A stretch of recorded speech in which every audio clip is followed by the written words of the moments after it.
native land, though tribe and tongues may differ, in brotherhood we stand. Nigeria's all and proud to serve our sovereign motherland,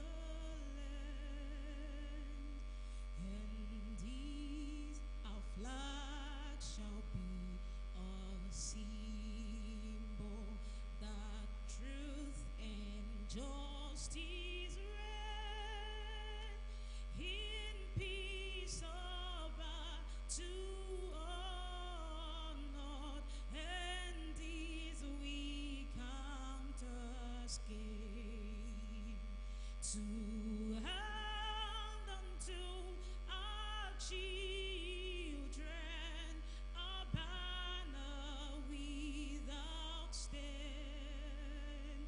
O God of all creation, grant these our one request. Help us to build a nation where no man is oppressed, and so with peace and plenty Nigeria may be blessed.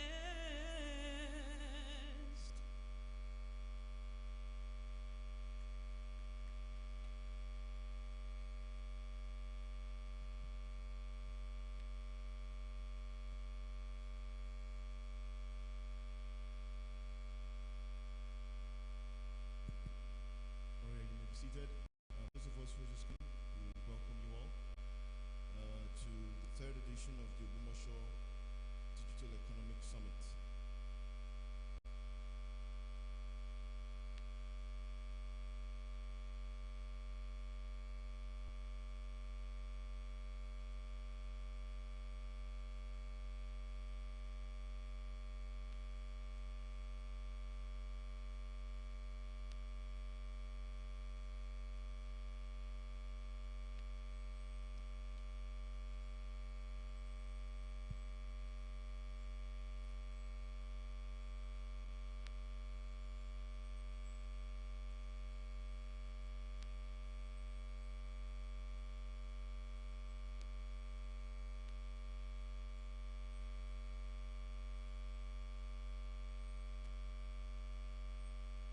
Just to let us know, I made a request before for a vehicle to be moved. We need to move another vehicle.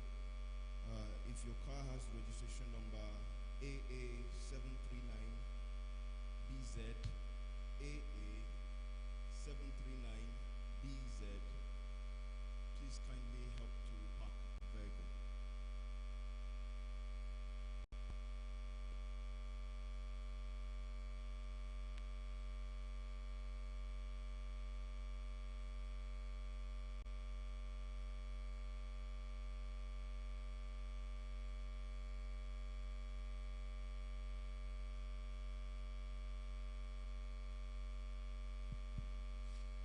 Okay, while we wait, we're doing two more anthems after this, so they just let me know when they're ready because we'll be done from here. I'd like to recognize the presence of the few people who walked while we were having some of our preliminary discussion.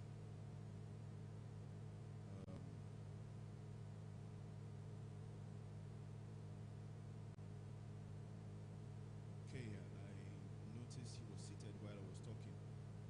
I'd like to recognize the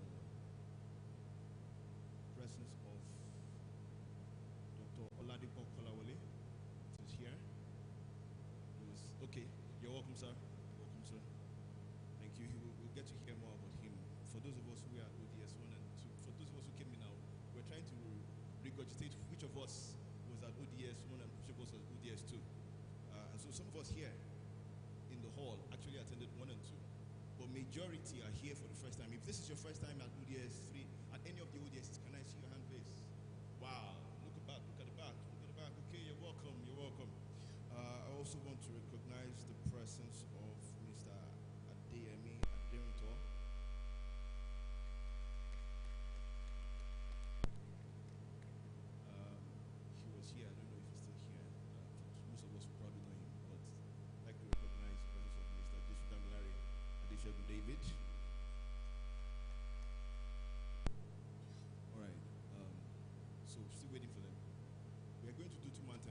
mentioned. Does anyone know the Ogbomoso anthem? If you're in the hall, can I see your hand? Oh, okay. All right. Apart from anybody else? Oh, okay. All right. Okay, cool. So we are going to all partake of the Ogbomoso anthem today. While we were talking about ODS 1 and ODS 2. Sorry, Ibu, let's go.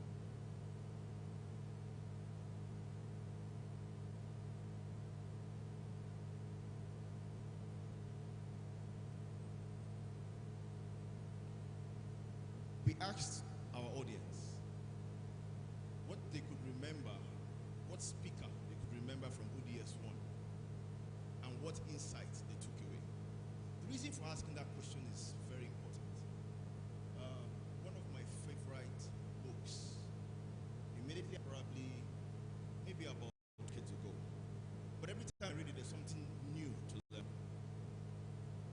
In the first page of that book, it makes a statement. It says, upon what we understand. Another way to say that is, we can only do what we know. If we do not know it, we are most likely not going to do it. The reason why that's very important today is it has cost you something to come here. Your time.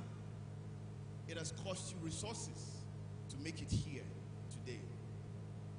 One very important factor that you require at this event is to pay attention. I cannot overemphasize that. The theme of the third edition of the ODS is financing and deploying resources for digital transformation. Financing and deploying resources for digital transformation. Of all the editions we've had, this may come across as being one of the most strategic. Can someone tell me why? Anyone? So the first theme was unlocking the digital economy in Ogbomoso for digital transformation. The second was building sustainable digital transformation in the city. This third one is financing and deploying resources for the same digital transformation. So while the digital transformation is common to all of them, they all have different approaches. Why would we say this one is the most important? Or maybe it's not, but what's very strategic about this particular edition? Anyone want to hash a try?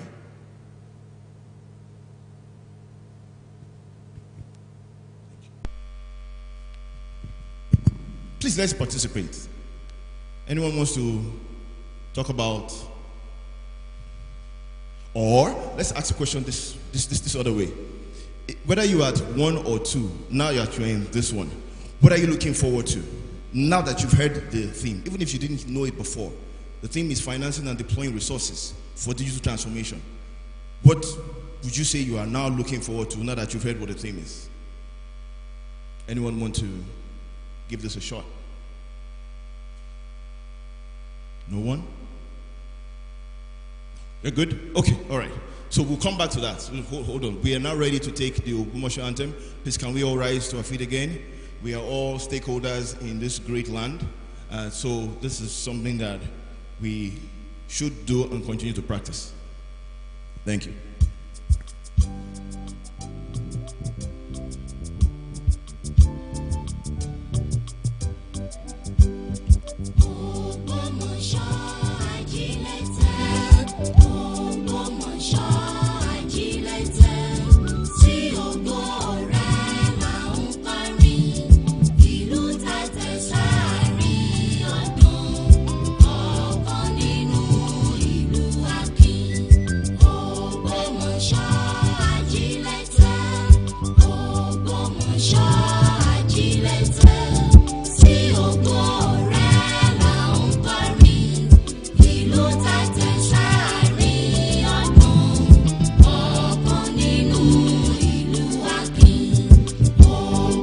Shine.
We have one more anthem, the ODS anthem.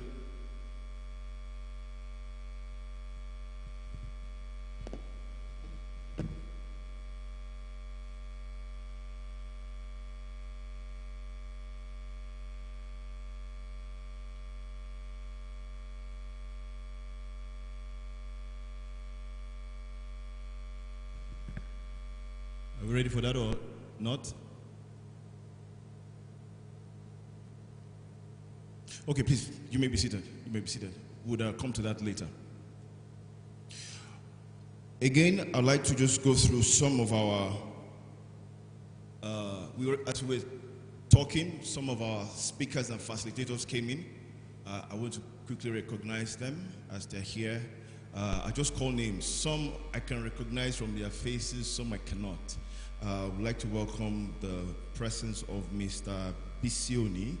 You're welcome, sir. Thank you. If you're at ODS too, you cannot forget his session. In fact, I think his session kick-started whatever it is that came for this because it was very vehement. One thing I like about Mr. Oni is that you see him very calm, very cool. Let him start talking about financing. You just see a totally different person. You start wondering, sir, please take it easy. You know, so you look forward to his session. I also want to recognize Dr. Peter Bright. I don't know if he's here, but I know he's going to be here. Mr. Iyoluwa Aboeji, we're going to have them here. Mr. Tayo Shubowale, I don't know if he's here. Okay, so I just thought to just let us know who and who will be here. We'd also have Ms. Terila Ubwa. We're having Dr. Jimmy is here, right? Dr. Jimmy Awokola is here.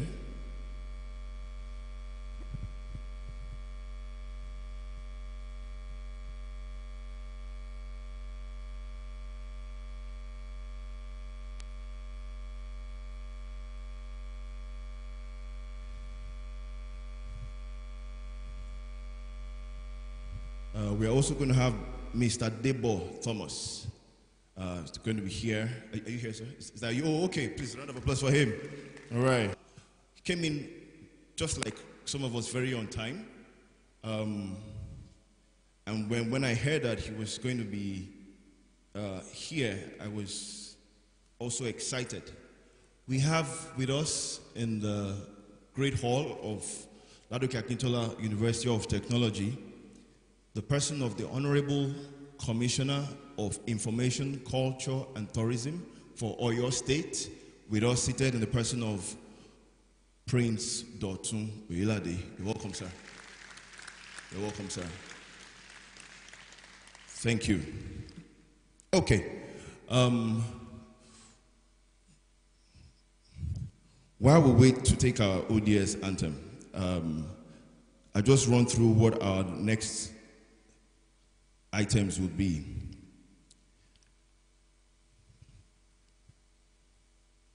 We did a social experiment earlier, and we asked who would remember something from one of the previous editions.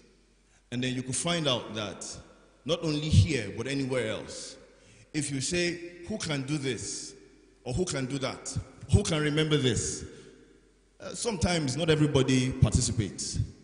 But when you put something to it, you know, some sort of reward, then more people show up. Because everybody wants to get something. It's vital. It's an important part of life. It makes me remember one of the wealthiest and most powerful nations of what they call the ancient world. So let's do a bit of history. If you had ODS 1, we started by talking about space travel. We did a bit of that too in ODS 2, but this time around, let's not do technology. Let's do a bit of history. Who can tell me which country or which nation, just say it from where you are, just call the name of one country or nation, that you would attribute to has been one of the most powerful nations. If it was today, which country is the most powerful and wealthiest country in the world today? Say it again. The United States, followed by, it's very, very easy. Okay, so let's do history. Ancient world, from 200 BC and back to maybe 2000 BC. Which country will strike you as being one of the most powerful and wealthiest nations? Come again? Correct, sir. Round of applause for the man over there. It took Babylon about 1,000 years to go from just being a normal nation to deciding that they were going to be strategically one of the most powerful nations in the world, ancient times. And they accomplished that somewhere around 600 BC. From 600 BC to 539 BC, Babylon was one of the most powerful and wealthiest nations in the world. And then 539 BC, they fell. Why? Anyone? So I'll quickly tell you why. It takes a lot to be one of the most wealthiest nations, even if it's a town, even if it's a city, right? And the truth is that it is usually not one person that makes that city powerful. If you read the book Richest Man in Babylon, the beginning of that book talks about 2-3 people doing business, just like every one of us, working somewhere, doing business, and ruminating and saying, I wish we could have more. I wish we could have more, because what you have is usually doesn't seem to be enough. And then they were talking amongst themselves and they said, you know what, there's one of us that has more than all of us. Some gentleman called Akkad. Who has read The Richest Man in Babylon before? Okay, please go and get yourself the book. In fact, you can do yourself a favor and download the book sometime while we are here, the ebook version. The Richest Man in Babylon, written by George S. Clason. And when they talked amongst themselves, they said, okay, Akkad, tell us what you do. And so Akkad said, let us gather ourselves, just like we are doing today. And he started to expound. And what he said is what fleshed out that book. When you read the book, you start to realize why the Babylonians could have been powerful. What you don't realize is why they fell. They fell to another nation called Persia, who was then being galvanized by King Cyrus. If you read the Bible, you probably know, you've heard about Cyrus before. If you read history books, you get to know more about him. But in simplicity, wealth can, at a point, if you're not careful, make you soft and comfortable. If you're not careful. That's why the US that we're talking about today spends more on military than anything else. Spends more on military than education, more on security than anything else. They are ready for the war of tomorrow and the war of the next 1,000 years. Because they've learned from that. Now, if you look at how history here in Africa, one of the things that makes a people ready, whether it's to become powerful or to build wealth, is what your, so to say, representative is thinking about. Now, I say all that to just let you know that at some point we're going to be welcoming the Shongu of Ogbomoso land here. And it's interesting because to have His Royal Majesty decide that he's going to leave the affairs of the palace and come and address us and talk to us about his 25-year vision. Please, that's not the time to say, this guy basically can speak English. That is if you have not seen him before. I am going to be hearing him speak as Kabesi for the first time. Or, I love his regalia. Oh, that is good. Please pay attention to what he's saying. Just like the guys paid attention to Akkad in Babylon, in The Richest Man in Babylon. Because I say again, and I will keep repeating it, you cannot do what you do not know. You cannot act on what you don't understand. I know that we have beautiful phones. I know that your phone can start 2 businesses, right? When a session is going on, it's not the time to receive a call on God, except it is life and death. That's why we are here. To sit, gather, listen, learn, and more than anything else, decide that when we leave here, we will do. And in your doing, remember to build a defense in whatever it is you do. Are we ready for the anthem? We are? Let me just confirm. It's ready to key? Oh, okay. All right. So please, one more time. Sorry, hold on, please.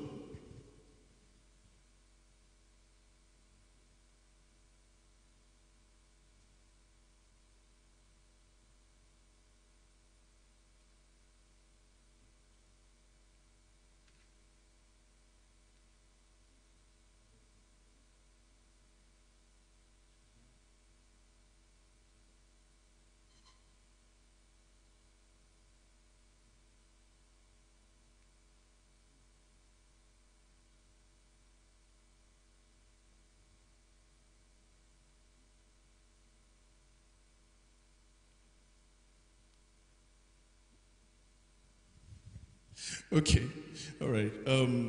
We don't have to stand, but let them play the ODS anthem when they're ready. Please go ahead. Nigeria hasn't always justified the faith of its people, but there comes a time when you are pushed to the wall and there's nowhere to go but up. If we just decide in our hearts that we want to believe in Nigeria and we want to take steps every day to make this country a better place. This is our dream, and a new Nigeria is that dream that we so much seek and desire. The destiny of Nigeria is in our hands. We are the country. The country is us. We are Nigeria. We are that turning point generation. We are Nigeria. We are the future. We are the future. We are the dream. We are the nation. We are part of this. Yes, we are so amazing. That's the least we shall be. At the heart of the nation, changing history.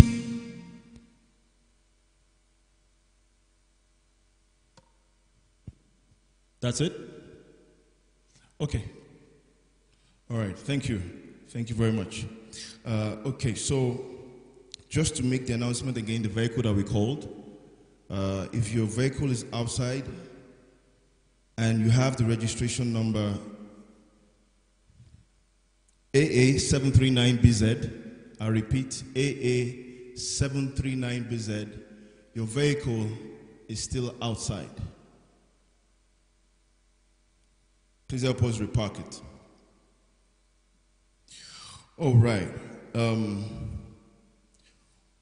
Let's just cast a little bit of expectation towards what we have happening at this event for today and tomorrow. It's a 2-day event. We're going to have an address from His Royal Majesty, the Shaun, and then we're also going to have an address from the Honorable Commissioner of Tourism. Then we have a panel session where we're going to be talking about the Ogbomoso vision. Okay, so I want to quickly get through the whole, and show of hand is good, for us to know. If you are from Ogbomoso, can I see your hand? Okay. Oh wow. Okay. All right. If you are schooling here, so you are in Ogbomoso just for school, can I see your hand? Okay. All right. Good. Okay. Now, you are the next set of people. You are not from Ogbomoso. It is school that is putting you here. Immediately after school, you are leaving Ogbomoso for reasons best known to you. Wait. I'm not even finished. Please get here to the end. So you are not from Ogbomoso. You are here because of school alone. You know that immediately after school, you are taking off. Can I see your hand? Okay. All right. Good. So one final set of people. You are not from Ogbomoso, but you are schooling here. And you have made up your mind that after school, you will stay back here. Can I see your hand? Okay. All right. Ibuku, are you here? Okay, please, this man, I would like to hear his voice. The way he raises up his hand, it's like he needs to tell me something here that I don't know about. So please hear him. Please, a round of applause for him so he can be. You see, I cited some people that have not finished saying you will leave Ogbomoso, so your hand was up. I'm coming to you. Yeah. Hello, thank you very much, sir. You're welcome, sir. Yes, sir. My name is Joshua. Joshua, okay. What's going to make you stay back? Okay, Ogbomoso is blessed. It's blessed? Yes, okay. Ogbomoso is blessed. And one other thing is, I have friends that we both school here that some of my senior colleagues that they are here doing well in business. Okay. So I saw what they were doing and I also love the same thing. So starting a business here, I saw my business improving. I love Ogbomoso. So you started your business here already? Yes, sir. Oh, wow. Okay, round of applause. Sorry, before you go, where were you from before you came here? Thank you very much, sir. I'm from Kogi State. Kogi State? Yes, sir. Oh, okay, good. Thank All you, right. Anybody else in this category? You're not from here, you're schooling here. Immediately after done with school, you are staying back. Okay, there's a lady here. You know, Ibukumi, I have, it's not preference, but I want to give the ladies honor. Let them speak. It's good to hear their voice in the room. And it's good that she's next to my friend in the stripes. You know, I think your hand came up when we said you will leave Ogbomoso. Yes, yes, sir. Aha. No, why you? So, lady here, up there. If you're just joining us, we'd like to welcome you to the third edition of the Ogbomoso Digital Economic Summit, which is the largest and most strategic gathering of economic stakeholders to talk about how we can bring to fore and enhance digital transformation in our great land. So over to you, my sister. Okay. Hello, everybody. Good morning. Good morning. My name is Mary Rose. You can call me MR, or if you're on Twitter, you know me as co-creator with God. I love Ogbomoso. Okay. It's an amazing place. It has brought me a lot of opportunities to grow. It has helped me to make a lot of friends. People that I would not have met if I was not here at this time. Okay. I don't want to leave Ogbomoso. This place is peaceful. Why? I'm also from Kogi State. Oh, okay. Okay. And Ogbomoso is peaceful. The people are friendly. Okay. Before I came here, I had not really experienced culture outside of my home. So when I came here, everybody was welcoming. I'm a medical student, the medical school, everybody welcomed you with open hands. And I like to be in a place where the headspace is level, where everyone just supports what you are doing. If I'm doing anything in Lautech community, if I'm doing anything in Ogbomoso, I know that I will always have people to support. Sorry, Mary Rose, I'm going to pause you a bit. So, just to continue what you're saying, you said your Twitter handle or social media handle is co-creator with God. Yes. Please, what are you co-creating with God? Okay, I do a lot of things. I'm a feminist woman. Okay. And that's a positive thing, no? Yes, that's a very good thing. That's an amazing thing. I believe that the world does not offer the same graces it offers to men and women. So last year, I was able to put 6 girls in school on my own, from my own pockets. Okay.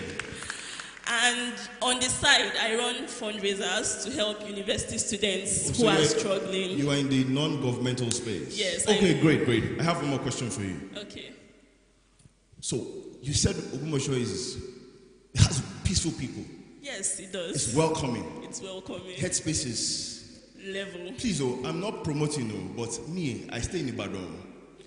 And in Ibadan, headspace is very level. I've never been to Ibadan. Okay. So, apart from Ogbomoso and where you're from, have you been to any other? Yes. Before I came to Lautech, I was in the University of Nigeria, Nsukka. It was a beautiful, beautiful place, but it was not the same. Okay. It was not the same. Okay. All right. Please, a round of applause for MR. Thank you. So, my brother in Stripe, and anybody else there, I remember 4 of you, but I've not finished asking the question. I was just in your hand saying, I'm going to leave Ogbomoso when I'm done with school. So I just want to know why. It's not a bad thing. In fact, maybe where you are going to, you might be coming back, but anybody wants to tell us why you are leaving? Okay. Who's the person? Is it him? No, the man in stripes. You? Yes. It's you. Just let me pass the mic to him. Good morning. Good morning, sir. My name is Ayodeji. Okay. Actually, it's just for business purpose. I'm from here. You're from Ogbomoso? Yeah. Okay. Yeah. I graduated from this school. Okay. So it's just for business purpose, that's all. The business you are doing, have you started it here? You said? Have you started that business here? No. That business you are doing, is it possible to do it here? Sure. Okay. Where are you going next? Ibadan? Probably. But no, where do you have in mind that you're going next? Actually, Lagos. Lagos. Yeah. Okay. All right. If anybody else wants to, I think there's a lady behind you. Any of the ladies that want to tell us why they are living Ogbomoso is not a bad thing. You can go and come back. Okay. Hello, everyone. Hello, sir. Yeah, I'm from Oyo State. Okay. So, the very first thing I love about Ogbomoso is that the peace is there. And I've started my tech journey for close to 2 years now. Okay. So, and the reason why I love Ogbomoso is because the resources that I need are here. Okay. In terms of light. Okay. No. From where I came from, the light is still okay. Yes, it's still fair to some extent. But just wait. When they finish, continue your talking. Say, this is your light. Is it their light?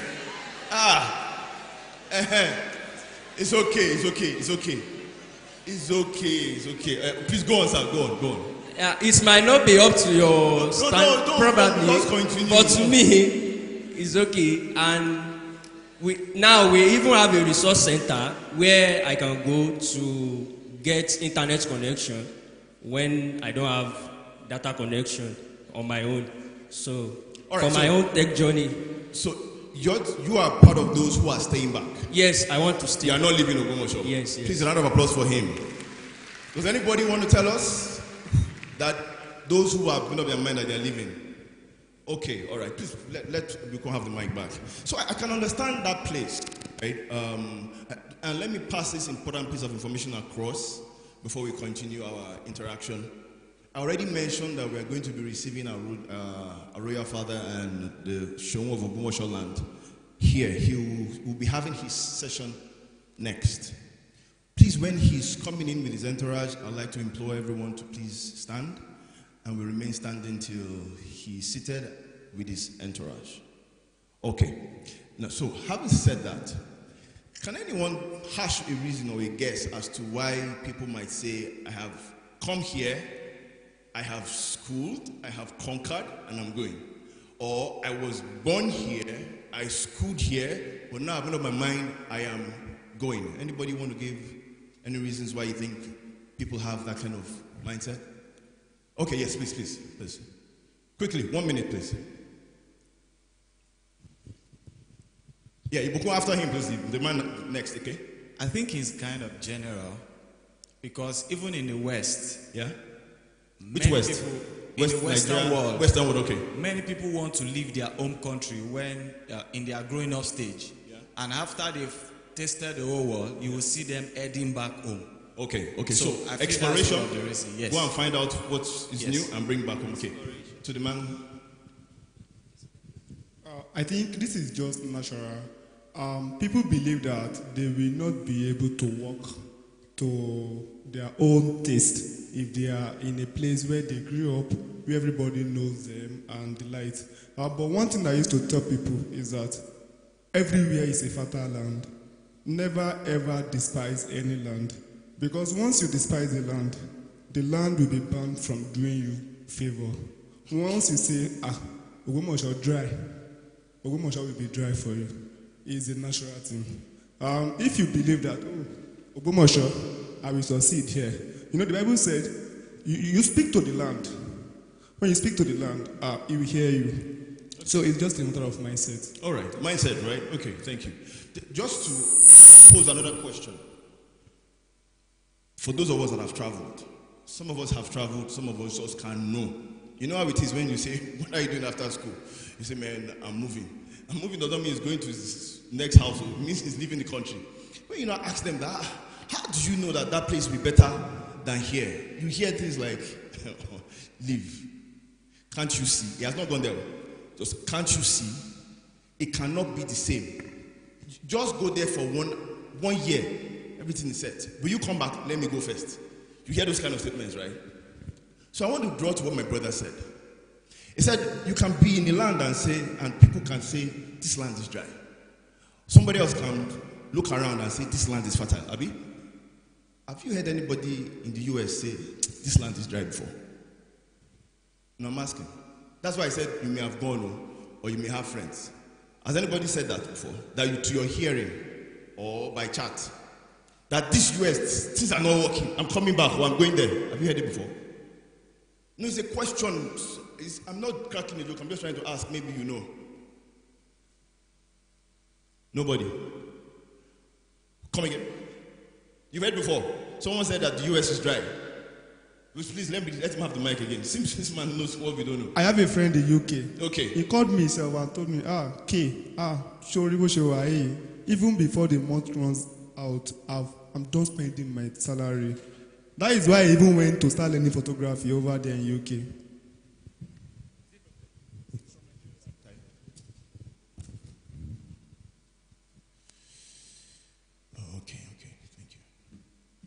Okay, all right, please go on. Oh, so, thank you. The point you've made, I think, is slightly different, but I get the point. Sometimes you're in another part of the world and you didn't realize that the bills there, they're on steroids. So you just go and you just think you just flex like you normally flex here. And you find out that if you don't do what you're supposed to do, then your cash flow will run out before the end of the month and you're chasing bill after bill, month after month. It's a difference from being dry. But there's a reason why I brought that up. Before I do that, please, I'd like to stand corrected and apologize, sir. I was introducing the Honorable Commissioner as the Commissioner of Culture and Tourism. Is actually the Commissioner for Information and Orientation. Apologies, sir. If you were not here when I introduced him, let me introduce him again. We have several speakers here that you're going to meet, but we have the privilege of having the Commissioner for Information and Orientation of Oyo State here with us in the person of Prince Dotun Oyelade. You're welcome, sir. Let me give you a testimony. I've done 2 or 3 events like that where we invited a commissioner because he's very busy. And he gave us his word he was coming.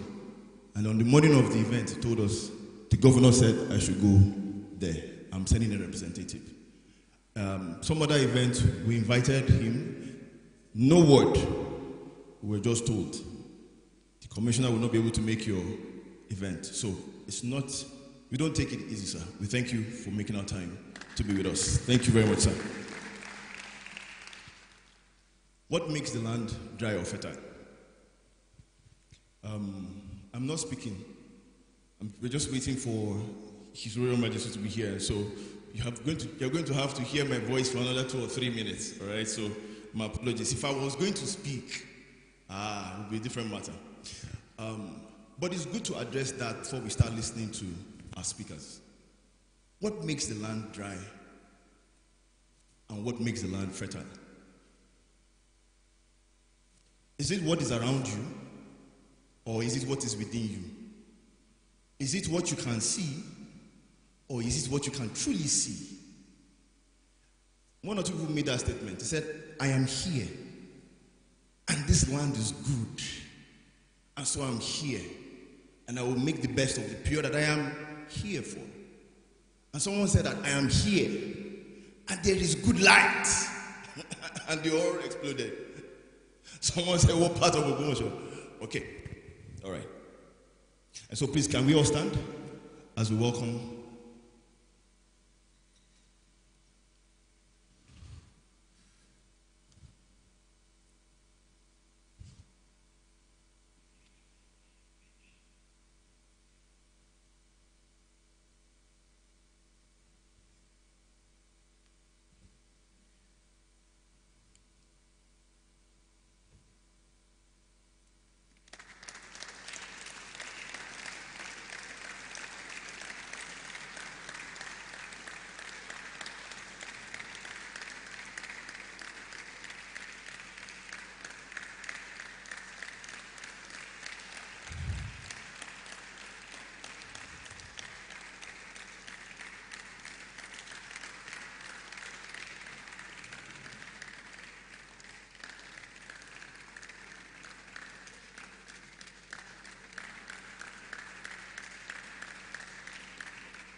You may all please be seated.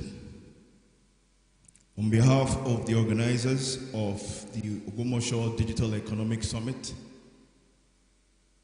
we would like to welcome His Imperial Majesty, Oba Gandhi Afolabi Olaoye.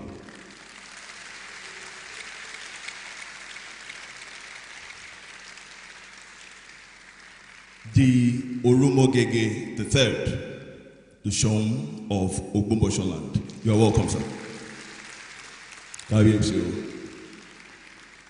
With him in his entourage, we have His Royal Majesty Oba Thompson Adeyeye Oyetunji, the Alajawa Oba Jawa. Welcome, sir.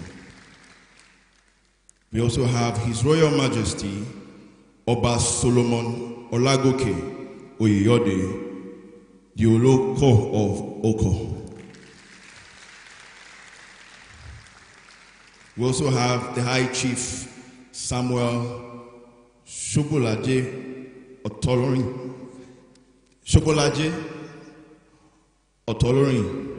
The Ariago of Ogbomoso land. You're welcome, sir. We also have the High Chief Yusuf Oladipupo Kasali, the Abese of Ogbomoso land. We also have the High Chief James Oyetunji Ojo, the Onipa Kyuton of Ogbomoso land.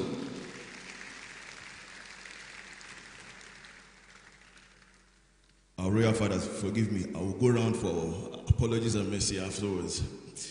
We also have the High Chief Mukaila Adisa Oyedeji, the Alabede of Ogbomoso land.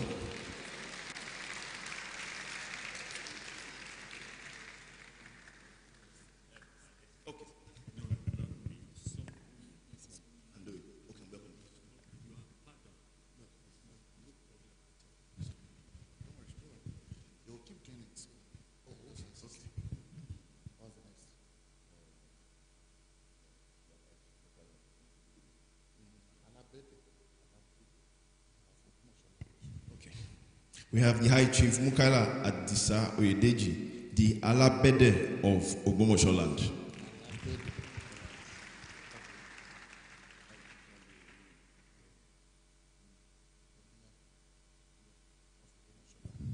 We also have the High Chief Sunday Oyeni Ojewumi, the Oniyaku of Ogbomoso land.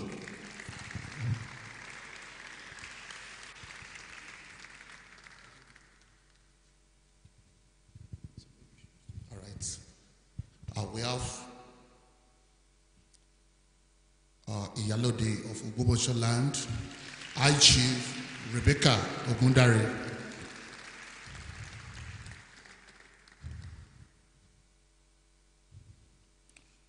We have High Chief John Anyokpoju Alaba of Ogbomoso land.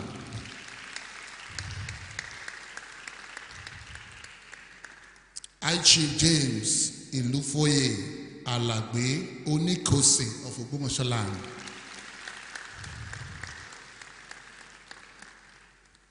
We have Chief Suleiman Oyelola Alaroje of Ogbomoso land. We have Chief Sunday Ademola Ogunmola Alaje of Ogbomoso land. Thank you.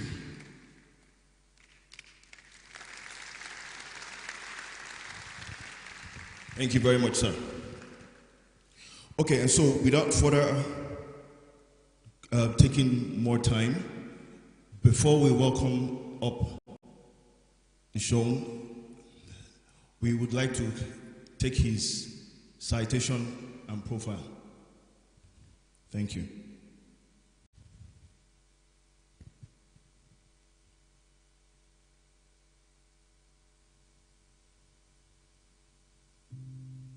Oba Gandhi Afolabi Olaoye, Olumogege III, Shon of Ogbomoso land, born on August 23rd, 1961, is a visionary leader, entrepreneur, and motivational speaker, known for his dedication to excellence and leadership.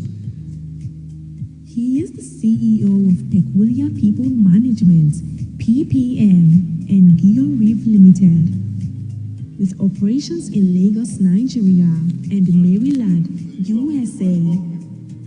Oba Gandhi co-founded and chairs Great Place to Work Institute, Nigeria, and serves as director of its UK branch, a global consultancy recognizing top workplaces across 56 countries. As chairman of Quest Oil and Gas, Quest Engineering, Bojo Limited, and Education Advancement Support Services, Oba Gandhi oversees initiatives spanning energy, telecommunications, and education technology. He has also held influential roles, including serving on the National Council on Privatization 2017 to 2021, advising Maryland's Council for New Americans, and managing a real estate development project in Texas. A graduate of Obafemi Awolowo University, BA 1982, and the University of Ibadan, Masters 1987. He is a global leader recognized by Presidents Obasanjo and Obama, among others. Passionate about mentoring, philanthropy, and global engagement, Oba Gandhi has traveled to over 65 countries and remains dedicated to empowering communities worldwide. Ladies and gentlemen, please put those amazing hands together to make welcome His Imperial Majesty Oba Gandhi Afolabi Olaoye Olumoge. Thank you. Thank you.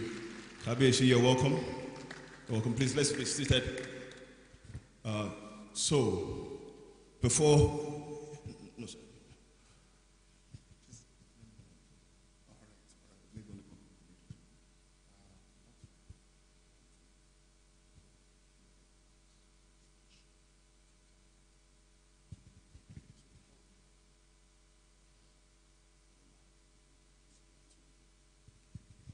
Okay. In 2-3 minutes, we'll have the Kabesi come up, getting his text ready. But who's excited that the Kabesi and the Ogbomoso land is here? It is very rare. Just before he came in, I was talking about one of the most powerful nations in the world. And we spoke about how when it comes down to what it comes down to, it is the representative, the overall leader, the one who has the authority vested in him to ensure that resources in the land are put to well use, who also decides that the gates and windows to other territories and nations are open. When you don't have such, that nation does not get to full prosperity. Just a second.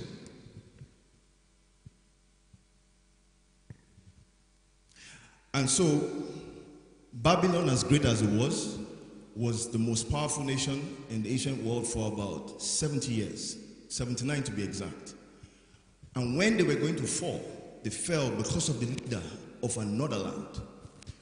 When what makes for prosperity in a nation, for a people, and starts to unveil to you his plans, it's a time to listen, because not all will do it.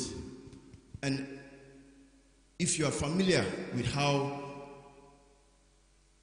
monarchy works in different parts of particularly our continent, sometimes, even in the developed world, monarchy is there just to be obeyed.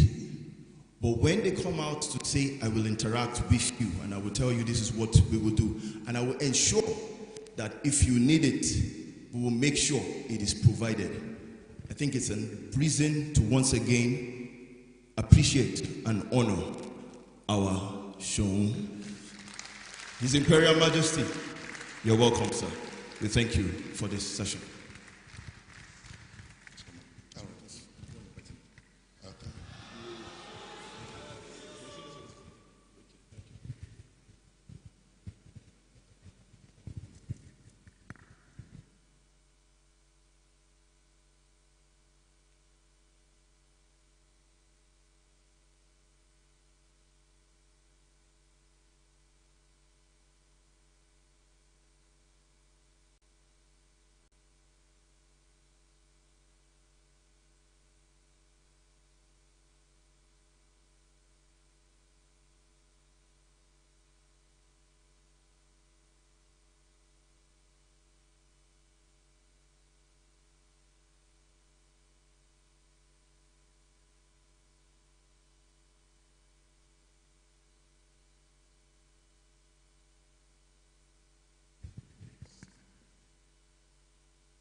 Good morning, everybody. Of course, it gives me great joy to be here today and to flag off the Ogbomoso digital economy. I am believing that the next 2 days will be impactful to all of us who are attending, and that it will be very impactful even to this city and this town. I want to acknowledge the Commissioner for Information for your state, Prince Oyelade Wizia. You're welcome, sir. Thank you so much for coming and for all you are doing for our state, and also identifying yourself with this town which you are from. I also want to acknowledge the Alajawa Kajara who came here with me, and the local of Oko who also is here with me, and also all the chiefs and the ballets who are also here with me. And I believe very strongly that posterity will surely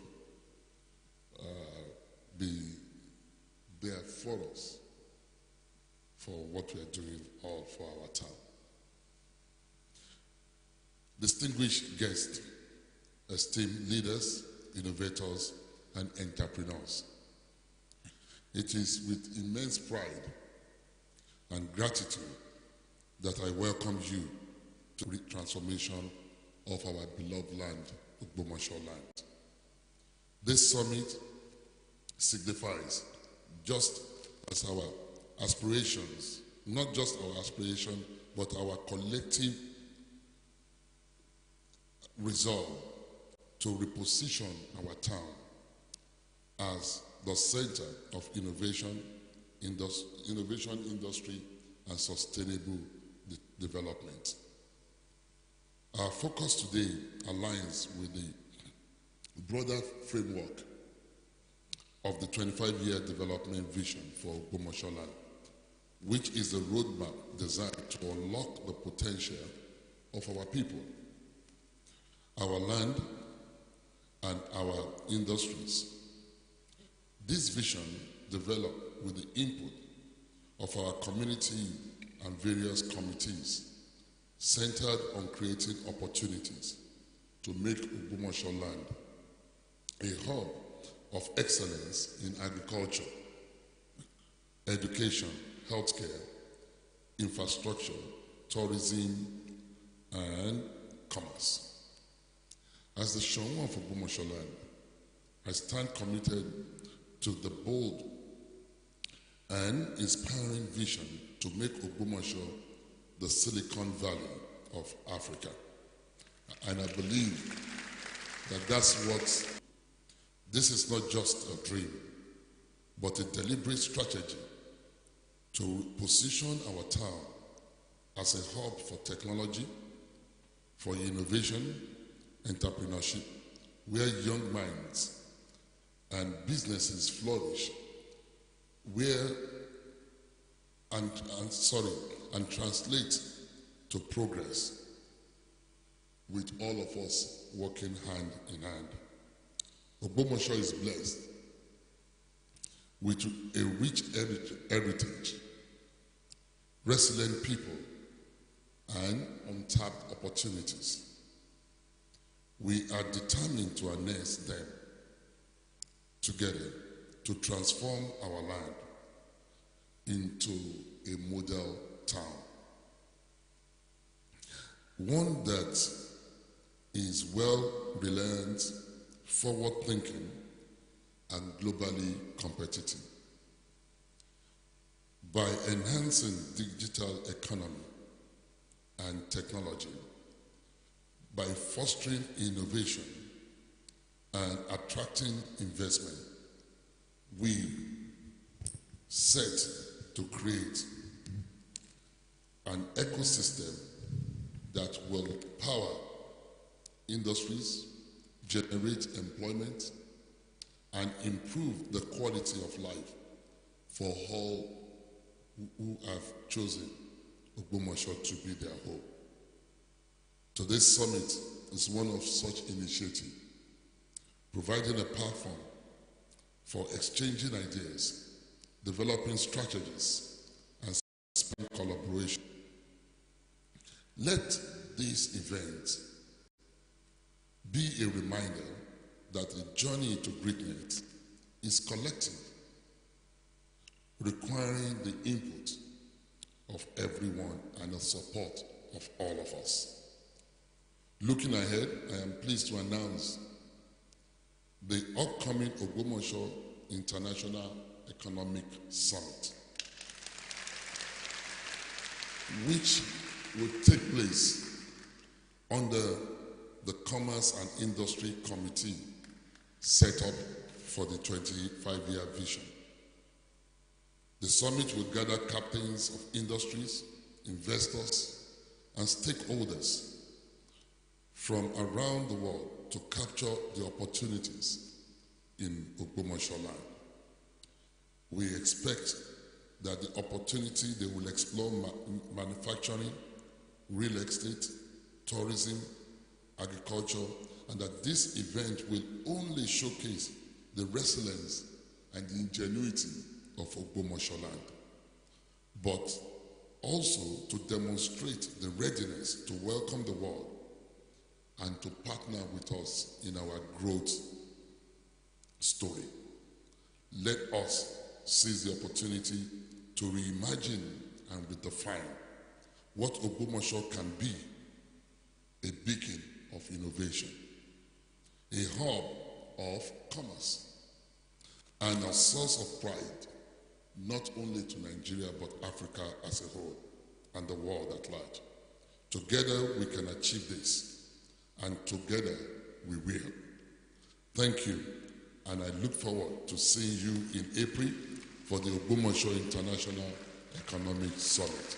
Thank you, and God bless you.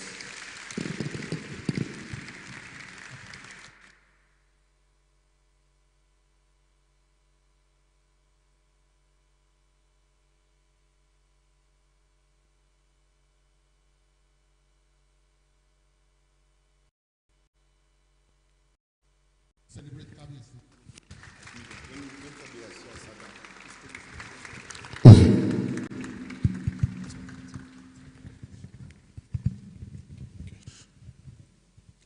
We can now be seated.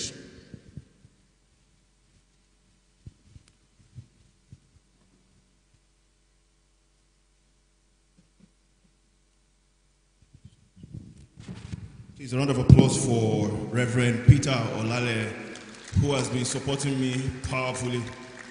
He's the Chief Press Secretary to the show of Ogbomoso land. A round of applause for him again too. Thank you so much, sir. You are celebrated.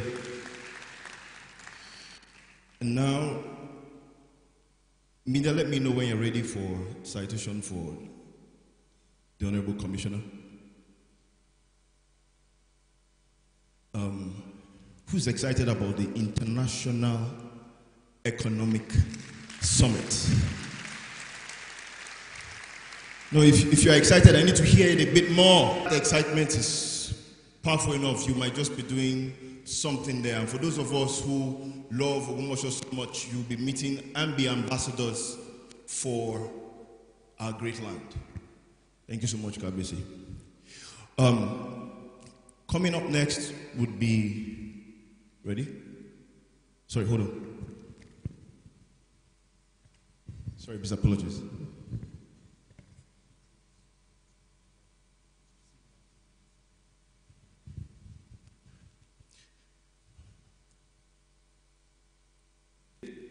And as I sat and listened to His Imperial Majesty speak, I think one of the things that he said first, that stock is the vision to make Ogbomoso the Silicon Valley for our region. And that would require you and you and you to tap into that vision. vision. Resources will be required, and that's why we are discussing financing and deploying resources today.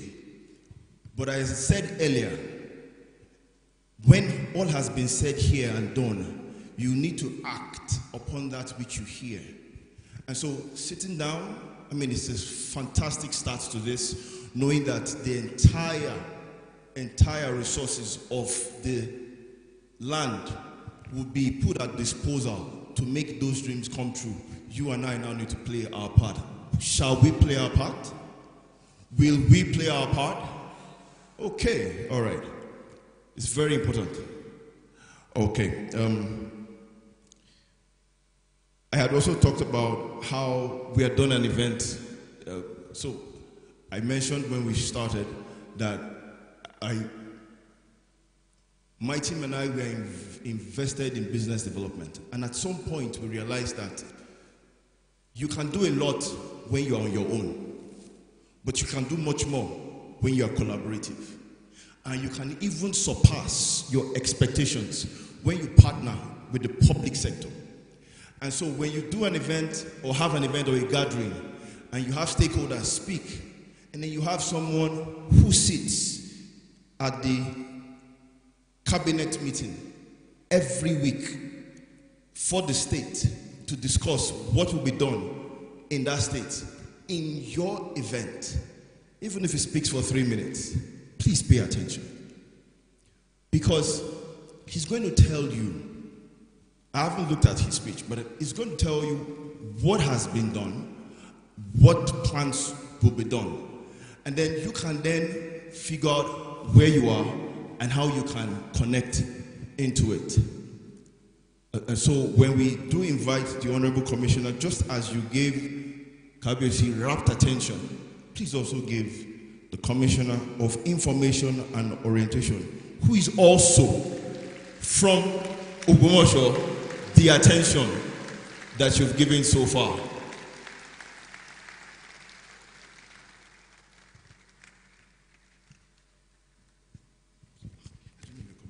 Please. Well, apparently they are still searching for my CV, but no matter. Yorùbá bọ̀ ọ̀kan náà àwọn òwe táwa máa pa l'Ógbómọ̀ṣọ́ ni o pé erin ẹfọn kọmọ ẹfọn. The Kábíyèsí has been duly introduced to all of us, and so we should just take the cue from there.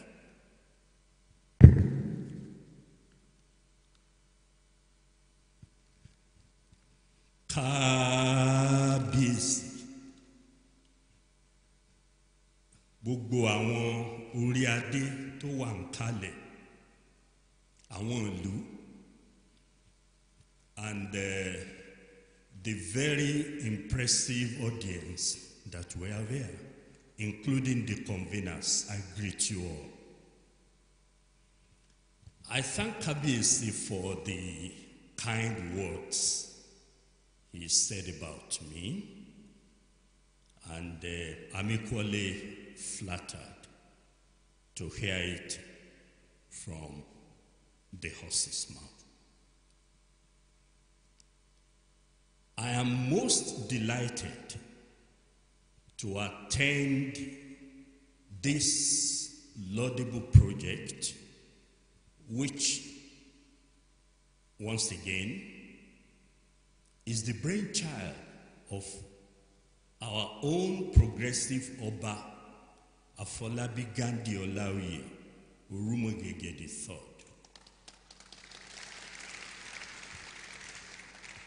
I'm equally most privileged to give this brief address before the professionals and eggheads do justice to the subject on hand. Apart from being a prince myself, I'm not a stranger to the palaces in Yoruba land. I had a reasonably close relationship with the Ooni Olubuse II, Oba Okunade Shijuade and Oba Lamidi Adeyemi III.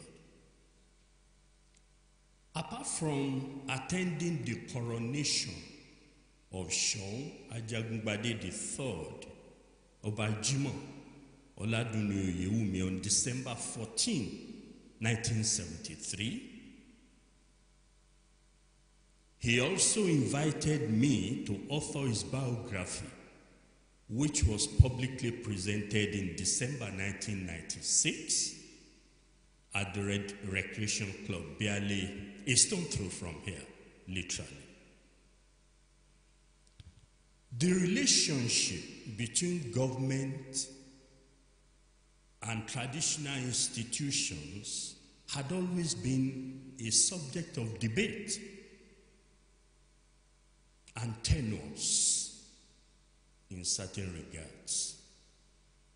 And the reason is not far-fetched. While government needs the traditional rulers to assist in consolidating policies and activities at the grassroots,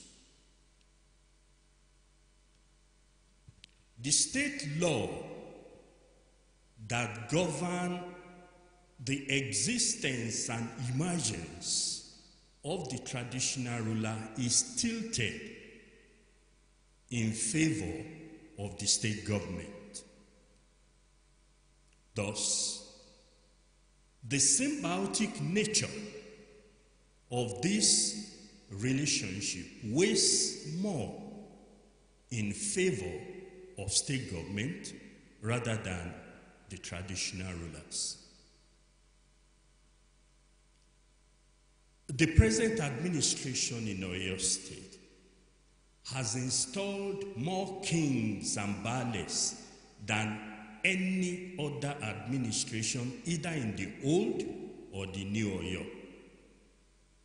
Since 2019, Governor Seyi Makinde has installed 10 kings and 40 baales, and so has the bragging and tangible rights to cognate experience in chieftaincy matters. Since the coronation of Oba Afolabi Gandhi Olaoye Orumogege III as the 21st Seun of Ogbomoso land on December 19, 2023, he left no one in doubt that he will pursue an informed and aggressive developmental project that is defined within a 25-year period. He had gone to the nooks and crannies of the world to meet and discuss the mode of implementation of his dream project with Ogbomoso citizens, and he has been received with enthusiasm and open hands. This program we are witnessing today, the Ogbomoso Digital Economic Summit, is one of the precursors to the achievement of that goal. The Seun has reignited our patriotic zeal, and our citizens, both high and low, are groping to take part in the revolution. Kabiyesi is determined to explore and even exploit his personal experiences, both as a successful businessman and his sojourn in the vineyard of the Lord for over 30 years, and bring this to bear on the development of his fatherland. Thus, everyone knows that if Oba Afolabi Gandhi is able to unleash his experience and determination, Ogbomoso will radically change within the first 10 years of his reign. It's therefore incumbent on us to realize that to achieve this objective, there has to be a paradigm shift in our quest for the bigger picture. In other words, our relationship with the state government must have to undergo surgical appraisal. And I say this not for the sake of Kabiyesi himself or the stool he occupies, but because of us, his sons and daughters. He must, as a necessity, be our mouth and our eyes.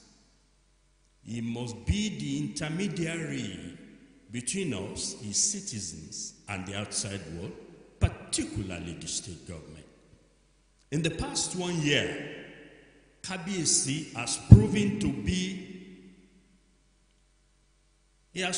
the world that he's a go-getter and a far-sighted leader.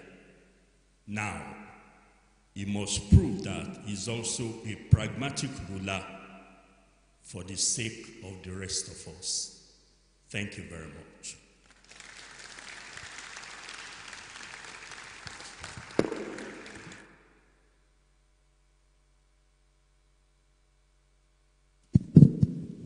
Please, another round of applause for the Honorable Commissioner of Information Orientation, Prince Dotun Oyelade. Okay, a video, it will come up shortly, but let me just tell you a bit about it. If you're just joining us, please we'll welcome you once again to the 3rd edition of the Ogbomoso Digital Economic Summit. You are welcome. Please, a round of applause for those who came in while things were going on. And if you're just coming in, we'd like you to know that you're also seated in the presence of His Imperial Majesty, Oba Olaoye, the Oromogege, the 3rd of Ogbomoso land. Also, I would like to quickly recognize the presence. Diaspora has also reviewed proposals for the NSF, United States Department of Education, and Department of Commerce. Currently, he serves as a professor of engineering and vice president of information technology at Anthem University. His previous roles include leadership positions at Morgan State University, Norfolk State University, and as chief technology advisor to Nigeria's Rivers State. His expertise spans technology innovation, infrastructure, and fostering academic-industry collaboration. Ladies and gentlemen, please put this amazing end together for Dr. Adebisi Oladipupo, Vice President for Information Technology, Anthem University.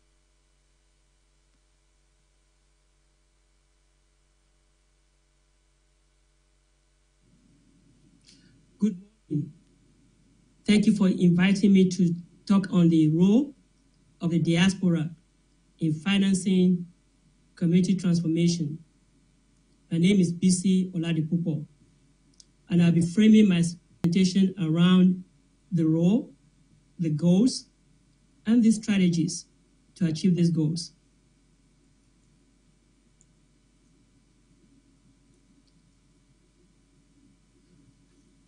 I don't need to define a diaspora because we all know who is a diaspora. However, I'd like to amplify some key attributes of a diaspora. Number one, a diaspora has immense intellectual and financial capital. Diasporas are agents of change, very powerful agents of change, and they also build community that are strong. Heretofore, diasporans are known for remitting money back to their home country, but the financing we're talking about here goes beyond just remittances. It includes investments in opportunities and projects that will transform their communities, that through technology-based initiatives, and also leveraging their resources, networks, and expertise.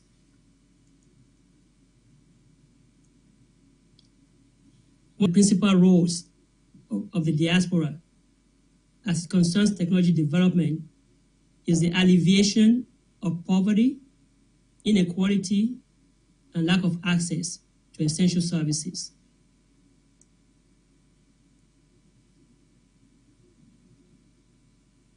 So with that said, if you look at this schematic, the only important goal is that anything and everything we do as diaspora or as people should be about elevating the benefits of our people. Whatever we do should benefit the citizens first and foremost. And we can look at this from two perspectives: social, building social infrastructure, not just physical infrastructure, but social cohesion, building strong social networks that can be leveraged to mobilize support,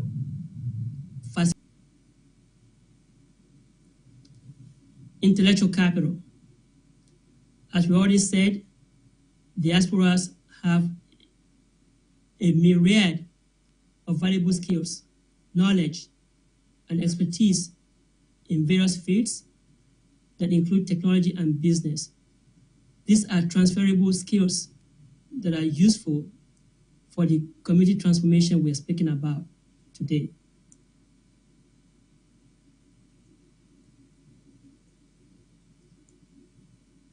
So what are the goals for community transformation? The DNA of community transformation includes the following: digital access, having access to the internet for online services, digital literacy, being literate enough on how to use technology for the benefit of mankind, support the various innovations that we read about on social media of Nigerians, brilliant individuals that have the creative ideas but lack resources. Improve the infrastructure that supports community transformation, especially technology itself. Broadband infrastructure. Yes, we do have data on us if we don't want to remain a consumer of technology. So we have to pay attention to the infrastructure, both digital, broadband, and also power. Building social cohesion, social infrastructure for meetups are also critical goals.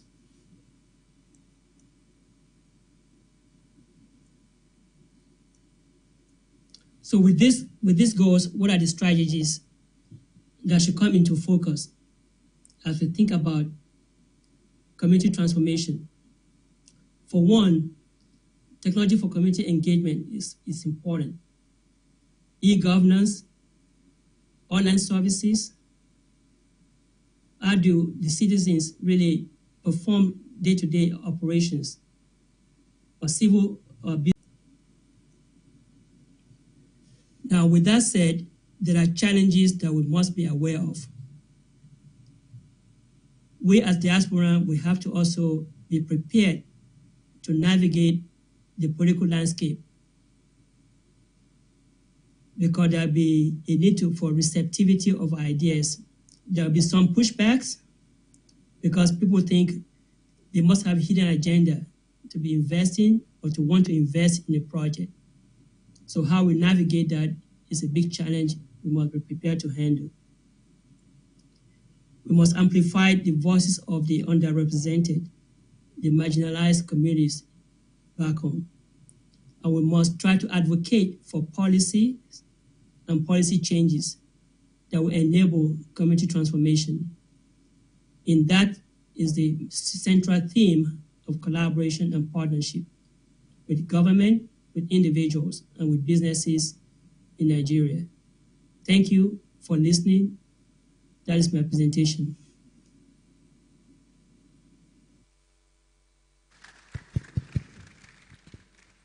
A round of applause again for Professor Oladipupo on his very insightful and very well done presentation. I hope we got something from it. I'm sure you did. Okay, we're trying to make up for time, so I will do less talk and then we can have more of our event. We are here once again for the Ogbomoso Digital Economic Summit, the 3rd edition, and the theme is financing and deploying resources for digital transformation. So as you listen to every presentation, every interaction, key in, and make sure you can take something tangible about how you can become more resourceful. Because it's for you. You will bring that resource. You will pull that financing. Theirs is to show you how. Theirs is to empower you. So please, as you pay attention, keep asking yourself and taking notes and saying, what can I do with this? What can I do with that? You know, I'd like to welcome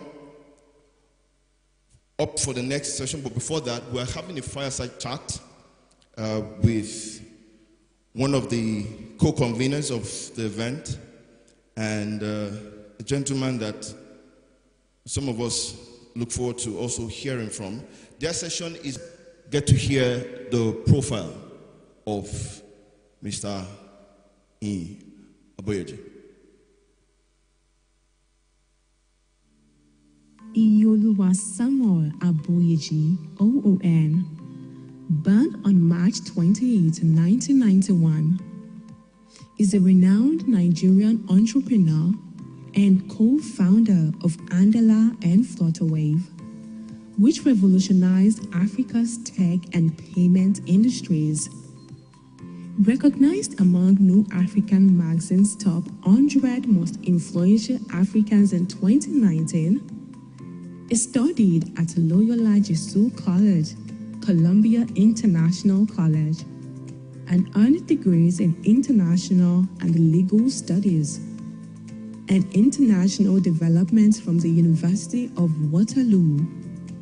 In 2014, Aboyeji co-founded Andela, linking African developers with global firms, and in 2016, Flutterwave, which grew to process over $2 billion annually. Now general partner at Future Africa, he backs innovators with capital and community. Honored as the Officer of the Order of the Niger, OON, in 2022. Aboyeji drives impactful tech ventures, chairs Talent City Incorporation, and serves on multiple boards, championing Africa's growth globally. Ladies and gentlemen, please put these amazing hands together for Iyi Aboyeji.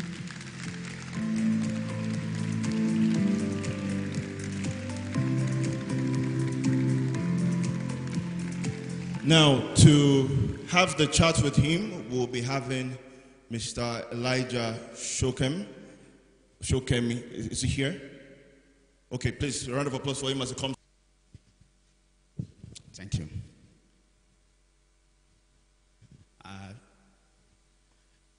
Ogbomoso, Kabiesio.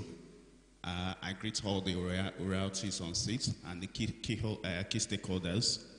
Good afternoon, everyone. Good afternoon.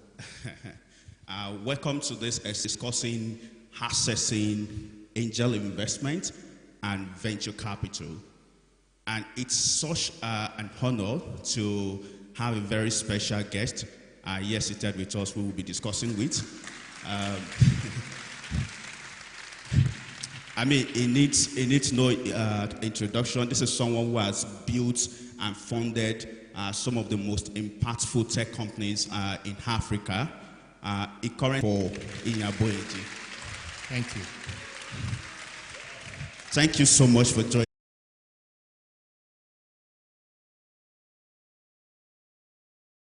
I mean, I didn't give much thought to venture capital or where money will come from because my own confidence was if we're building something valuable and we're solving a problem, we would make money.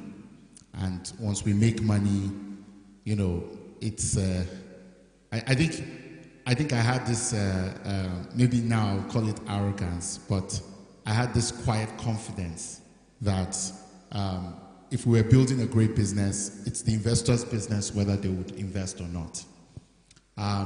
But then, as time went on, naturally, our businesses started to scale. And I realized that the capital that sits at the table has a point of view.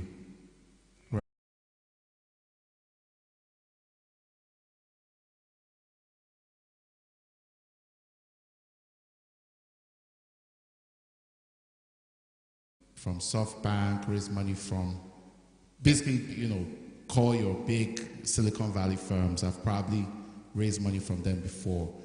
But the way they saw this market and the way they saw the problems, it was numbers to them. It wasn't as much about impact. It was more about, are we making profits, and how much of that profit can we repatriate to our US parents and ultimately spirit away? Which is a valid concern. If you're investing on three major things. I think the first thing is that somebody needs to be on the side of the innovators, the founders that are building businesses. Somebody needs to be able to tell them for your own good, right? So we try to be that guy at the table because nobody was that guy for us, right?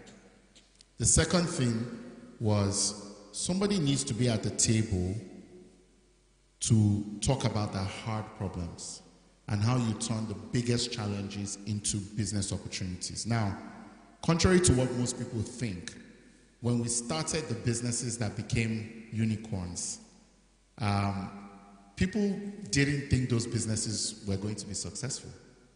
They were not the businesses of their day, right? So if you look at Andela, while my peers were building e-commerce companies, to switch on Skype.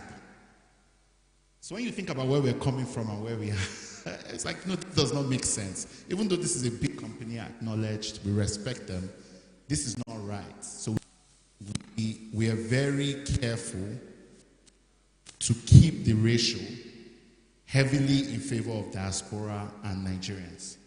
So one of the few funds where people bring their $100,000 would accept it. Not because we are, you know, but because, you know, it's work to manage them, but we want to create wealth that will stay in the environment.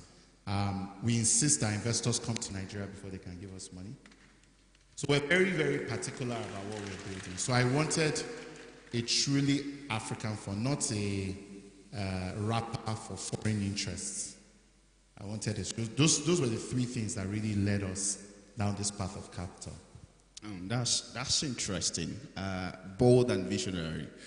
So ecosystem was starting even in Nigeria, and so let's try to learn. I mean, today you hear about African funding gap, Africa funding gap. Yeah. So I think it's really important when you hear the funding gap. One thing people have to realize is there is never going to be a time when people will say they don't need money. Of companies that make, you know, between $0 and $100,000, all the way up to companies that make up to $1 million, you would realize that that is where the real gap is.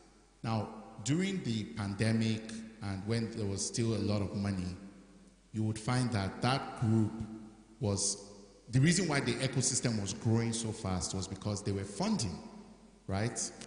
Over the last 2 years, cities like Ogbomoso. Yes.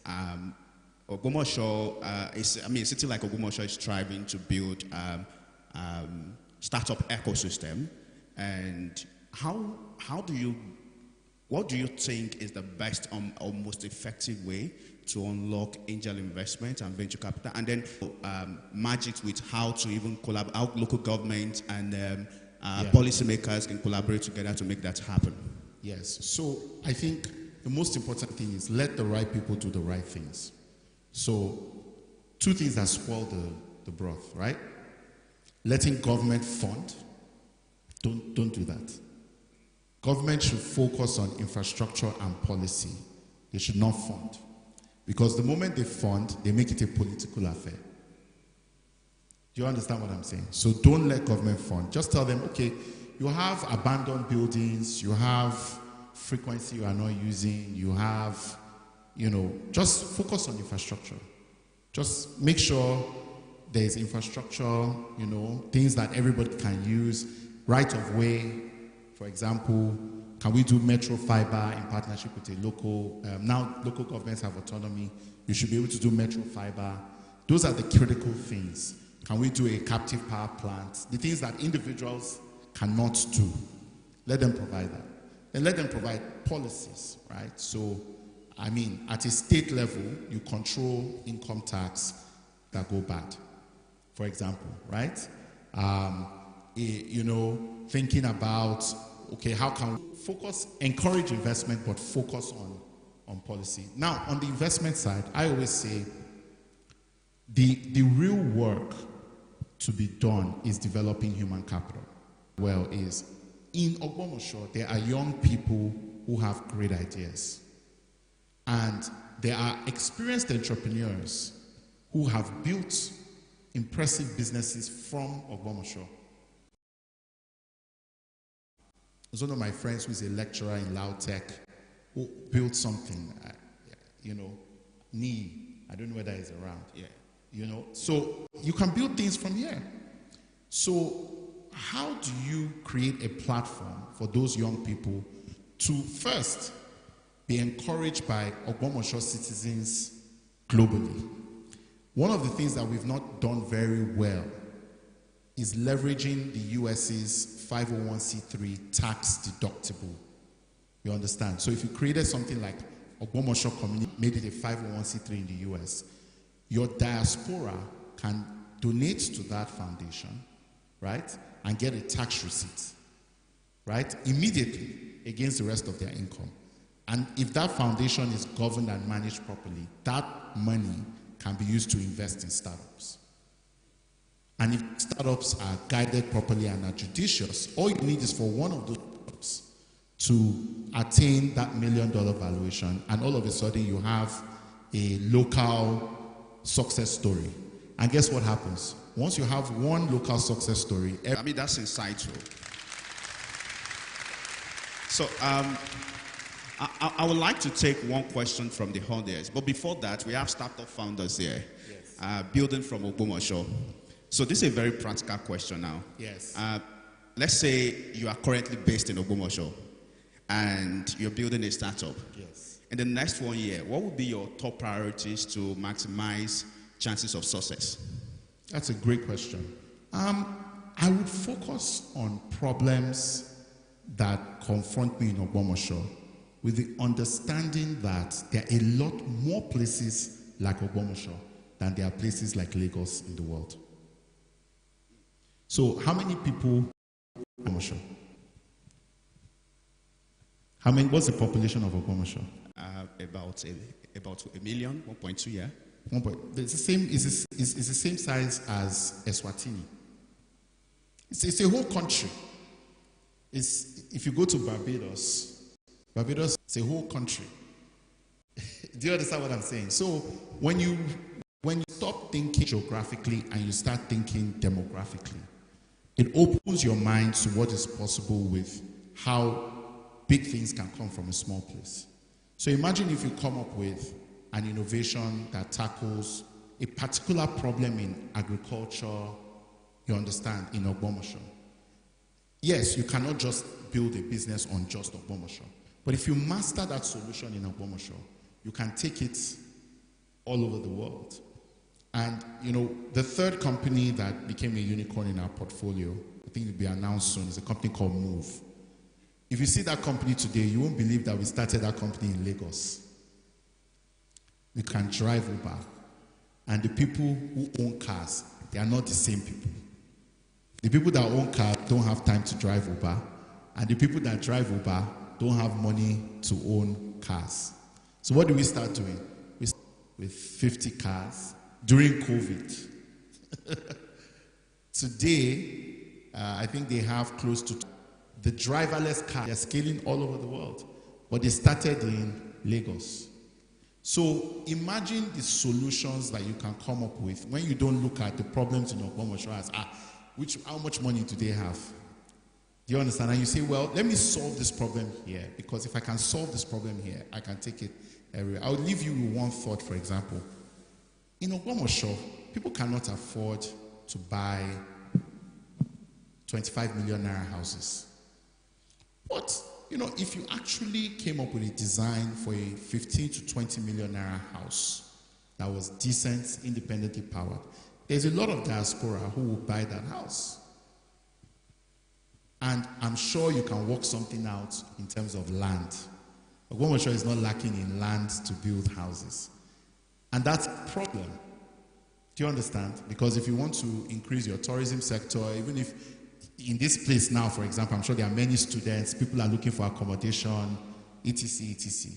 You can build a successful real estate business in Ogbomoso, building 50 houses and scaling. And do you know how many places you can take that innovation to? Do you understand? So you need to think less geographically. Don't be walled in by geography.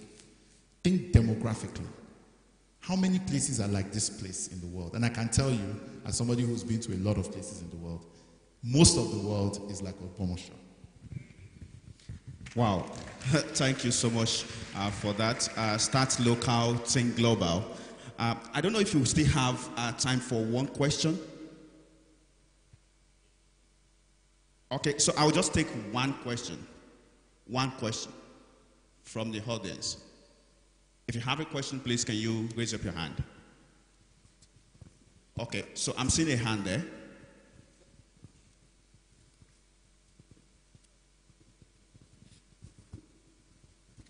Thank you very much. My name is Elijah. Actually, I really enjoyed the session, and I'm highly inspired. Well, actually, I'm not from Ogbomoso, but I've been in Ogbomoso since 2018. I'm from Okeogun, and I know we are highly underserved. And it has been a burden on my mind. Last year, I was having a conversation with one of my profs, and he said, you people need to go home more often and develop your region. So, but then, compared to Ogbomoso here, I think Okeogun is far more underserved, particularly where I'm from, Igboho. So my question is that, how can a young person like me, a young graduate like myself, kind of inspire the kind of change that is going to bring about global transformation in Ogbomoso, in a place like Okeogun? What can I do? What can people like us do? We have the vision, we have the will, we have the desire, but where do we start? Fantastic. That's a fantastic question, because it's a question that has been heavy on my mind as well. Ironically, I'm from Edidi, so I'm not far from your village in Okeonigbi. And I go home, like I say, I pass Ogbomoso to get to my house. I'm just 90 minutes from Ilorin. The first thing I want to tell young people is that the next 10 years is for secondary cities. That's the truth. It's not just a prophecy. It's just a clear reading of the economic trends. You know why? In Lagos, we have a food problem. In Lagos, we have a food problem. Anytime I go out to secondary cities more than I stay in Lagos, so I know the difference. Just in terms of food prices, what you will pay in Lagos, right? The same in Yon and Kini you pay. I'll pay, if I sit in a restaurant, just for one meal, I cannot pay anything less than 14,000, 15,000. Right? If I spend for 15,000 in Ogbomoso,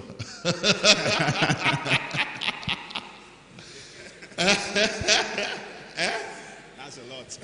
Do you understand what I'm saying? What's it, Bami? But that's what's happening. And I think young people are going to very quickly figure it out. That, if I'm earning 150,000 and I'm primarily working on the internet, why am I wasting my time in Ogbomoso when there's Starlink? I beg. It's only.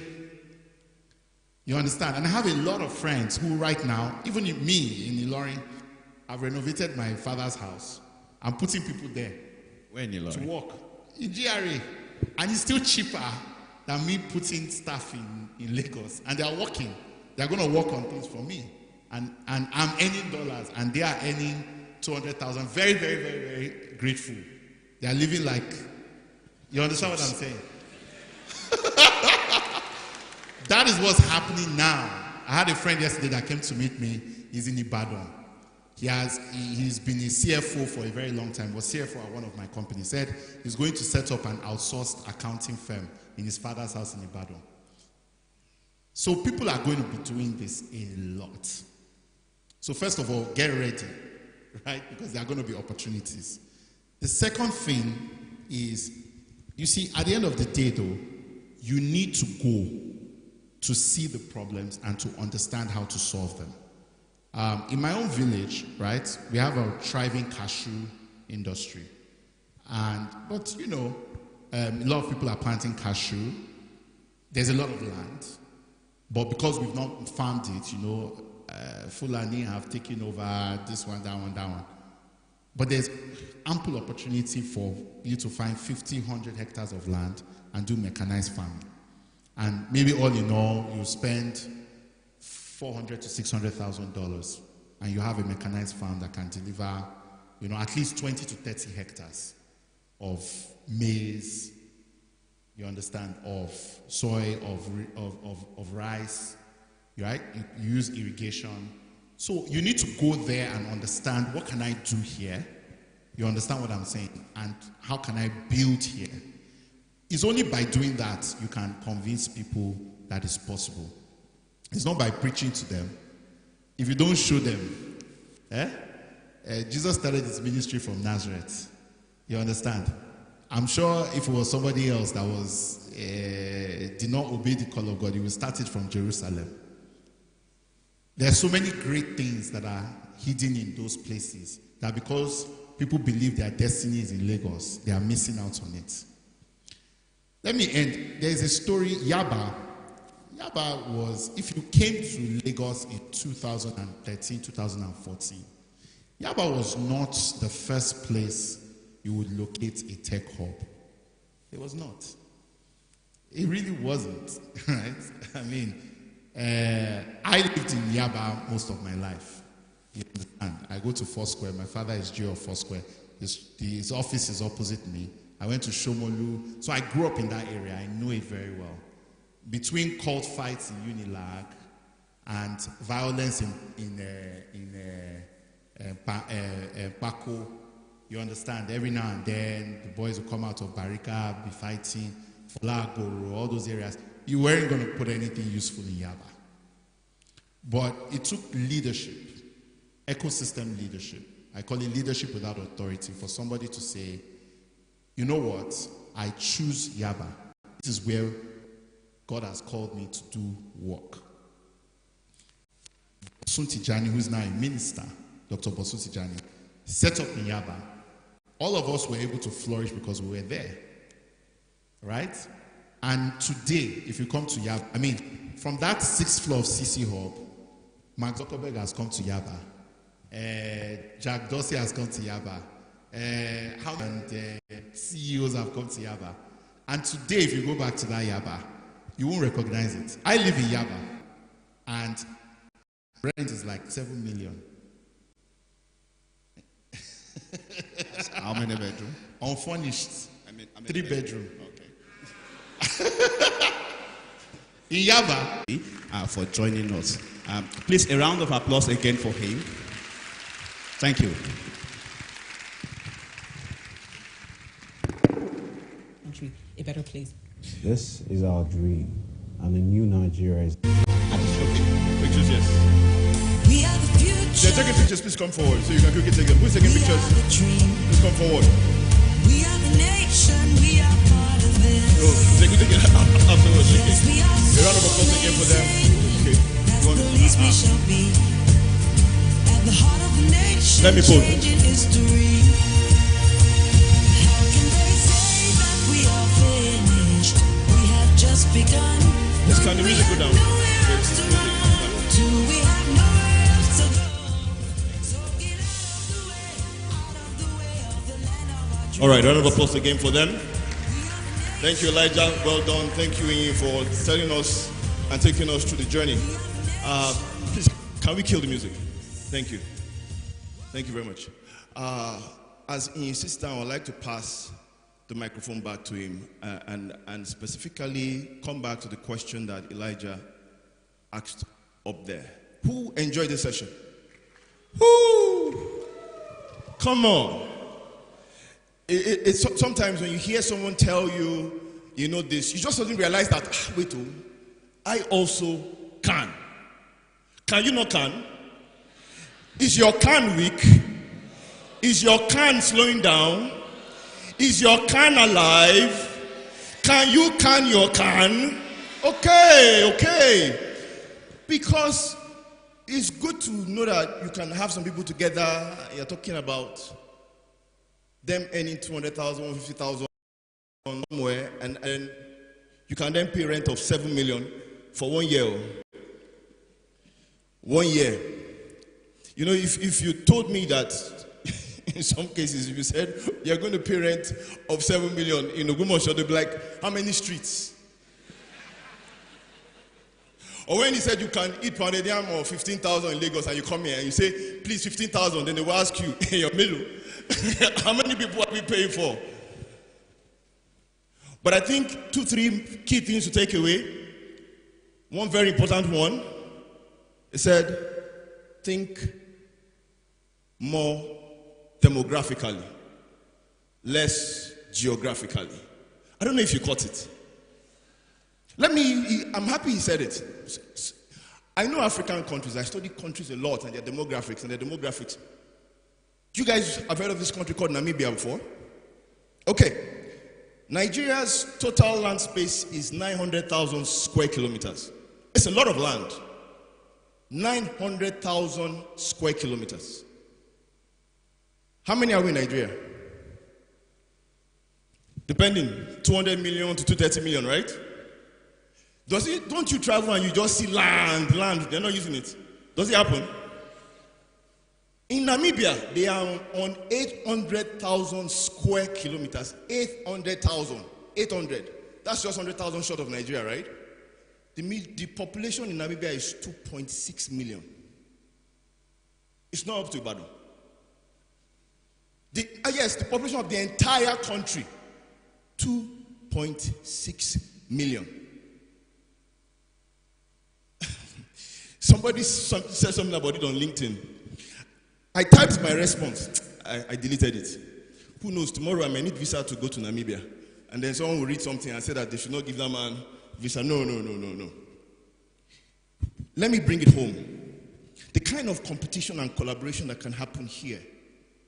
A town, secondary city of 2.6 million people. What we can do, of 1.2 million people. If we push ourselves, we can achieve development and progress more than the entire country of Namibia. Do you get me? Why? Because we are closer. We can try and solve them. Sorry, the mic is going to come back to Ian. I want to ask, there's a question that young man asked you. And you said a lot that a lot of us gained from. But can you tell him 1, 2, possibly 3 steps? Because he's in Ogbomoso. He's probably just graduating. And you are asking him to go back to Okebo. Or Igboho, yes. And build an ecosystem where everybody surrounding me is either a farmer, maybe we don't have people who have phones, internet access. So looking at it from his POV, I mean, just simple things that you will motivate yourself. How would you tell him? Okay, so having heard of one, I think the first thing is if you're going home, you need to go home with something. So either you're going home with knowledge, okay, you're going home with networks, okay, you're going home with money. Ideally, all 3 would be better. Correct. So, Elijah, I hope you're listening. So but you have to also understand the problems that are there. So it doesn't mean that you should pack your load now from here and go and sit down in the bush. And build ecosystem in the bush. And build ecosystem in the bush. You can start from Ilorin. You can strategically walk yourself to Ilorin. You understand? And from Ilorin to Igbo, I don't think it's more than 30, 40. Sure. I think it's more than an hour or 2 hours. Yeah. And you can go there and understand it. Now that's one. But two, there are problems that those people have that you can turn to opportunities, even as you are a student. I'm sure many of them have challenges selling their produce. You can do a very simple trading business. And help them aggregate and help them aggregate and sell. Because there are aggregators that are probably going there and cheating them, selling, giving them less. You understand what I'm saying? That's a very simple business where you just make a fair profit from doing that. You can use technology to even orchestrate the pick-up and the drop-off. Right? You don't need too much to do that. Yeah. But ultimately, number three, you must have a vision for wherever you've been called to. Which is why this work that is happening in Ogbomoso, I had to come because it's so important to support it, right? Where do you see a royal father that has a 25-year vision for... Please, a round of applause for Imperial Majesty. So, I have a 30-year vision, both from where I'm from and from where I work, which is Yaba. Yeah. Right? I've seen 10 years of it through under leadership. Yeah. But we haven't finished. There are things we are going to do. So as God now enables you, and you have to think about it long term. There's nothing you can, if you start quick, you will finish quick. So you have to think very long term. You cannot be thinking, oh, what am I going to do next year? You have to be thinking, what are we going to do? How would I prepare myself for leadership over the next 30 years? God never gives a man an assignment unprepared, no matter how anointed he is. So it's really important for you to be thinking long term. Thank you. I think that drives it closer home. Okay, we go quickly to our next session, which is a very interesting one. Actually, on the agenda before, this was supposed to come before the fireside chat between Elijah and E, but it's good that it's happening after this. I will be welcoming the moderator and then introducing the panelists as they come up. This panel session has the following theme: the Ogbomoso vision. What's the goal for Ogbomoso? And those seated to discuss apparently are the co-conveners of the Ogbomoso Digital Economic Summit. And so I would like to first of all introduce our moderator, who I have called out before, but I will call again in the person of Funto Adeshola. So please come forward. Our amazing Amazon fire engine and the lead for the organization for the summit. So all are together, everybody around. This young woman that has been having sleepless nights, and several of the other people here. You're welcome to sit down. Also quickly want to invite Jesu Damilare Adeshagun David.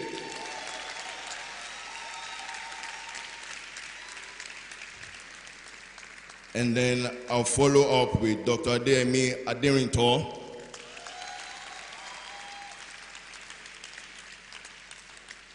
This kind of paneling is star-studded, right? Funto, I don't envy you, but you can do it. And then we have Dr. Peter Bright, who you've been hearing his voice without microphone, and you will continue to hear that voice without the microphone.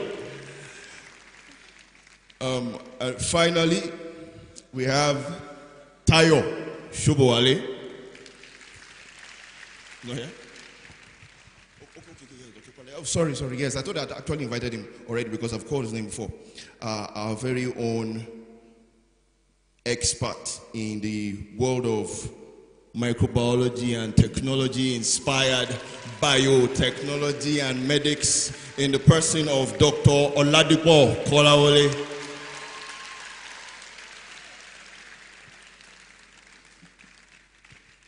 All right, over to you, Fuda. Hello, everyone. Good afternoon. Once again, I would like to appreciate and honor the very distinguished presence of His Imperial Majesty, Oba Gandhi Afolabi Olayoye. Thank you for coming, sir. We are so privileged to have you. And thank you to all the royal fathers seated here before me and all the invited speakers. Thank you so much, sirs and ma'ams. It's such a privilege to have you here today. And it's, for me, it's a very great privilege to have my bosses seated with me. It's been a great privilege serving all four of you. So earlier when we started, when Mr. Sheung was asking the attendees or the participants, people in the audience, and they asked, I think somebody spoke from over there, and she was saying that she loves Ogbomoso. Yes. So I want to say that how many of us love Ogbomoso? I love Ogbomoso. I think we should have a T-shirt. Yes. You know, the way we have. I love New York City, NYC. We should have a T-shirt that says I love Ogbomoso, because a lot of us really do love Ogbomoso. I'm not from Ogbomoso, and I don't think anybody seated here. Oh yes, aside from him, we are not all from Ogbomoso. Sorry, sir. Yes, two people.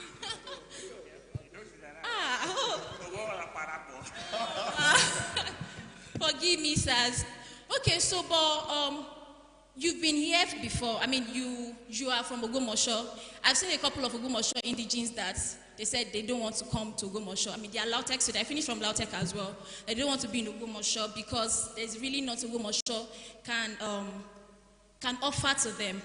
But you are all here in Ogbomoso trying to make a change in your homeland, and for Mr. J.D., who is from Ogun State, right? And you've made this place your home, right? And for other young people, you've painted a vision in the heart of young people here in Ogbomoso. So that is why we have these ODS. Please, can you help me appreciate them one more time? All right, so yes, the session we have is about, we want to talk about your vision for Ogbomoso. And I mean, not just, it's not the vision in the sense that the projection of your dream, or how you intend to ensure that Ogbomoso reaches its economic growth and development. And this digital transformation that we are talking about is escalated exponentially, right? So I'm going to be starting with Dr. Adeyemi Aderinso. Right? You've been in business for a very long time here in Ogbomoso, and you've seen all manners of challenges and whatnot in Ogbomoso. So my first question to you is, being in the ICT consulting and training, I want to ask you, sir, how can Ogbomoso harness its local resources, particularly the educational institution? I mean, we have different educational institutions in Ogbomoso. Lautech, for instance, we have like College of Education and all sort of institutions. How do you think Ogbomoso can harness its local resources, particularly the educational institutions, to attract new businesses and foster growth in the tech and digital sector? You did not mention SQI. All right. Thank you for that question. And even though it's a panel session, we'll try to put everything, together into it. Coming to Ogbomoso in 2008, we left Lagos in 2008 to come to Ogbomoso and establish an ICT consulting firm. I think we didn't think very well then. If someone like he has maybe counseled us, people would have considered, the thought. It was so much a struggle then, but something is changing now. You never believed that there could ever be a gathering like this, in Ogbomoso before. So the first thing I will say about the question he asks is that we need to understand first that everybody needs help. Everybody. The richest man in the world needs help. And people telling them that we are from Nigeria, I wasn't comfortable with it. He would have taken it from the school where the internet is stable, but now he's at home. So I was thinking, how can I take it up that will not make them feel like something is wrong? Brainstorming, then I just went into the class and said, oh, hello, I hope you're good. Your lecturer has just been cut off. I was trying to be very polite. But as I was speaking and asking questions to know how to enter, the man said, I am a lecturer in a university in the US. I've forgotten the name, something Riverside, and so on. Said, I'm a lecturer in the US. I have heard about this, I heard about that. First thing I noticed was that his energy began to talk. He said to me that, oh, we have a lot of Java programmers here, these programmers here in that university from SQI in Ogbomoso. And he said that several times in the video. We are going to upload it to YouTube, anytime soon. So as he was saying that, we are no longer taking classes. I think we have a discussion. Let's talk about it. So he said something beautiful that the university at the point wanted to stop or stopped funding scholarship for people from Africa. But if on your CV or whatever, they could see SQI Ogbomoso, then they give you an exception. Oh my God. I told the lecturer, download this video and share with everybody in the team. Now, what is that thing that is make them to give such exception? It's because they found the app before. So sometimes they tell the students, wait longer, we'll sponsor your masters, just to join them in training over there. So the man said, oh, I have seen a lot of places I could train here. I'm a lecturer here, but I chose to come there. And I understand the network issue. I'm willing to stay. So what am I saying? If that app consistently comes from Ogbomoso, businesses will find their ways here. Consistency. App. The final thing is collaboration. I hope you know that all these amazing innovations that we have is like an assembly.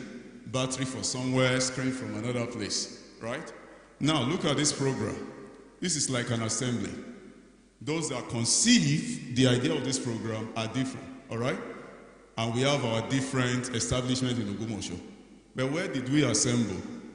In Lautech. If this all has not been there, what are we going to be doing? So Lautech is like assembling all of us. So when we push it to that level, where Lautech consistently remain the best state university in Nigeria, Innovate Lab consistently give best of startups from his end. SQI continually do that. Our doctor consistently gives solution to world health problem. About what are you talking about? They will find us. They will surely find us. Thank you so much. Thank you so very much, sir. So consistency, help, and collaboration. Thank you, sir. So it's a good thing that you ended with doctor. Yes, that's where I'm going to.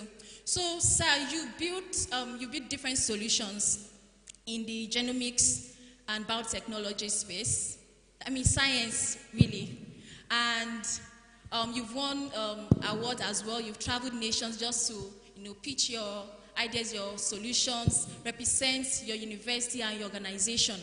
So, based on your travels and all the things that you've seen in developed countries, I want to ask you, sir, what are the infrastructural and technological advancements that are essential for Ogbomoso's development? What are the infrastructural and technological advancements that are essential for Ogbomoso's development and that can help us thrive as a digital economy? Well, Kabisi, and to everyone seated, is a complex question coming from my background and my experience, because within health we have a lot of bottlenecks. It's easier in IT to develop a product and everybody just accept it like that. We have different criteria to pass through before you can say that this is worthwhile. But coming to our experience, what we have done so far, we also are leveraging on and has the highest ROI. Capital, everything increase immediately. It's robots that deliver drugs from one ward to the other. So we have traveled far and near. We now brought what we have seen over there home to replicate. And God is paying us. We're just 5 years. We are very young like us. For industrial training for IT. So we started here so that we can allow students to stay. Because you can build capacity and you still don't retain capacity. So most of our interns are our staff. And last time, being a grown man from Ogbomoso, I discovered that if they post NYC Corps member to, if you don't get posting in Lautech, you don't get in Bowen, you don't get in teaching hospital, the next place you go is secondary school to teach. That's why you don't do education. So how can we create a system that it will be attractive for core members to say that they want to come and serve in Ogbomoso? And that's what we're doing. And we have seen, see, people have bought their way to come and serve in our organization, pay with some of money. And that is one thing. I have a lot of corporate members. Like what he said too, we have seen students from 2 universities from UK and 1 from South Korea that after their training, they came down to Ogbomoso to do 6-month internship before they go back. The other 2 guys now, they are working with NHS as clinical scientists in UK. So what we are doing is that we are trying to be a center for attraction for the future of biomedicine. And it's not only elites now, we have other 2 startups in the community that we are keep multiplying ourselves, like Genoma Corp is doing great. We have another one, Anchor Research. So these are teams we started in Ogbomoso. So those we are doing. So that to let you know that people are coming from Lagos. Not about training, it's about even impact the economy in the little way we can. People are coming from Abuja, Port Harcourt, and they rent apartment. Every day they must take minimum of 30 students that we eat. There was every day they must take minimum of 30 students that we eat. There was a time we have some students from Abeokuta, like 50 from Moshood.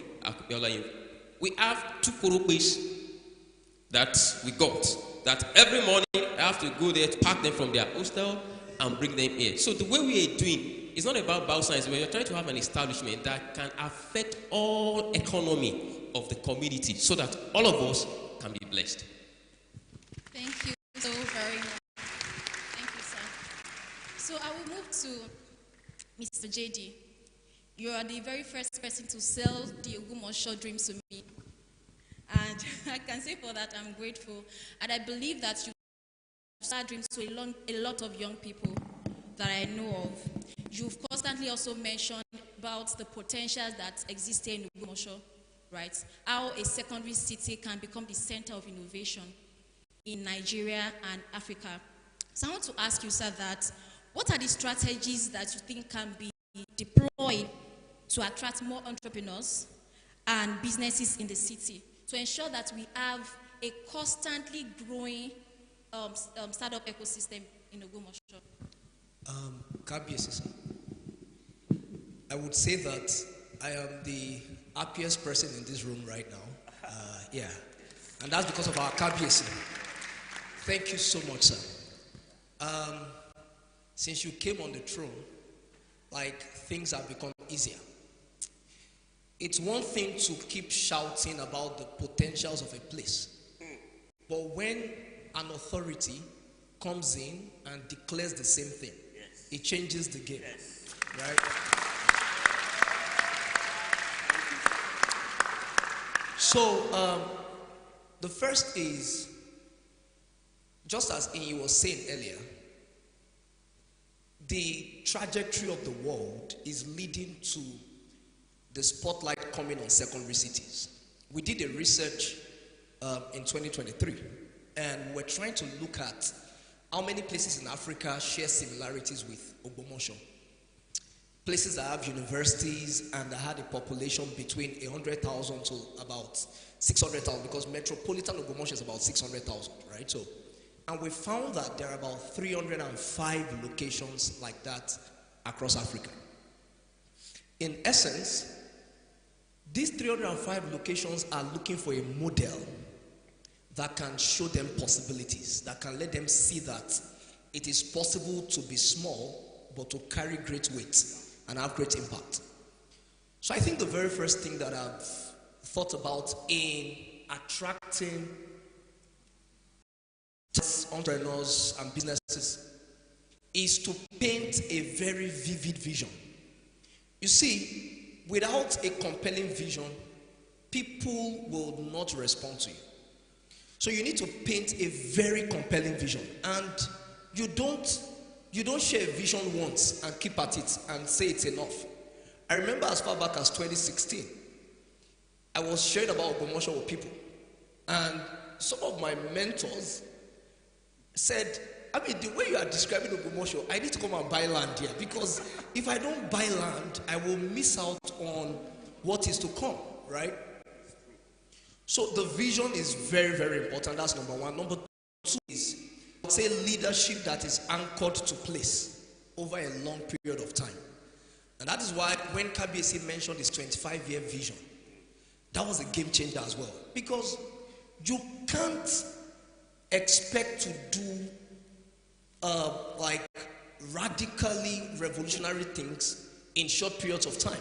So Bill Gates was the one that said we overestimate what we can do in 1 year and underestimate what we can do in 10 years. How about 25 years? Now, with a 25-year vision, people know that, okay, I think I'm safe within this ecosystem if I keep as an apex leader in Ogbomoso, and then we have other leaders. These leaders, amazing leaders, who had opportunity to move out of Ogbomoso. I mean, I've had offers at different times to move out. But I'm like, no, this is where I am, right? You know, yeah. So that's number one, right? Number three is, he mentioned something. He said, you need just one success story. The moment you can have one success, it will break out a chain reaction. It's like a ripple effect. I know that SQI is here. SQI is 15 years old now, right? 16. Started in 2018. Started in 2008, yes. Now, SQI has expanded to about 4 other cities, in 5 cities in Nigeria. But because there is even more significant investment going on into a campus, right? Now, what I'm trying to say is that if we have successes, more people, I can say that kickstart because they see that the track record we are building and the commitment over a long period of time will compound the effect of what we are doing. So I think that's the third thing, like having like success stories. And I feel more is putting the greater good above individual good. I would say that that's something that is not usually common. And thankfully, again, I need to refer to Yaba in Lagos. And it's good that he and Sheoni Bide are sitting side by side, because they are both beneficiaries of CC Hub. Wow. Right? So when the minister, Honorable Bosu Tijani and Femi Longe, came back to Nigeria, I think in 2011-ish, and then they started CC Hub. Planted it not too far from Unilag, Yabatech. So there were these universities around them. And then they made it easy for young people who had dreams to come into their space and to build. I feel like what they did basically was to put the community ahead of themselves. It was to empower. And I feel like that is going to be a game changer as well, to bring that density we need. If I put on my status some days ago, I said, some years ago, I think 2018, we had an event, and it was called the Ogbomoso Innovation Challenge. So I had some feedback. People were like, why didn't you say it is Innovate Lab Innovation Challenge? And I said, no. I said, you see, if Ogbomoso wins, we will all win, right? So if we put Ogbomoso at the top, the attraction will spill over to all of us, right? So I would say those are the 4 most important things I would say. Thank you so very much, sir.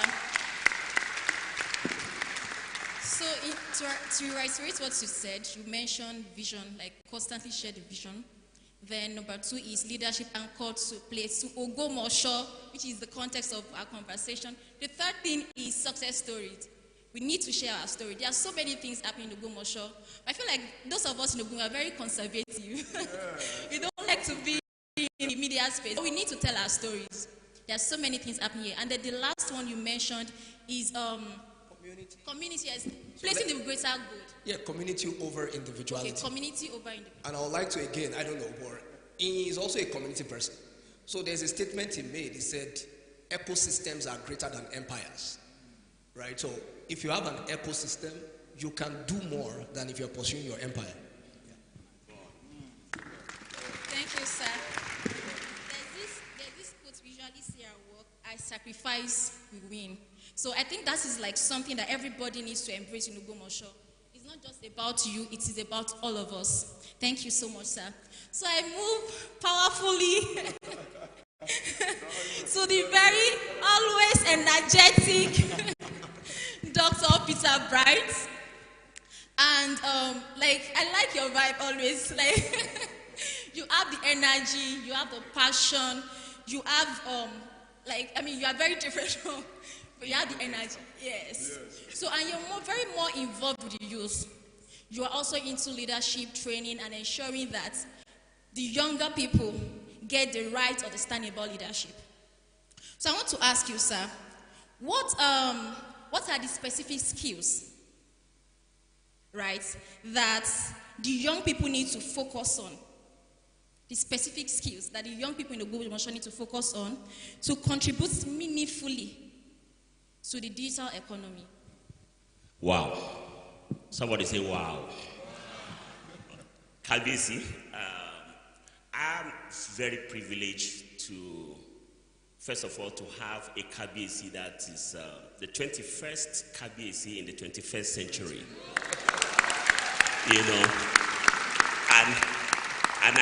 and I believe that it's going to rhyme with the 25 years agenda. So by the 21st of your 25 years agenda, I believe that we'll have covered every vision that you have for Ogbomoso. Thank you very much. Thank you very much for coming. Just a little brief story. A lot of people think that I am an alien who came from somewhere. Really, I am from Ogbomoso. I traced my roots to Ogbomoso. You know, say amen. So, and 2016, I've been heading an organization. We do leadership training and all that in different countries, over 20 countries. And in 2016, I was sent to Nigeria to do something. And I was given the opportunity to do whatever I want to do, you know. I said, So I have not done anything infrastructurally to put something down. And I decided that instead of building that in Lagos, in Ibadan, I'm building that right here in Ogbomoso. And what we have done is that to build an ultra-modern facility, you know, first of all, to empower people, because young people, the first skill they need is actually empowerment, you know, train them, give them something. And so we built that ultra-modern facility right opposite a Greek settlement. Now, I went through their Greek settlement. You see all these farmers have come doing the same traditional stuff. How can we train these people? They cannot, nobody can do what he has never seen before. So one of the things we did is to sponsor some of them to go out to see. Because if you keep telling somebody it's going to be done, this is how to do it, this is how to do it, you will still come back next year to still tell them how to do it. So first of all is to empower these people. We have, by the grace of God, empowered people. We have someone in Russia whose training is basically on how do we use modern skills to actually have farm produce, because we produce a lot of things here in Ogbomoso. The best mango is in Ogbomoso, but we don't have mango factory in Ogbomoso. We don't produce anything. So it's like we just catch the mango, chop the mango, and then we are actually selling our future. and then we package them inside Korokwe to another town for them to eat our mango. So we have built that so that when they enter that particular facility, number one, their mind is changed. They see an ultra-modern place, things that can happen. That's the first thing we're doing. And then recently we are building, because those who can help us to finance are here. If we say you have built, it means that you don't need anything. So we are building a model of a medical hub, right, where people can have access just by, instead of flying outside the country for medical checkups. People go for medical checkup, medical wherever. You can come to Ogbomoso, go to that medical center, just click and speak to the doctor you want to go and meet in India or something like that. So that is one of the things that we are doing to be able to leverage on the importance of Ogbomoso. And then thirdly, it is collaboration. Collaboration. I think it's the umpire who said that you can only go alone. If you go alone, you can never go fast. But together with other people, we can actually go far. So very, very important. That is why I love my team. Even though I'm the youngest, I'm the fattest. Amen? I'm the fattest, but I'm the youngest among all of them because I'm just about 2 years old. This is 5 years and then 29 years. Anyway, so as I was saying, so I believe that we can harness all this together, getting what you know, what I know, put them together, and then we also fly. And our place is going to be a base where you can actually, produce all those stuff. So that is what we are doing. Thank you very much. Thank you so much, sir. Thank you so much for sharing. I'll come back to you. Yes. So, there are a lot of information going on around. There are a lot of things happening within the tech ecosystem.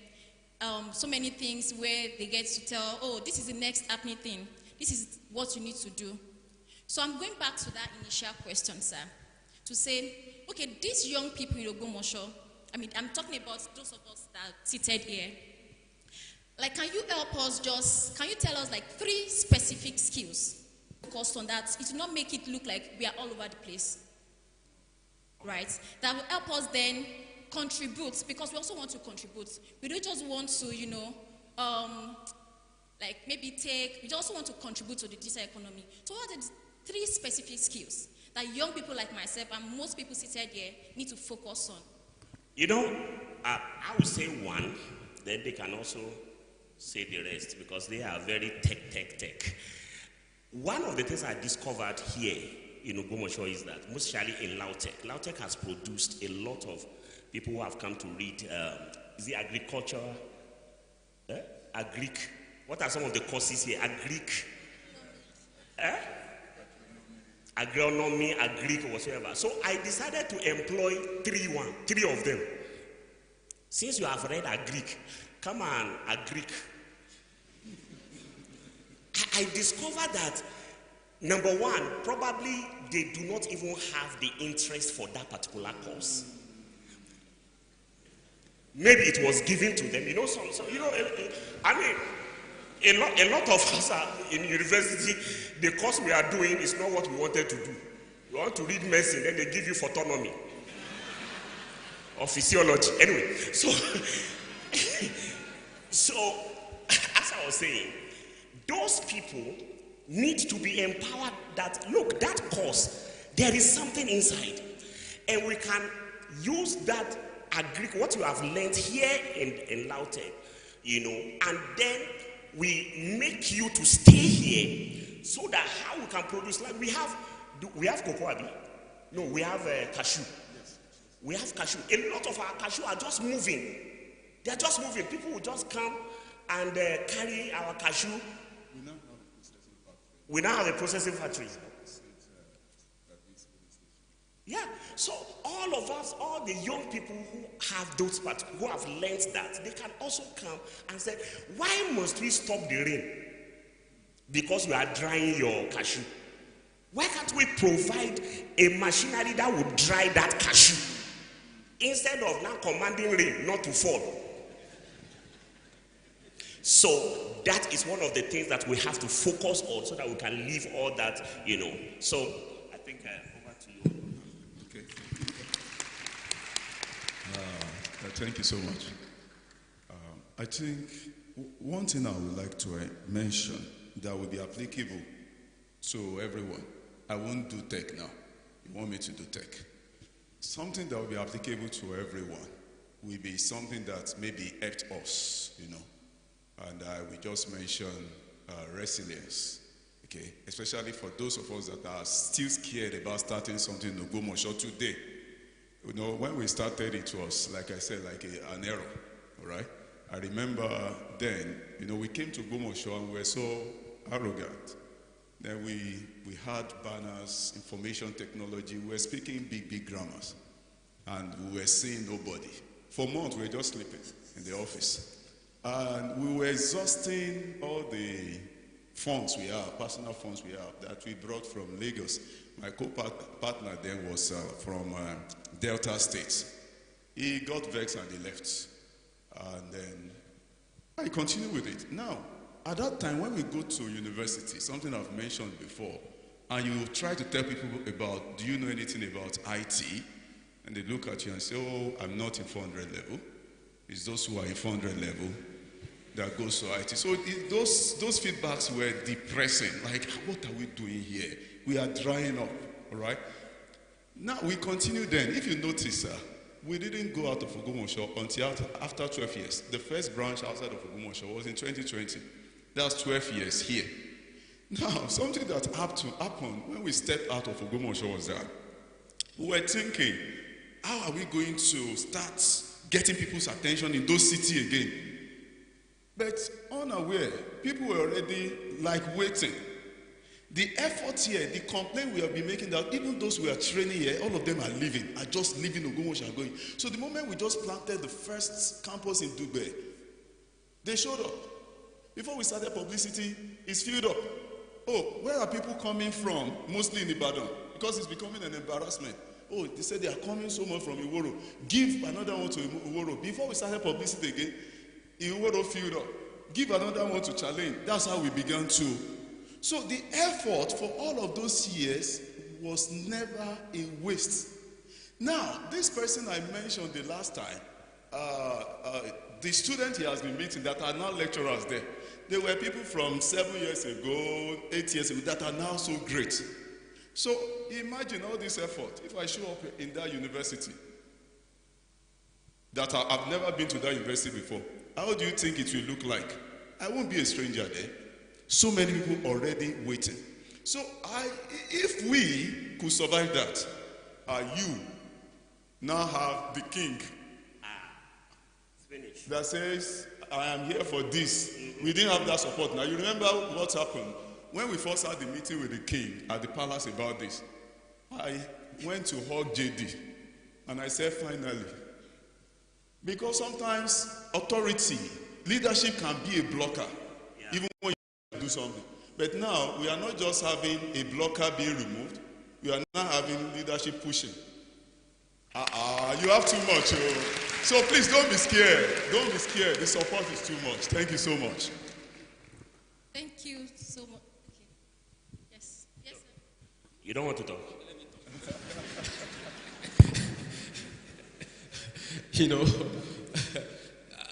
I'm learning to talk amidst them. The training we have as science, I'm a scientist, so we don't talk much. But when I left the era of being a scientist and now came into entrepreneurial space, that's why I coined the word science-preneur. I have learned how to talk, because you can do fantastic work in your lab and end there if you don't know how to talk. And that could have saved millions of people. So I think majority of few people knows me. I grew up here, and one of the things we've been doing is that it's easier to build a successful business in Ogbomoso. Very, very easier. The environment is friendly, conducive, everything. He talked about 7 million naira house rent in Lagos. If you bring it to Ogbomoso, you have most of the office space we are using here. If you have to go to Lagos, when they were pushing me, come to Lagos, come to Abuja, I said, you want to kill me. How much is my office space here? How much is my running cost here? If I go there, it's when I want to scale. The time for me to scale up, after SQI scale up, I can now move to that place. So you need to learn something from US. Is what can I do? It's not what can I get.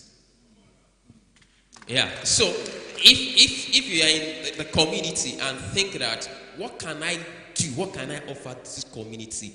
No, it's not big, no matter how small it is. They say it's a drop of water makes a mighty ocean. So if I'm waiting to have 1 million naira to start something that is meaningful, I will not do anything. So the youth should be ready to use the available resources that they have and have people to mentor them. Then there is tragedy. Like now we have the World Economic Growth Report that talks about the skills that will be needed for the year 2030. So if I'm a youth in the community and I need to be relevant, I need to go outside my normal curriculum to acquire skills. You see, like we spoke 2 years ago, the university is to lay foundation for you. So what you now build on it is left to you. So is the applied. That's why I love Lautech. I'm a graduate of Lautech. Applied. It's not pure. It's applied. The problem we have as users, how do you apply what you have been taught from primary school? You know, I think I'm a scientist. I know about accounting, debit and credit. You know, you have to calculate tax, every other thing. You must know, I don't know mathematics if you want to be great. So the youth, the only few challenge I have with youth in Ogbomoso now is that, you say, I've done interviews. Oh my God, I've done interviews. I call out interviews. Sometimes I will say, I need, but you at least see the skill you want for the job. That's the bitter truth. Yeah, to buttress what you are saying, you are not tech. You know, there are soft skills that you need to have. And that is where the place, you leave school first semester, you have to identify different organizations to volunteer with, to intern with, so that you can acquire those soft skills with a period of time. Because if you don't do that, human capacity, what my brother said, Future Africa, if secondary cities have opportunities and in future the opportunity come around, how will our youth be qualified to work in those companies? Because that's it. So as we're attracting investors, we have to do a series of programs to educate, enhance the original skills that they have from the university so that they can match up with those future that we are looking up to, so that when the opportunity comes, they are ready. When preparation meets opportunity, then you can key in. That's all I have.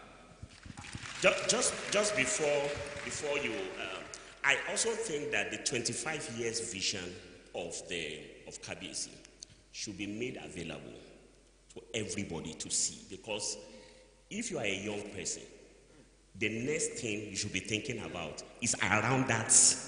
Plug yourself inside what, you know, as soon as I read that, you know, when KBC was reading them, immediately I discovered that there was this potential I have that was about to die because of where I found myself. And that I can build within. I like building. I'm a builder, you know. And that thing was dying. So immediately I checked the vision. I discovered that, hey, this infrastructure real estate is something that, you know, I went to South Africa and I learned how to make bricks. We can build a 2-bedroom house in 2 days. We have the machine in Nigeria. and we can bring it in. All we need is the land, make the bricks. Within 7 days, it dries up, and then they put it like an interlock. And if we don't like the 2-bedroom, we decide to move. Like Inya Yodeji want to move to Ogbomoso, you know. Say amen. You know. So, you know, we just carry your thing. You remove all the building and move it to somewhere else and build. So I think that one skill we should all be looking at is vision-driven skills. It's like solution. What am I going to do to my community? You know, and we also want to say thank you once again that we have a leader who has a vision, and where there is vision.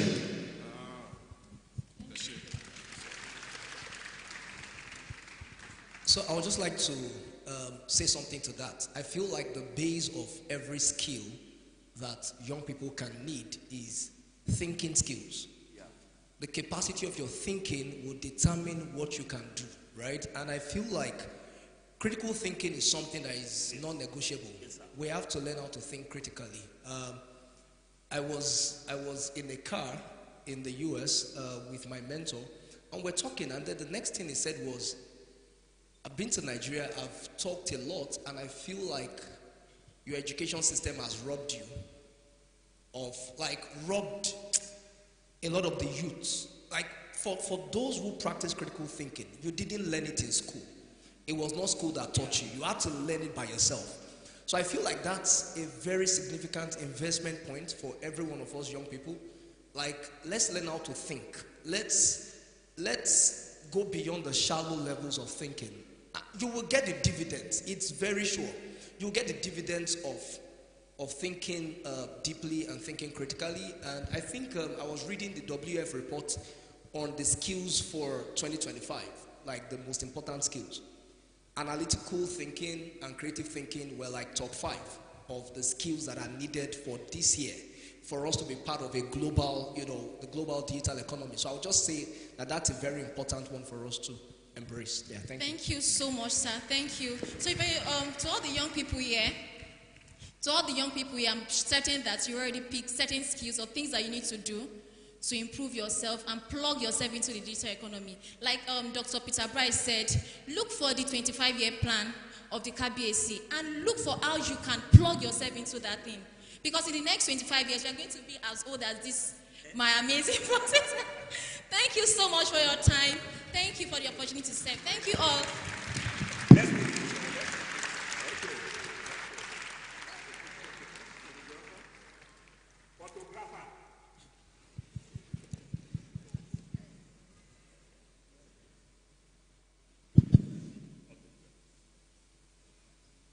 If you know that this session was for you, please can I have a round of applause for you? Because I think anything that has been said and anything that will be said afterwards has this not only as the foundation but the engine. A round of applause again for them. Kabesio and our royal fathers, you honor us for spending this time listening. It is rare. Please, a round of applause for our leadership, for staying with us, to listen to us. We're going to have a session of spoken words. I want to be sure that the person doing it is coming up next. As they were speaking, I kept asking myself, and that's why I'm happy that Dr. Kolawole answered it. Spoken word, please, if you're ready, just come up. Come and stand beside me. And Dr. Kolawole said something. I hope I'm getting the name right. Though. Yes, Dr. Kolawole. He said, please, no music, please. Until you get to that place where you are here and you want to live here with, so what should I do next? Not what am I going to get? And I have to address that mindset because sometimes you may be in the audience sitting down and this is great and you had a great time, then you go back to your room, you feel you have been blessed, you've been impacted, then your friend in your room asks you, so what did you bring? And if you maybe got donut or something, you take it back and that's what you thought you took away. Then you ask yourself, okay, so now I have heard all this. What am I going to do? Then you look at yourself and say, but I don't have anything. No, sir. No, ma. You have something. The truth to tapping into the 25-year vision. Spoken word. Where is he? Okay, come up. There's a round of applause for him. The truth to tapping into that vision is to recognize that it is what you have connected to the vision of the leader that brings forth something. I'll come back to that afterwards. Okay, you ready? Are you ready? You're ready? Okay.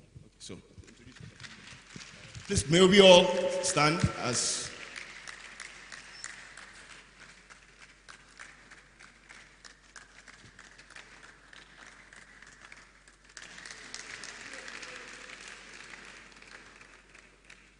Thank you.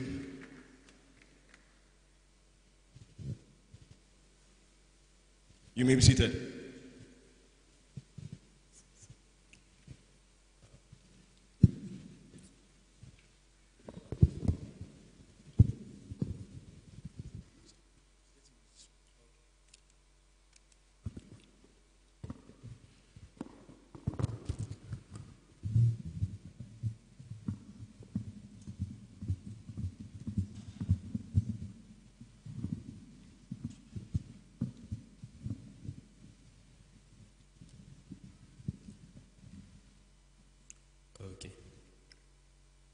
Good afternoon, everyone.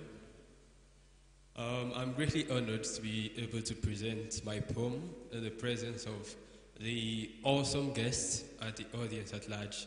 I am Emmanuel Akin. Thank you. I pray my confidence does not betray me. Let there be light. Let there be words. Let my words be brave, enough to leave my lips. Let my words be enough. Let my words be. Okay, thank you. Like I said earlier, the title of my poem is Landmarks. But before I start, I would like to do a little backstory.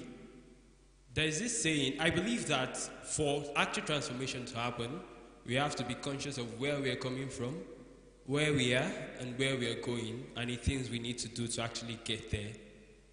There's a saying in Yoruba, Ori ni mo fi rin debi ki se. And loosely translated, it means I walked into this land on my head, not legs. And what it actually means is that I was better than this land.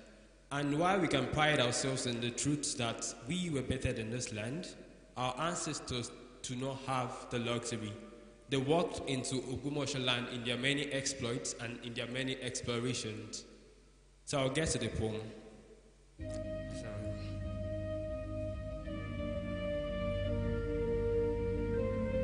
Ori ni mo fi rin délé yìí kì í ṣẹ̀ṣẹ̀ is a saying for we, the offsprings, not our ancestors. Translation, I walked into this land on my head, not legs, is a saying for we, the offsprings, not our ancestors. Our ancestors walked hands first into this land, holding victory firm in both hands and never let go. They were fort holders. The tribal marks that stood firm on their faces is proof enough that they did a good job. The land made marks on their faces and they returned the favor. Can you not see the landmarks? Every place, big or small, is a memorial. The rivers, Odolaka, Odoba, the hills, reaching for the sky like the people of the land. Places were named after acts. Aroje, a place where people stood to eat evidence. They were always in motion, always found in action. Okelere, the place where the elephant was killed. Mighty actions were never alien. Can you not see? Everyone living or dead is a monument. Shawun Okunola, Ladoke Akintola, can you not see? Everyone living or dead is a monument. Obagandi Olaoye, can you not see the landmarks?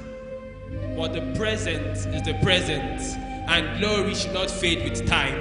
Everything that was lit a moment ago has burned to ashes. Everything that was sick is now dead trend. Time will always tell, but if its words will be in our favor, we have to work with it. I know the future is promising, but a promise is a debt, so we have to pay our dues. Give the present our sweat, their quotas to be met. Do the work and cast our net. The laborers are few for such bountiful harvest.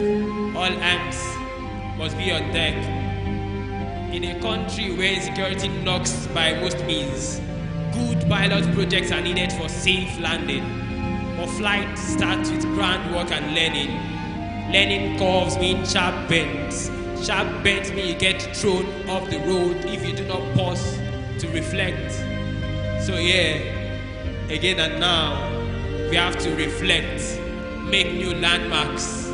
So yeah, again and now, we have to invest, make the most of the present. So here, again and now, we have to be thought holders. Let time bear us witness, till our achievements need no testifiers. Let time bear us witness, till our success is timeless. Thank you.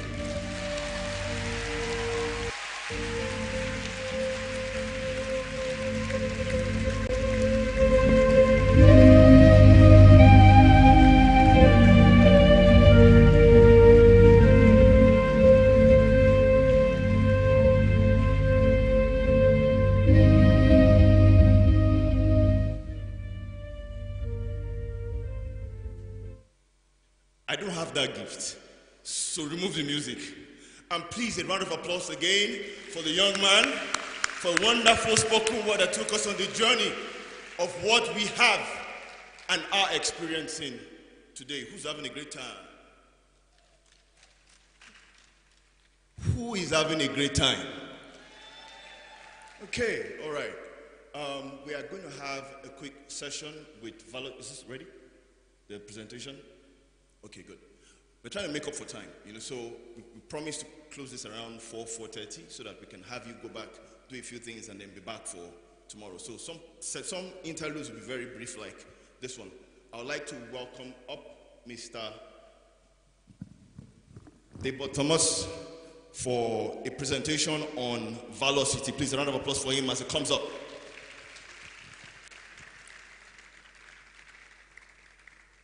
He will tell you what it is about and how to tap into it.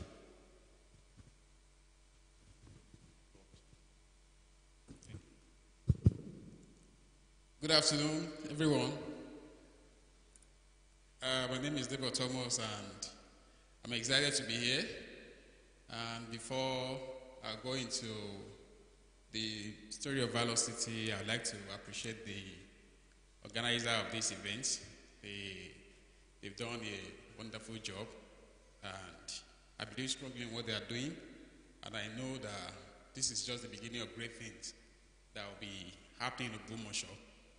And before I go into Valor City, I would like to just give you a foundation of what led to Valor City. And what led to Valor City as a project is my own story. As somebody that was born in this town, I was born about 44 years ago, and I've lived practically all my life in this city. And I've done well for myself. How can I say I've done well? My initial struggle is to overcome poverty, because I was born into a typically poor home in this city. And with I didn't really have so much in terms of physical opportunities around, but I've been able to, through self-development and other things, to, overcome that initial struggle of poverty. And so when I got to a point in my life where I didn't have to struggle about the thing that used to be a mountain for me, I was like, it's time to think of how do I give back. And though before that time, I think about 20 years ago, when I shortly after I started my first business, I started in Lagos, and it was clear to me that I have to come back to Ogbomoso to start doing my things. So I had that vision, even though I didn't know how it was going to come about. And today, I can tell you that vision is Valor City. So what is Valor City about? Valor City is Africa's first human development smart city that is going to be situated in Ogbomoso. And we've made tremendous progress in terms of the number one thing when you want to build a city is the location, the land. And my company, Haston Nigeria, we are blessed with land. And for Valor City, currently when we started, we had about 1,000 hectares, which is 2,500 acres. As we speak now, Valor City landscape has extended to 2,000 hectares, which is 5,000 acres. And that is what we are calling New Ogbomoso Town. And thank you. So I call it New Ogbomoso because, I said something about the city came about from the angle of me wanting to give back and empower people. And that's why we nickname it Africa's first human development city. Now, when I've listened to all the speakers there, and I'm excited by their vision and their drive. And, I've seen that all these things they're talking about is more of the software that is needed. But for every software, there is always some kind of physical representation of what they're talking about. And that is Valor City. So, at Valor City, at first when I was discussing with some people of the vision, that was like 4 years ago, one of my respected mentors, on what I wanted to do next. And the person looked at the magnitude of what I was about to take on. I was like, Debo, I love you very much. This project, I don't think is viable here. If you are like an American now, they have social safety nets. You have your children in secondary school. How are you going to cater for them if this project ends up taking everything from you? And, the person was just trying to look out for me. But it was so clear to me that this is what I have to do next. Because I was at the point to either leave Ogbomoso, because for me, I have a system already running here, and I was looking for the next thing to do. So the person tried to just, say those words to advise me on to be careful on the stuff. But so far, so good. We've made tremendous progress. God has really helped us so much that we've started physical work on site, and things are going on. So one of the things the person told me then was, if you are building your city in a place like Lagos or Ibadan, I will have completely supported you. But Ogbomoso, there is something happening in Ogbomoso. Young people will not want to come. Even if they come, they will not want to stay. And he started telling me that industries are the things that make people stay in a place. That those industries were not in Ogbomoso. So, he raised important questions. And those questions got me thinking. And the solution I provided to those things are what I call the pillars that Valor City will build on. Instead of waiting for industries to come, why don't you, think of building the industries? So, but what kind of industries can we build from scratch? When I look at the basic things I should look at in terms of infrastructure that favors the location of the city, I look at the international airports in London that belongs to everybody, because the federal airports. It's up maybe 35 kilometers to the site of the project. And I was like, okay, so what kind of industries can we have? And I know tourism drives a lot of things. Then I look at things that are happening across the country already. I look at some schools. One of the schools that stood out for me is this landmark university in this place in Omuaren, Kwara State. Thank you. And I have friends in Lekki that have their kids in Omuaren, and their kids are schooling there. So I was like, if somebody in Lekki can decide to just send children to Omuaren for schooling, young children, I'm not talking about university students, they have secondary school as well. That means with the right value created, I can bring people from all over the world to Ogbomoso, into Valor City. And that was how we coined the 6 pillars of Valor City. Number 1 pillar of Valor City is education. And we took it further into what we call reimagined education. Because I love education so much, but I do not believe in the one we currently have now. I believe we need to reimagine it. And that is what we want to build. One of the things we want to build Valor City around, in a way that it attracts people that are interested in industry. So we want to give them the hardware they need, the environment they need to build this new reimagined education. So that attracting people into that place will make people come to Valor City to learn, and with the other industry that will be attracted to Valor City will make them stay. So education is our number 1 pillar, because I've seen that many of us here now, we come from different states. Education is what brought us to Ogbomoso, and it's something that will always be bringing people. Then we look at healthcare. So when I look at healthcare, I remember the story of Ogbomoso that, like maybe 30 years ago, Baptist Medical Center is that is now Bowen, is one of the major attractions for people into Ogbomoso. People come from different places and they come from medical stuff. So what about if you have an healthcare district where medical entrepreneurs can have their own clusters? Maybe specialty on kidneys, specialty on maybe all these plastic surgeries, whatever it is they do, maybe eyes and things like that. People don't really care so much about location. What they care about is value. Once the value is there and is competent and is top-notch and is international, like it's standard, people will come. So that is another pillar we look at, healthcare. Then we look at sport. We have vibrant relation.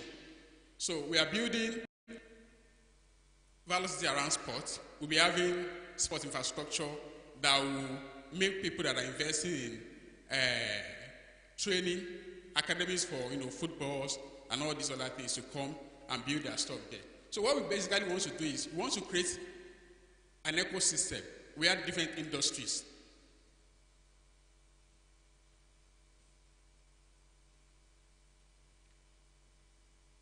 Thank you. So we want to put all these industries together. We look into normal things like tourism, theme parks, where people can just come to relax. Then when we have all these industries together, people can come and build their businesses. And the businesses also will need staff, people that will be working there. Don't forget that the first foundation is education, training the workforce that the city will need to power the businesses that will be there. So that's basically the vision of Valor City. And now we have the last one, which is the 6th pillar, the eco-friendly living environment. And that one we are emboldened by the fact that when one of the speakers was talking, he mentioned something like Starlink.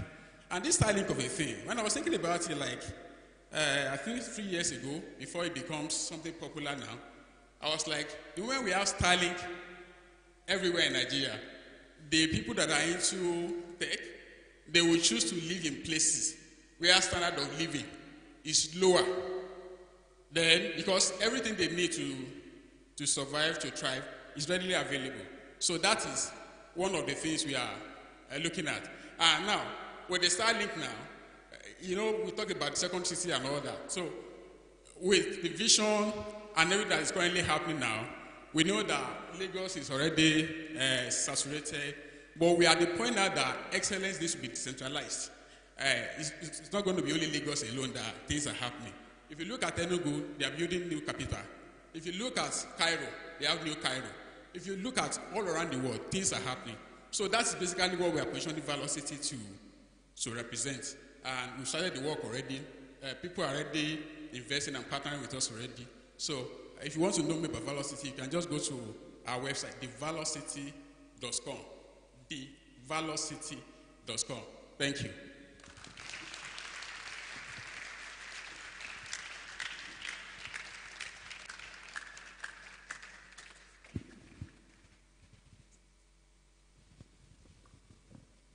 A round of applause again for Mr. Debo Thomas. There's just something about big, bold, audacious ideas that have already started that excite you, that become infectious. When you talk about the Valor City and you see that design and you say it's going to be here, so half of you are thinking, Abi, is this really going to start? Or when I go, I will come back and check whether it has happened. When I go, I'll ask someone to send me a picture when I'm away 5 to 10 years from now. But I think I have to salute Mr. Thomas for thinking of doing this. And when he started talking about the pillars, first being education, second being healthcare, because of what I do, usually we speak to businesses that have started, want to expand, want to do better. I remember someone talking to me about a hospital in Erua. Who has been to Erua before? Erua, okay, beautiful. And he talked about this hospital that is so impactful. Rural medicine, yes, that's what the founder did. And he said one or two things, but he said, just go there. When you come, you will see. Okay. So, first of all, it's a journey from Ibadan. You go Ologweru, and then you finally get to Erua. As I started approaching the hospital, I realized that something is happening here. But this is what makes it interesting, and that's why the Valor City project just brought it to my heart. The family is called Olujobi, and it's interesting. So the family wants us to do something for them, and I ask a simple question. I say, so what's the revenue here? Oh, they say, no problem. Open the book. They show it to me that we are that transparent. Everybody knows what we make and we don't make. Okay. And then I started to see the figures. So I looked at them. I said, in Erua. They say, yes. If you go to some bus stops in Lagos, some bus stops in Ibadan, there are cars bringing people here every day because of the quality of healthcare provided in Erua that cannot be gotten in Lagos. And so it's not only quality, it now comes much more affordable because it's in Erua. They have a machine in that hospital. She was proud to tell me, she said there are only 2 in Oyo State, one in UCH and one here. UCH one provided by government, we got our own. They don't get enough. Maybe soon.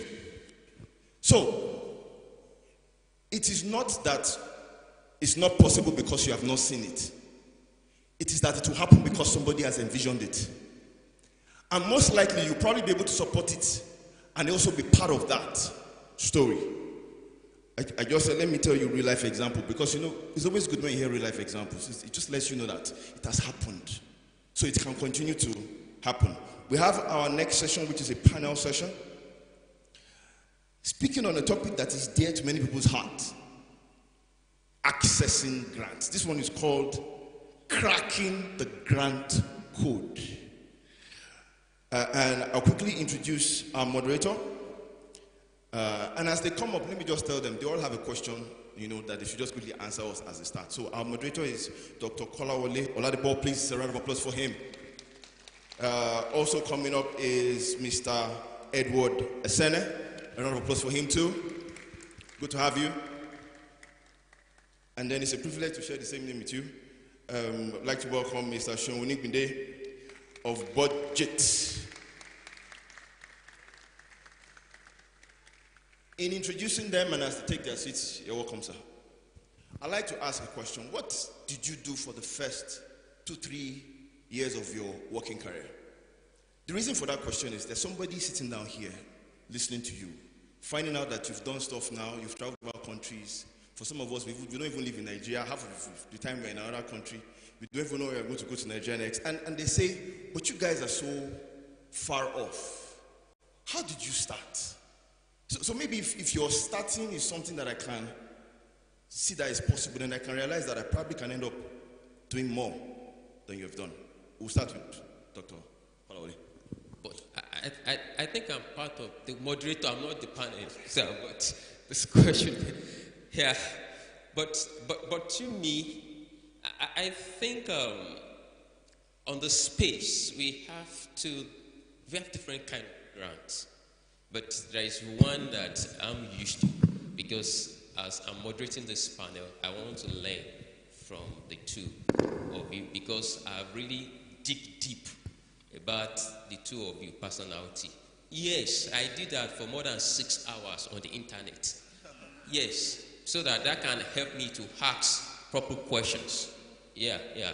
And there's one thing I've been looking forward to ask that will help everyone here. For me, I think I've enjoyed a lot of travel grants.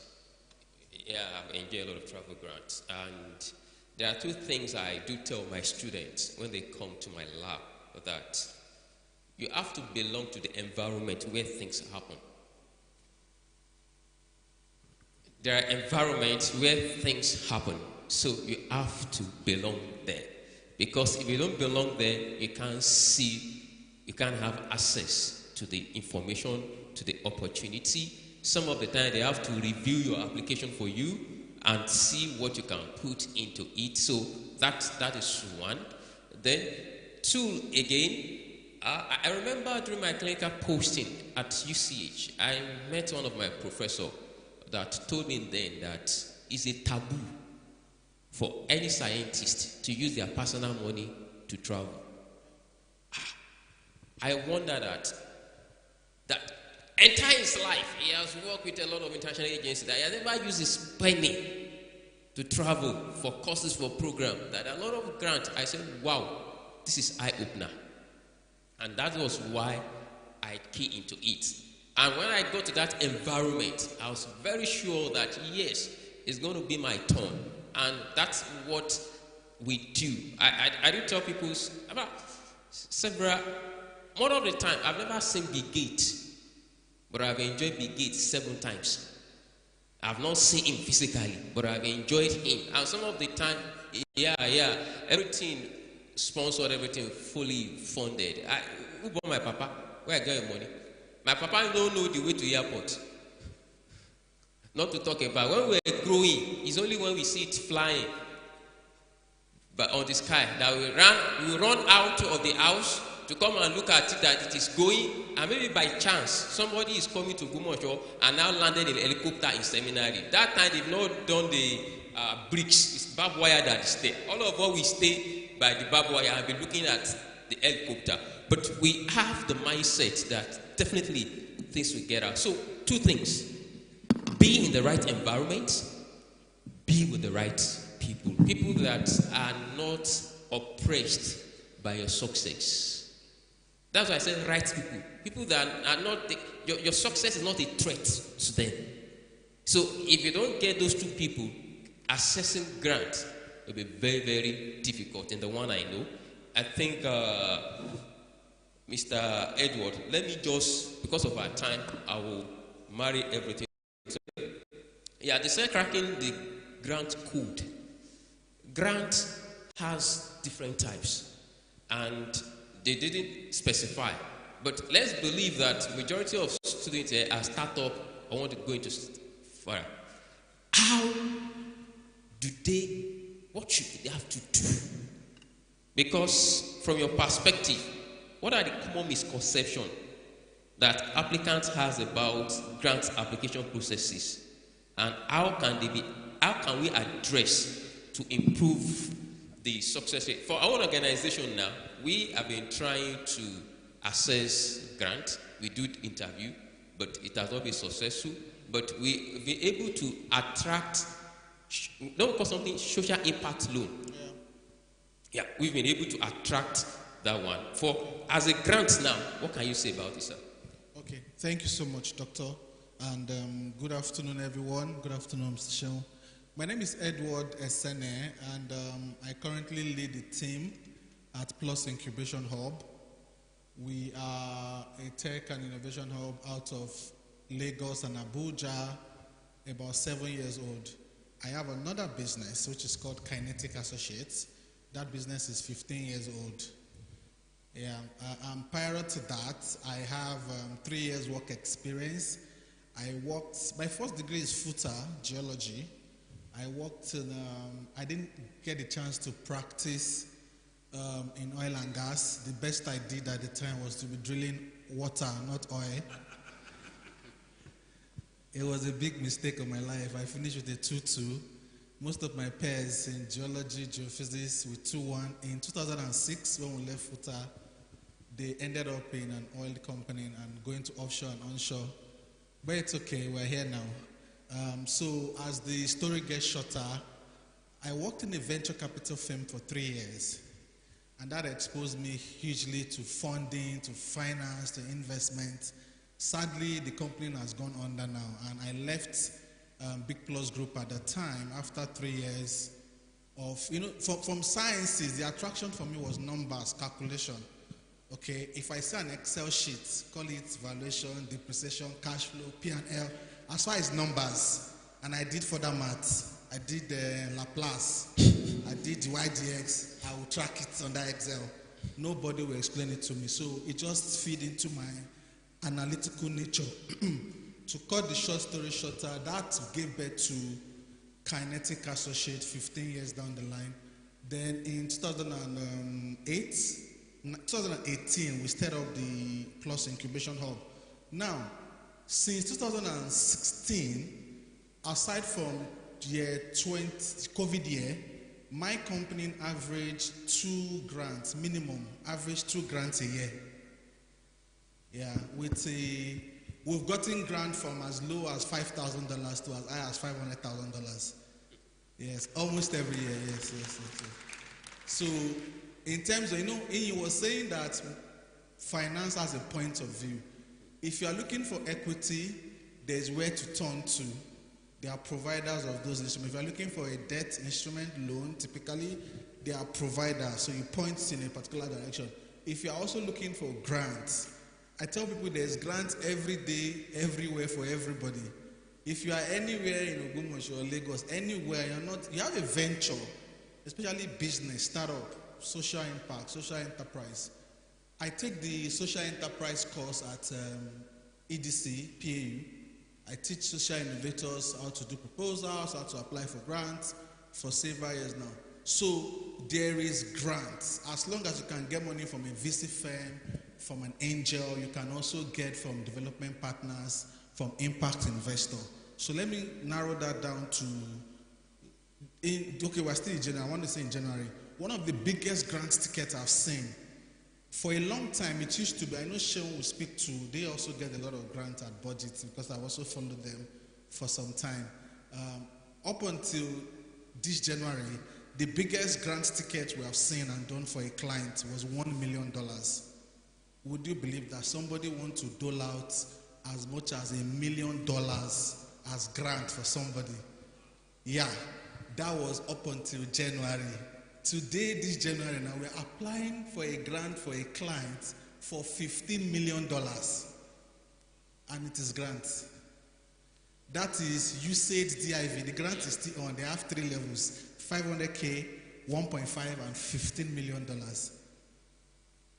And you'll be wondering, what is this? So again, a lot of people don't know that this opportunity exists. You need to be in the right environment. It could also be an ecosystem or a community where you will get access firsthand to this level of opportunities. Okay, you also need to know how to write it, how to navigate the technical requirements, because some of them can be very, very, very intimidating. Okay, today, last year, we started our School of Grant Success based out of demand and request. Oh, Edward, you teach grants here, you get grants there. Help me, teach me. We've now put in all the knowledge, all the course. We have a curriculum where we teach over 6 weeks how to find grants, how to apply, what to apply for. Even as a reviewer, I review quite a number of grants. So I'll say the first thing is that information. Most people don't know where to get grants. Then finally, alignment. If you want to get the funders' money, you must align your project, your solution must align to the funder's needs and objectives, not your passion in Ogbomoso. If the funder is not interested in solving a particular problem in Ogbomoso, you can't get his or her money. But if the funder wants to do something in tech, environment, climate, gender equality, circular economy, whatever, your project, so you can, on one hand, it is a law of entrepreneurship. There are 2 laws. You can have the resource and go find the fund. You can look at the demand side, the provider of the fund, and now start building your solution to key into that fund. So I'll stop there for now. Thank you so much. Yeah, let's appreciate. Yeah, if you don't know him much, he's an award-winning person and a startup coach, and he has done several notable projects. He has worked with Google in digital skill for Africa. Yeah, and also federal government of Nigeria. My first grant was from Google, $180,000, 2016. And you have worked with Facebook too. Yeah, I got $380,000 Facebook. You can see that. Surprisingly, all my 11 or 12 grants, they're all in the technology and innovation space. Digital skills, digital transformation, digital security, online safety, World Bank, all of them, they've all been in STEM, CS First, everybody, Google, Facebook, World Bank, several of them, Lagos State last week, different types. So I just nexus between finance and technology, and I leave others to you guys.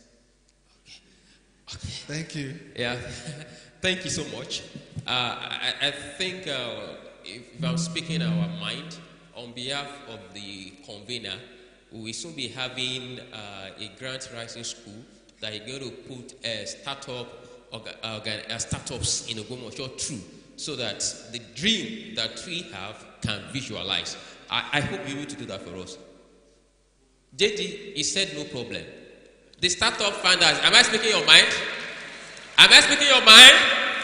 You see now, so thank you that you said it in the open space here. So we take the communication further behind the curtain after this so that we can. Yeah, Yoruba, we say something. Well, for people here today, some people do not understand Yoruba much. The grants we are talking about,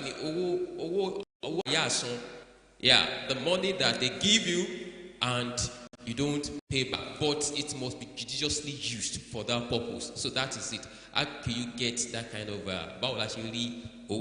because we have some Yoruba speakers here, so that is one. Then another Yoruba we say Omawale. Yeah. So I want to appreciate my brother again, Mr. Shehu Onigmide. He's the co-founder of Budget and the chief executive of Kitty, if I'm correct. Although he said it was bread and butter in Oshogo, never lose touch about home. And he also has been able to win some grants from Bill and Melinda Gates Foundation. I won't talk about the money so that at the end of the day we can have a better talk. So that when I'm talking with him, he'll not come and enjoy me. So it means I have the skill. Then he has won again from Umidia Network. I think I'm correct about that. Yeah, because I check his page, I check his Wikipedia, I check everything. I was just pulling up and down. Now, from your experience with all this cool money that is grant and you have won, what specific qualities or characteristics do grant funders prioritize when evaluating? Because it's not just about submission. What are the qualities? What are the things they are looking for? Thank you so much. It feels good to be really here. It feels really, really good. And I'm happy that somehow my schedule just was perfect. I'm sure when Funto reached out to me the first time, I said, this is hard. When she came back with a new date, I said, within 5 seconds, I said, yes, this would work. Yeah. So I'm really excited. And this is my first ODS. Most times, I'm on video. Virtual can never be as great as being here physically. And I think it's reorientated me of how significant, how big this is. I doubt there are very few cities where things of this scale is happening. So thank you so much for being here. Thank you so much for being present. I'm really happy to be here. When talking about grants, I mean, I cannot even roll out numbers because that would be significant. I would just say that when I started Budget, I didn't know about grants. I started with a passion. I wanted to just simplify public finance for the citizens. That was all. And I remember when I was working in First Bank then, coming back to the question the MC asked, The first people I pitched budgets to were my colleagues in First Bank. We always had these brown bag sessions where we just talk about new ideas. And I remember a friend of mine said, how are you going to pay for this? Who's going to pay for this? You want to simplify budgets, public finances. And I said, I'm not sure, but we shall create value. When people look at grants, there's a way people think it's a lower level of financing. No, it's not. As long as you are exchanging value, someone is willing to pay for it. It's an exchange of, in fact, basic economics definition of money says money is a medium for exchange of value. Am I right? So as long as you create value, someone wants to pay for it. Now, it could be debt, it could be equity, it could be grants, it could be a hybrid of all of that. Someone wants to. And when we started, we started with $30,000 in 2011. Let me tell you, I'm not saying we have received, but there are $150 million grants. There are $1 billion grants to Gavi, the Vaccine Alliance, the Gates Foundation gives them.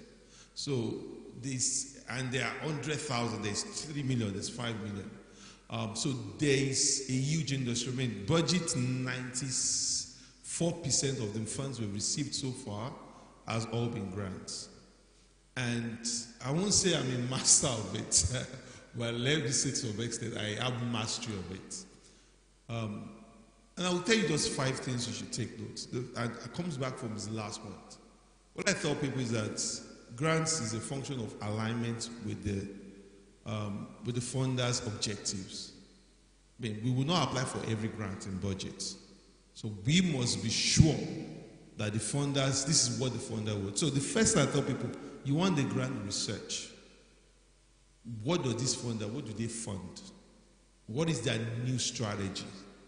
How do I see myself in their new strategy? It's as simple as that. So first of all, research. So don't just say there's an opportunity online, I go and apply. Research in their website, reach their strategy document, reach their articles, look at who they are funded, look at the common thread you can find on who they are funded, look at how much they are funded. You say start up and you're looking for a $10 million grant. It's likely impossible. So you are also going to go through that process gradually. And so it's extremely important that you also look at the funding sizes and all of that.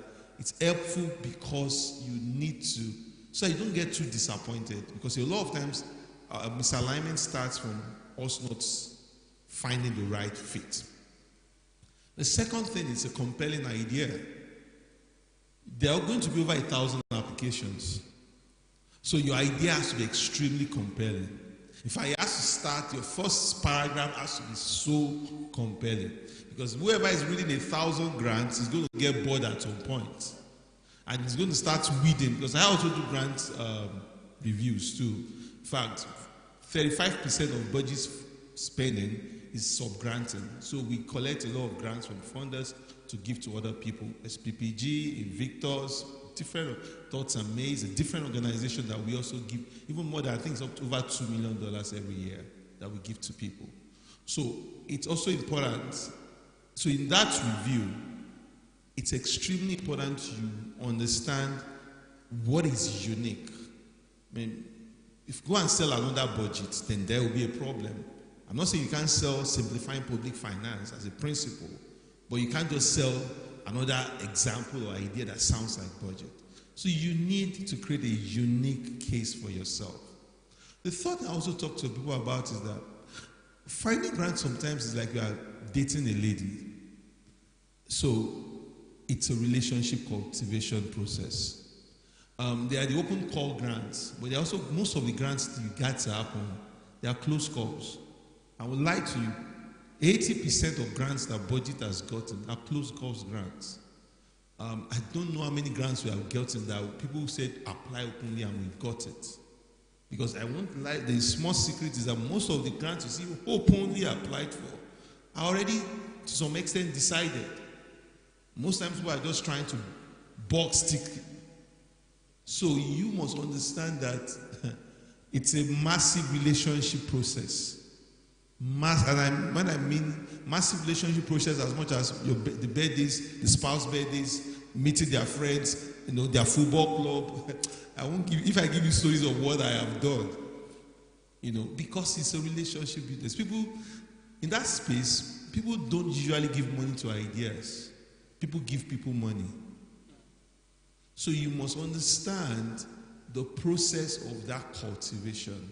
And that cultivation doesn't mean I meet the person today and he's going to write the check tomorrow. No, it doesn't work that way. There's a process of you finding the person and you just seeding your impact, and getting people who you think have capacity and who have integrity or have the knowledge, speaking to that person also, because that is how the person begins to trust your idea and begins to trust your person.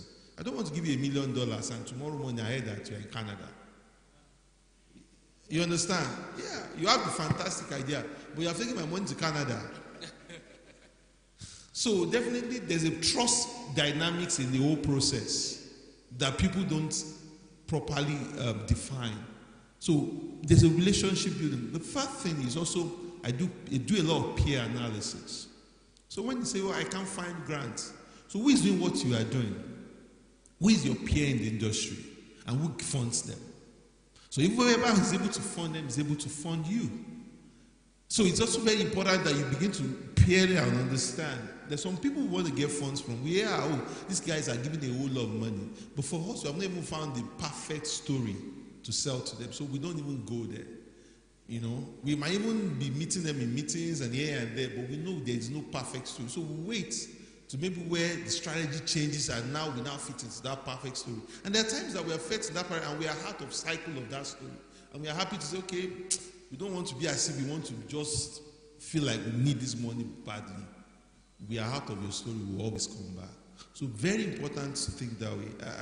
The last point is communicate your impact. Everybody, you ask yourself, why would someone giving you grants? Why are they 300,000, 200,000? Everybody wants that visibility. Everybody wants to see that the money they put in projects gets seen. So tell the story. Don't just do the work. Somebody gives you a small money, blow them away, and ensure that you effectively communicate. Thank you. I think this is highly technical. One thing I enjoy about ODS is very raw.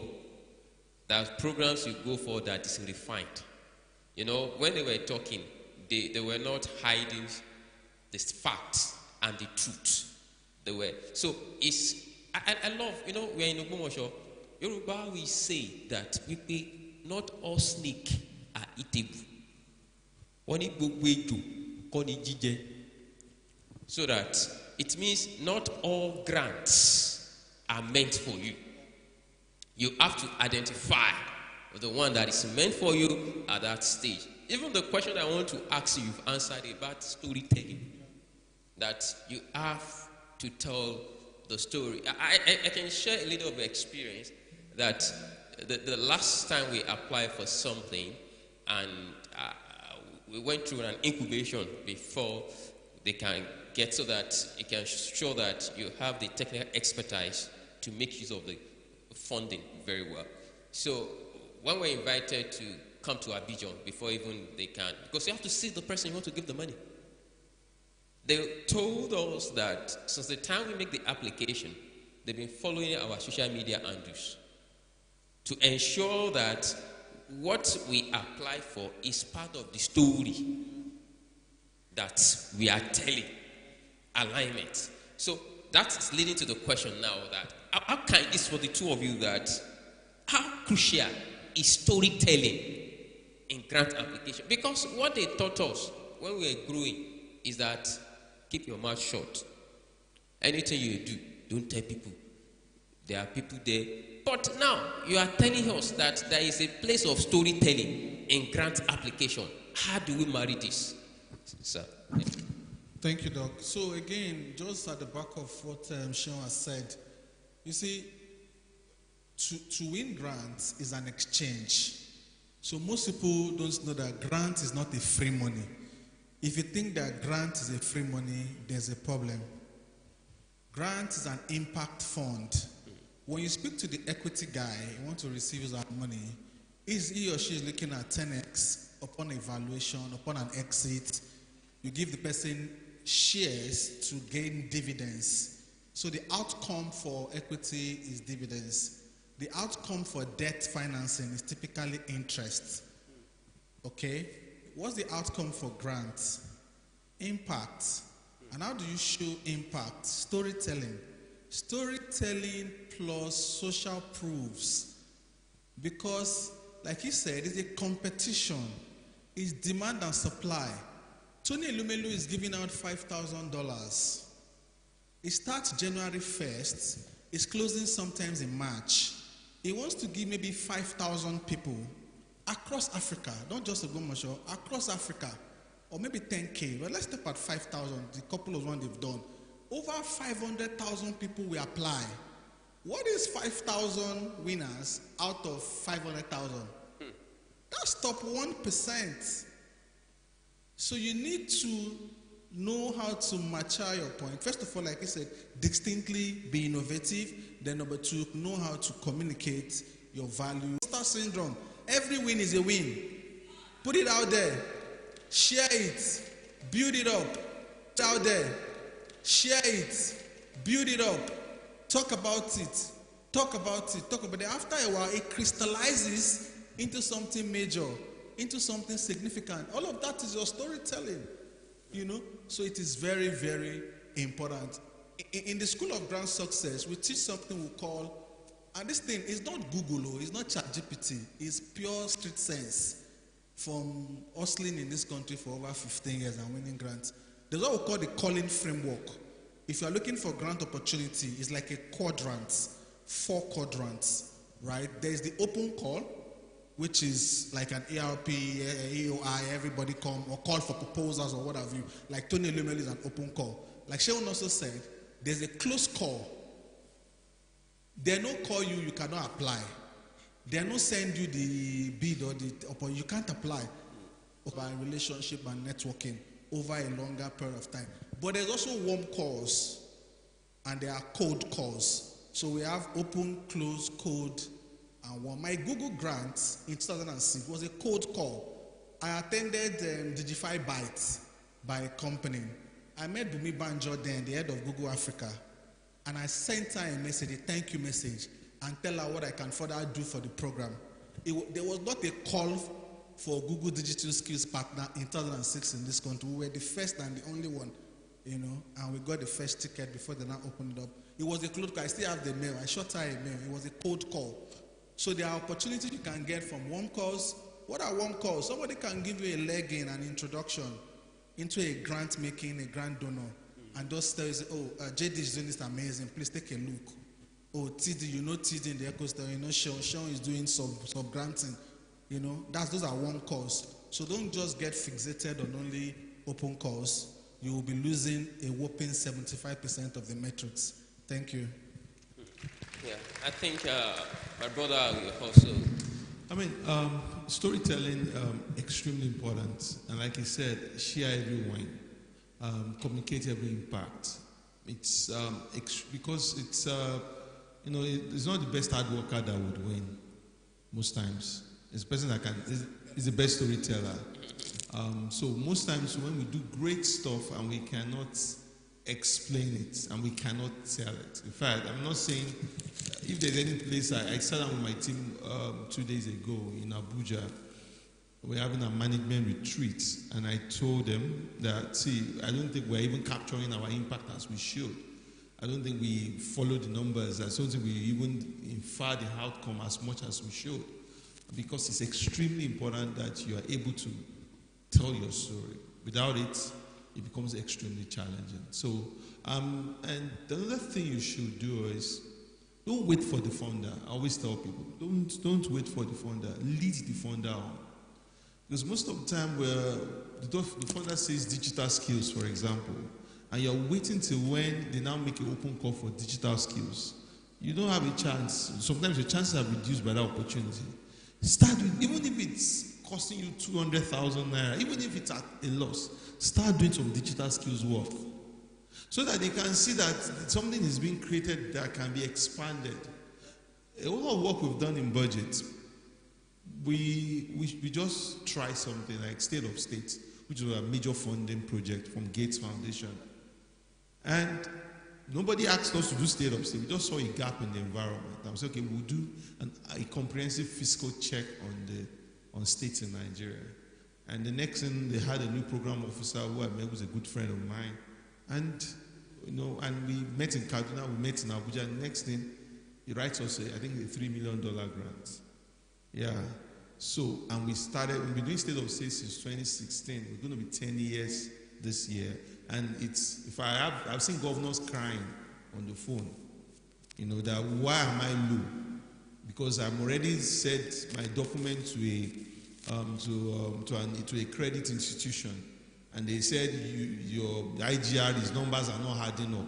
Budget numbers are different from the numbers you present. Because I've seen state government manipulate IGR. There's a right offending in the audit statement. They declare another thing publicly. So it's that priority. And so nobody wants to stop that kind of impactful document. So you continue. And now you use relationship to continuously send it. Like you mentioned, warm calls are very, very good. You meet someone and says, introduce me. And I also think about it's also board setting. Who is on your board for a non-profit? Because nobody wants a one-man army. People also want something around giving money to an institution. They're asking you they're emailing you, you are the only one that you're always responding. You're not even copying your accountant, you're not copying your program officer. They begin to get worried that is it a one-man shop?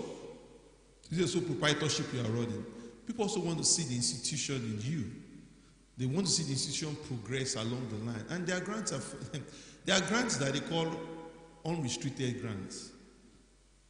I mean, the trust level gets to that level. Like someone gives you $1 million and say, I don't care how you spend it, don't account for it. I'm just trusting that you use it to advance your organization. I'm sure we have gotten more than 10 of such grants as budgets, where people just say, Illuminate, Skull Foundation, and the rest. So there are opportunities of that nature where people trust you because they know that you are not going to kill Tracker tomorrow. You are not going to kill State of States tomorrow. They trust the work you're doing.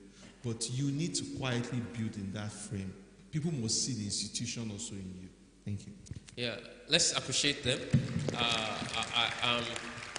This section is as if I'm in the class. I forgot my pen. I have some people who are jotting. I can see Dr. Bright writing. You share me your note. I can see SQI jotting. And I can see some other people too.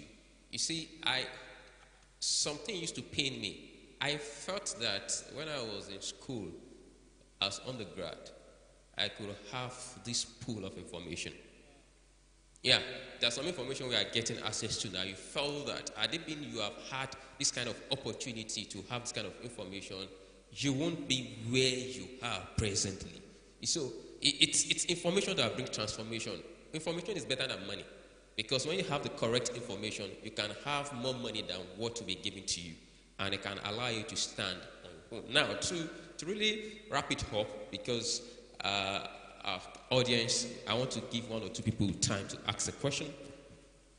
What can you say, the two of you, about applying for multiple simultaneous grants versus focusing effort on a single one? Somebody wants to apply, just keep applying. It could be the same. It might also align with settled non-alignment. Now it's aligning, but they have to keep applying, or focusing on single one. What is your experience about this? I would have preferred to hear Sean's opinion of that anyway, but let me try. So I have a role in terms of grant application. That process is not easy. It's a lot of work for some grant call. Sometimes last year, I was in Port Harcourt. I was doing a project for SLB. And somebody sent me a grant call. It was an open call. Maybe you would have seen it. Danish Embassy. They were doing this green agriculture something. They are giving businesses in Nigeria up to $1 million, but anything in smart agri, climate smart. The call for the grant was 46 pages. And I was doing a 2-week training somewhere, and the thing was supposed to close in about 2 or 3 weeks. When I finish the training, I'll start by 9, finish by 5. I'll get to my hotel room. I'll read up to page so. I'll sleep off. I slept off for the entire 2 weeks until the thing closed.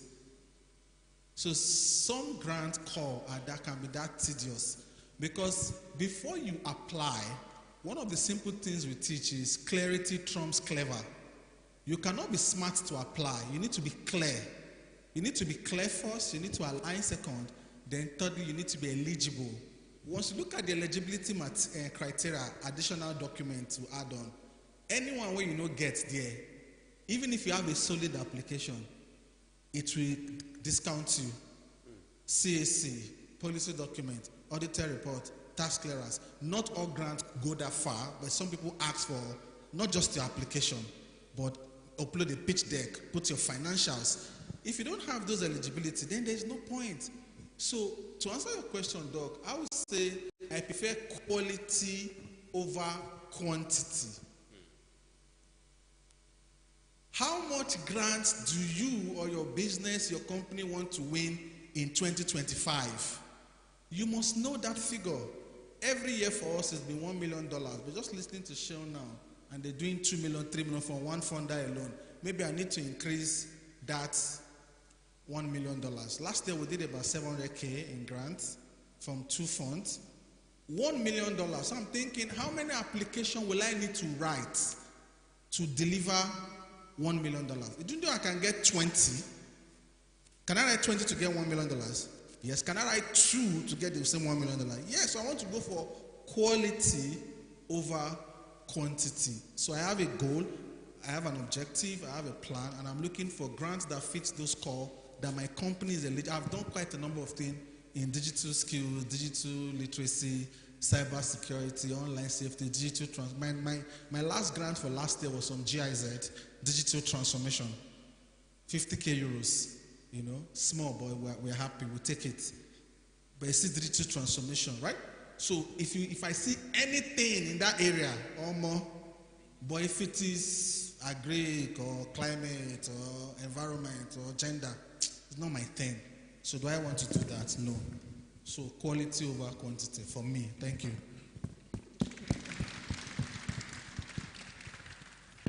All right. I think whatever fits once you see an alignment of purpose, it's fine for you. And you think the funding size and the requirements you can fit in, I think you should go for it. It's a volume game. Between December and now, we have applied for 5 grants in budgets. All through, no, I mean, you know this now. There's so many disappointments and successes. Let me not lie to you. I mean, you're talking about DIB. We applied for DIB maybe 6-7 years ago. We did everything, you know. And there are many things you even aspire to get and you don't have it. So it's not a rosy story end to end. And that's why sometimes when you get a grant, like you mentioned, digital transformation, you want to put a strong footprint there. So that when anything comes, digital transformation shows up on a bigger scale, you get qualified for that kind of opportunity. So the small wins, and it's not even about the big money. There are also very small grants that budgets. People will say you must apply for this, or you must be part of this. We always want you on our numbers. It's extremely important that you look for what aligns with your value. What you think is the funding size? Because if there's a USAID grant of $80 million, and I'm not going to apply for it, it's too much. Yeah, I'm being honest with myself, because I know that by the time they bring all the requirements from the US and all of that, I would just say, you know what, someone's going to call me and say, let's partner together. Yeah, and there are also grants that is $5,000. We don't want to. $50,000, we don't mean my money. Some grants are in budget that I don't pay attention to personally. There are teams that we call them small grants team, that they focus on it. Yeah, because I will just say, okay, I will just to be able to build capacity within the team. So it's also extremely important that you know where you are standing at a particular time, so that you don't see every opportunity and you want to jump at it. Thank you. Then let's appreciate him. Before I ask one question from the audience, I want to ask the last question from the two of them, that some people are having a headache now, that all the money you have been talking about has been in dollars. You see now they've started reacting. You see, I knew their mind. Yeah. Are there no local grants that I will win in Naira? You see, I've been thinking about that. That are there no local, some will say, me, what am I selling? I'm just starting and I just need 100,000 naira. You're talking about 5,000. You started punching calculator, $1 to. They are local grants. So how can we access the local grant? Maybe there are some organizations even in Nigeria, in Lagos, that give small grants for people to have a track record. Like you said, we should start small. Yeah, there are local grants. There's Act Foundation grants. The Tony Lumelu grant might be $5,000. You still get it in Naira. There T.Y. Danjuma Foundation also give grants. So there are local grants. It's just to research. There's a website called Fund for NGOs. You could subscribe to them and constantly check if there are opportunities. There's also a young lady that runs Opportunities Network or something. She curates grants. There are bigger boys stuff. I mean, there's one we subscribe to, a whole lot of money, even in dollars, called DevX. Those ones you will find, it's like $4,000 or something like that to subscribe a year. So, but you know what you are looking for when you go and subscribe for DevX. In the spirit of this event, with my resource center and Innovate, and I didn't tell JD about this, we set up a grant for Ogbomoso. The Innovate team would manage it to be, we start with 20 million naira. And it will be a way to even, let's even run a competition in here. And let's say people apply for it. And let's see what we come out of it. And by the time we come at the next summit, we'll be able to have a bit of showcase about what that has looked like. Thank you. Okay, that's really good. Awesome. Yeah. So just as a follow-up, I don't know if this is fine by Sean, but our School of Grant Success, please, you can find us online, Instagram, anywhere, School of Grant Success. A lot of people want to get grant, but they don't have the know-how, the information. So we'll provide a lot of information, like he said. We also provide technical training, capacity building, so that you don't just start writing amiss and getting failing. So there's a way we can be part of the stuff to support the process, from compliance part, from review part, anywhere we can support the grant call. And if you look at how Tony Lumelu did his own, you can start with your own seed fund. You do it very well, amplify the successes. Before you know, you start attracting additional resources and it becomes very, very big. So yes, there are local grants, but I'm surprised. You want money in Naira, in dollars, or in euros? I collect small dollars and small euros almost every year, and a few pounds. In Nigeria, most foundations, there's a strategy we call Find and Follow Foundations, FFF. If you're looking for Nigerian grants, just follow foundations typically. Sterling Foundation gives grants. Dangote Foundation gives grants. MTN Foundation gives grants. NNPC has a foundation, they give grants. Okay? Most of the foundations, Owando has a foundation, they give women grants. Right? So anything foundations in it, typically they give grants. Then accelerator programs and incubation programs also give grants. Thank you. Yeah, I think a question from someone, I think a female, although last year we were speaking about EDI, equity, diversity, and inclusion, but Trump has stopped it. But last time it was a guy that spoke. I think we should give a female opportunity to ask a question. I think someone is there. Yeah.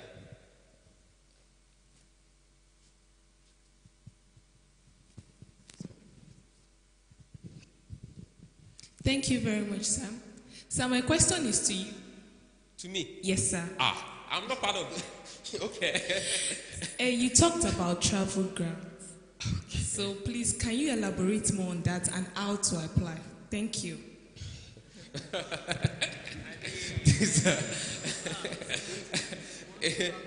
If you want to travel.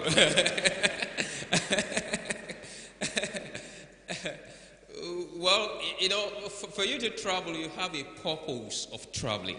You cannot say that you are traveling without a purpose. So when your purpose of traveling aligns with for the funders, then you can be supported. And like I do tell people today, it's a form of storytelling. I love what the MC said the other time when they want to write something about Namibia or something, and he decided not to write about it, so that when they apply for visa, they don't see him speaking. You know, when you're even applying for program, for meetings, everything, have you been telling a story about the subject matter of the meeting? Not something just pop up and you just go there to apply. Because those who are applying for, we check.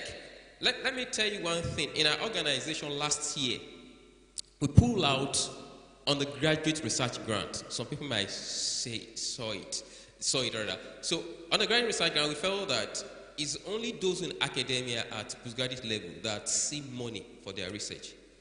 Then when I think about our local space, that, even undergraduates, we have engineering students that are struggling to do their final year project.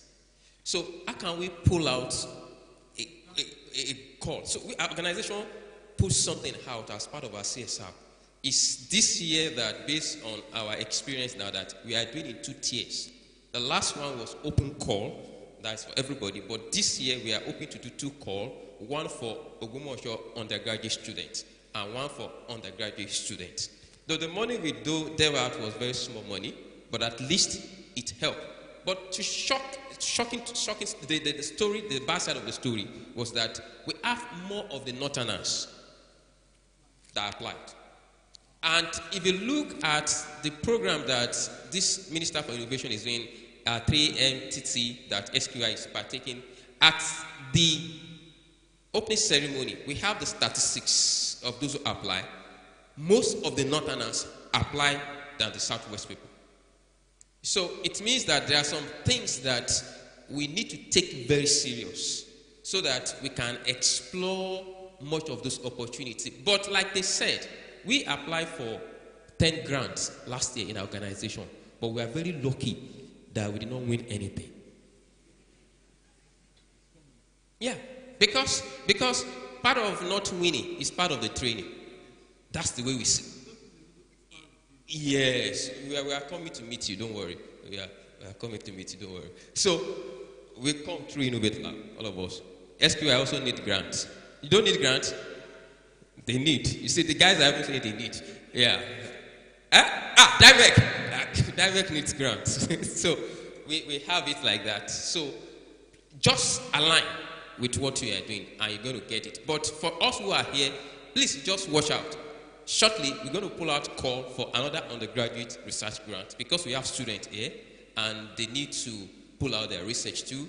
So we have experts that review what they sent to us, and those are the things that are fantastic. So I think we need to appreciate our panelists for good work that they have done and for the lesson we have learned. MC, photographer, let's come because I want to stand between them so that the money can rub off on me, so that I can win grants. I just want to, for those of us that need information, maybe like quick 5 platforms where you can quickly put your eyes if you are looking for grant, because that is important. Information needs to be actionable. I want you to go there and be overwhelmed and see the opportunities that you are missing. Everything there is not for you, but at least you can filter down to specifics.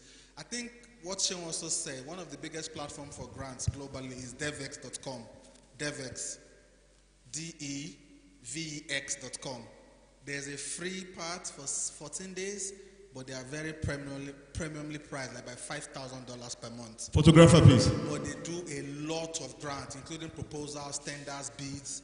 Number 2, you can go to instrumental.com. Instrumental.com. You can also check out funds for NGO. You can check out opportunitydex.com. You can check out scholarship and aids. I like that. Then developmentalaids.com too. And finally, please check out schoolforgrantsuccess.com. We're also creating a PO grant. So if you look at those, you'll see something that fits in. And budget, yes.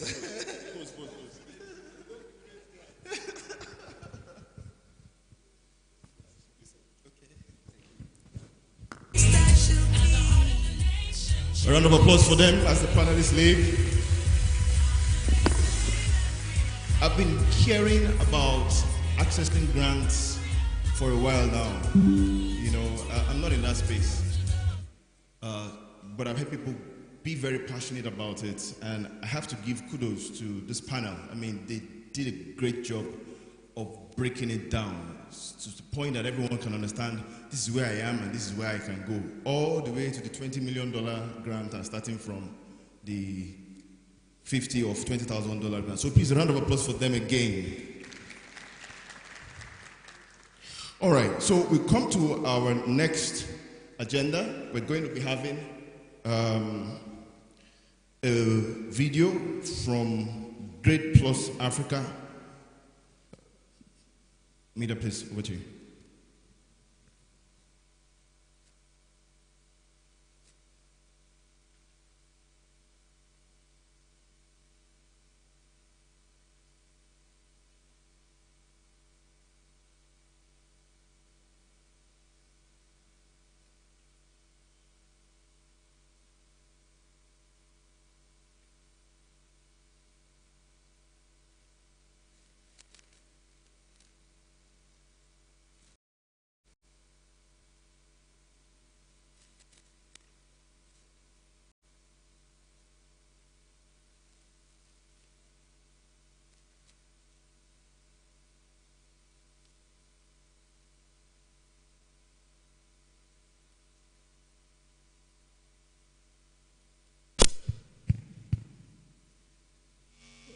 Okay, let's give media a minute to get this up. If somebody has increased the volume on the speakers very loud, please bring it down so that when you finally fix it, we will not send all of us to another part of town. Exactly. We have to be careful, please. Our eardrums are very expensive. But a round of applause for the media team. They're doing very well. Well done. Okay, just to give you an idea of what's coming up after this, so that you can stay tuned. We've got about 4 sessions left, 4 very key sessions. Coming up after this video, we have a session on mastering due diligence for impact investing. I think it's a good session to hear after the session on grant, because if you listen to all they said, even though they spoke in about 30-40 minutes, the journey to accessing grants is one of long term. And there has to be the consistency, and then there has to be the requisite discipline. Right? So this is a session you do not want to miss.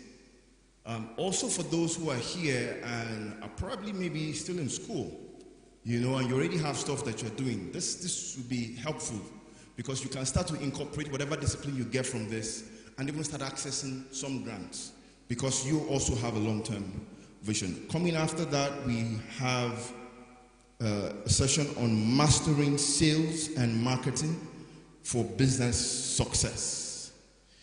And if you do not have customers that you are selling to or that you can market to, you do not have a business. It's not a session you want to miss.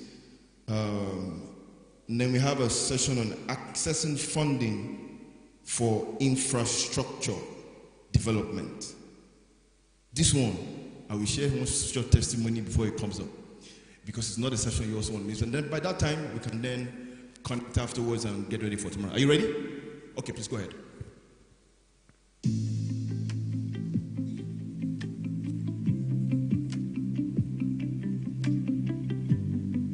What drives us is human flourishing.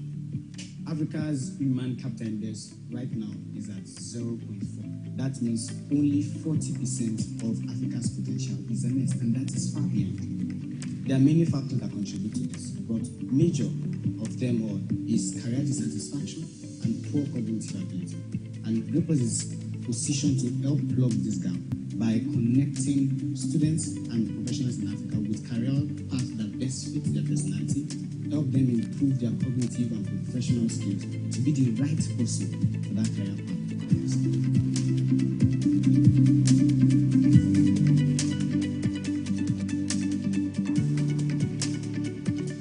It interests you to know that more than 60% of youth in Africa still find find it difficult to decide what course to go study in university or what career path to pursue. And that is a large number because Africa is mostly filled with youth. And that is so when we talk about the long-term effect. So we decided to research and create something that works well for the African context. We have platforms where you can explore your personality that are not African tailored, but what Green Plus Africa has done is tailor-made for African and in the African context, so that a student or professional in Africa can decide, even parents can also use it, decide what works well for them and for their world. And by that, we're able to plug the gap between decision-making and actual success.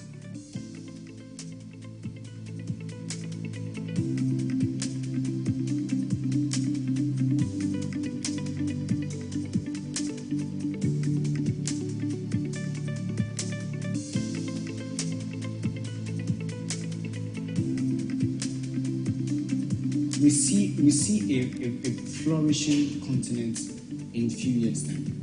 And what we're looking at is that Africa shoot up their productivity and connect well with what they do.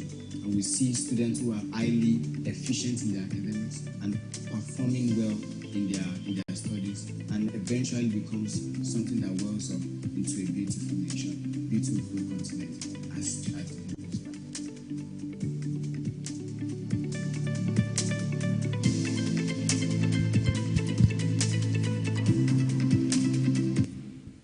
Okay, thank you so much. We move on to the next item on the agenda, but two quick announcements before we continue. When you registered today at the registration point, you were added to community on a WhatsApp group. Please check that community and click on the link so you can give your feedback. It will be good to hear what you have to say, feedback for the organizers, feedback for what's happening here, so that can be incorporated. Your input would be highly treasured. Then tomorrow morning, we'll start by 10. We're going to be having our workshop at SQI College of ICT. You can visit the following link to know more. It's the link we've used so far. So ogbomoso-des.com/workshop. ogbomoso-des.com/workshop. All right. Media, please, can we have the next bio? And as the kid to speak at this, she will come up, National Director, West Africa for Partners Worldwide, in the person of Miss Terila Ubwa, and she will be speaking on mastering.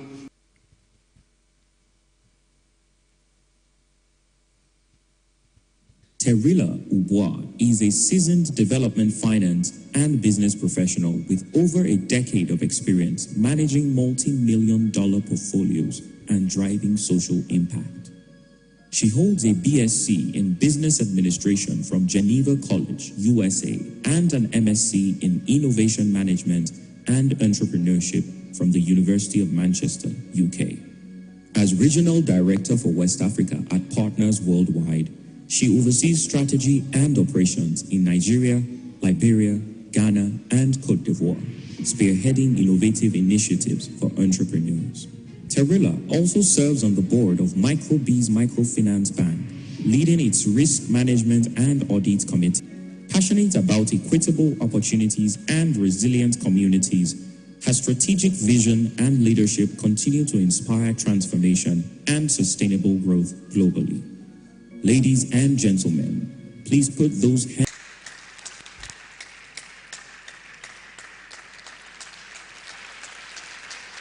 And the men that want to know the ladies can keep clapping too.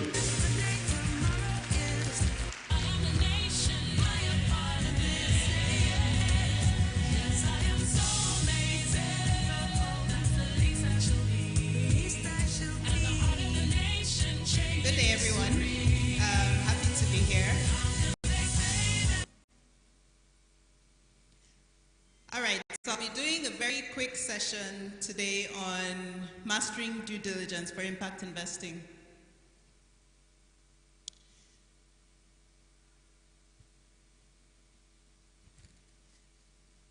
when you hear impact investing, what comes to your mind? I'd like to hear from 2 or 3 people in the audience. What comes to your mind when you hear impact investing? You can raise your hand. Impact investing. Anybody? Anybody?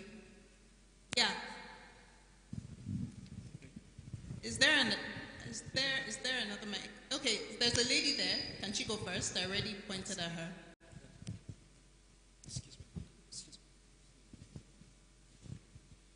Okay, I think it's the ability to invest in making impact.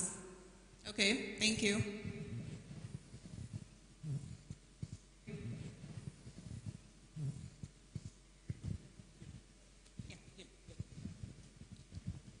Investments that doesn't have to deal with goods or services.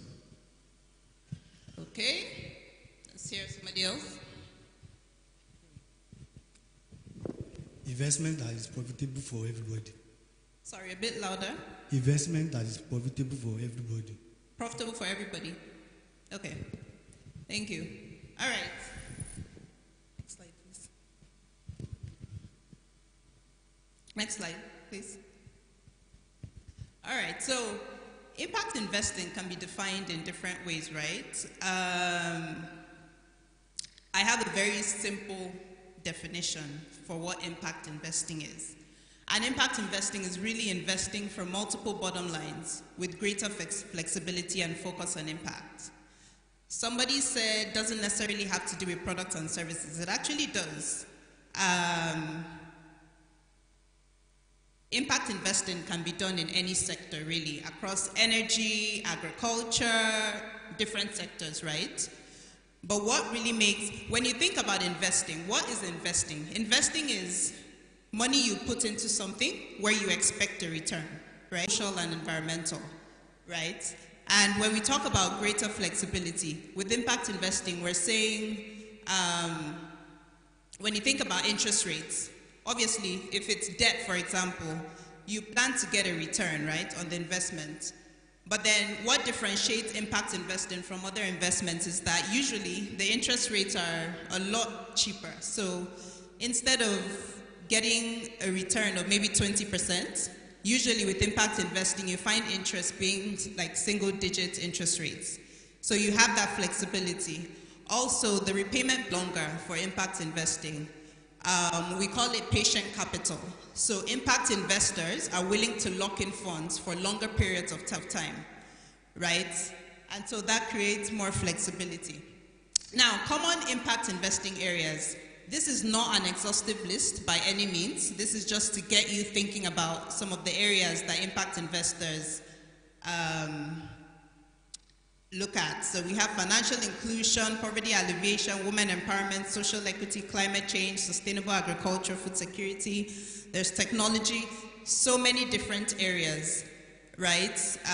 But these are ideas of some areas where a lot of impact can be created.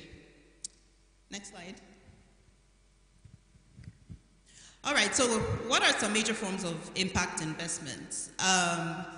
There's 2 major forms. I mean, there's other forms. There's blended finance and other things you can look at. But 2 major forms of impact investment are impact loans. Impact loans, basically loans that you get from an organization. It could be from a foundation. It could even be from an individual, right? But then it goes in line with the definition I gave. So it's patient capital, usually cheaper interest rates, longer repayment periods. Remember that there's still financial return. So despite the focus on social and environmental impact, there's still returns. It's just more flexible.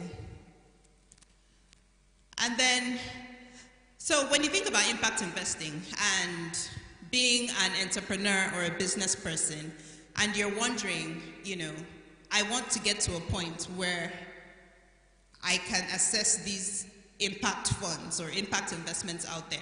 What do I need to do to get myself ready to be able to assess those. You know, there's a popular saying that preparation meets opportunity.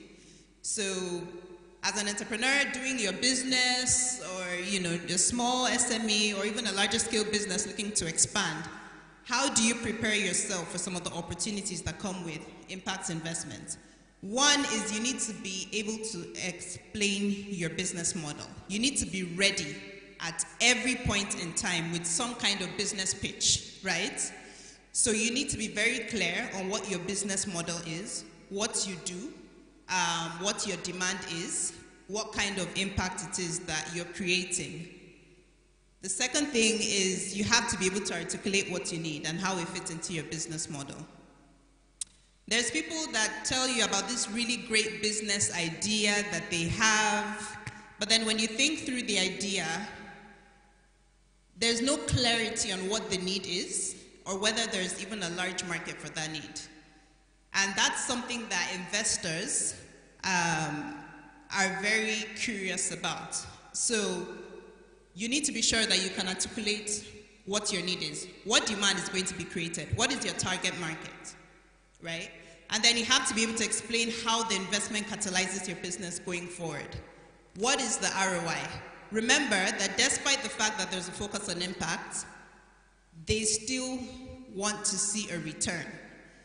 So you need to be able to show or prove what the return on the investment is going to be.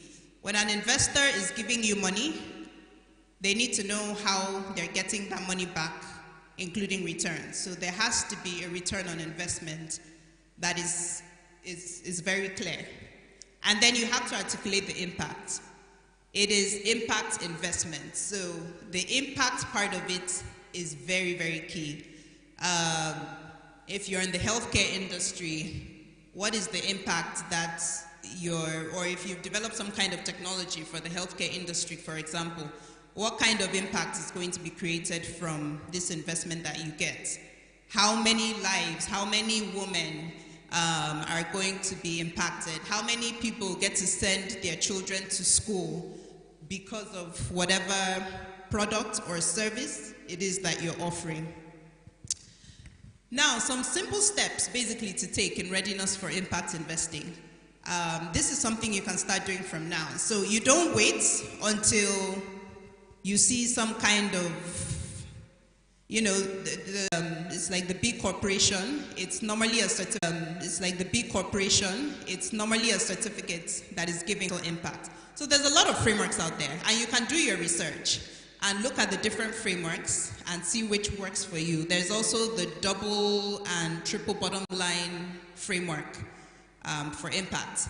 So you can look at some of these frameworks, and they can provide guidance for you in terms of what to do and what suits the needs of your business, because not every framework would be ideal for the kind of business that you run.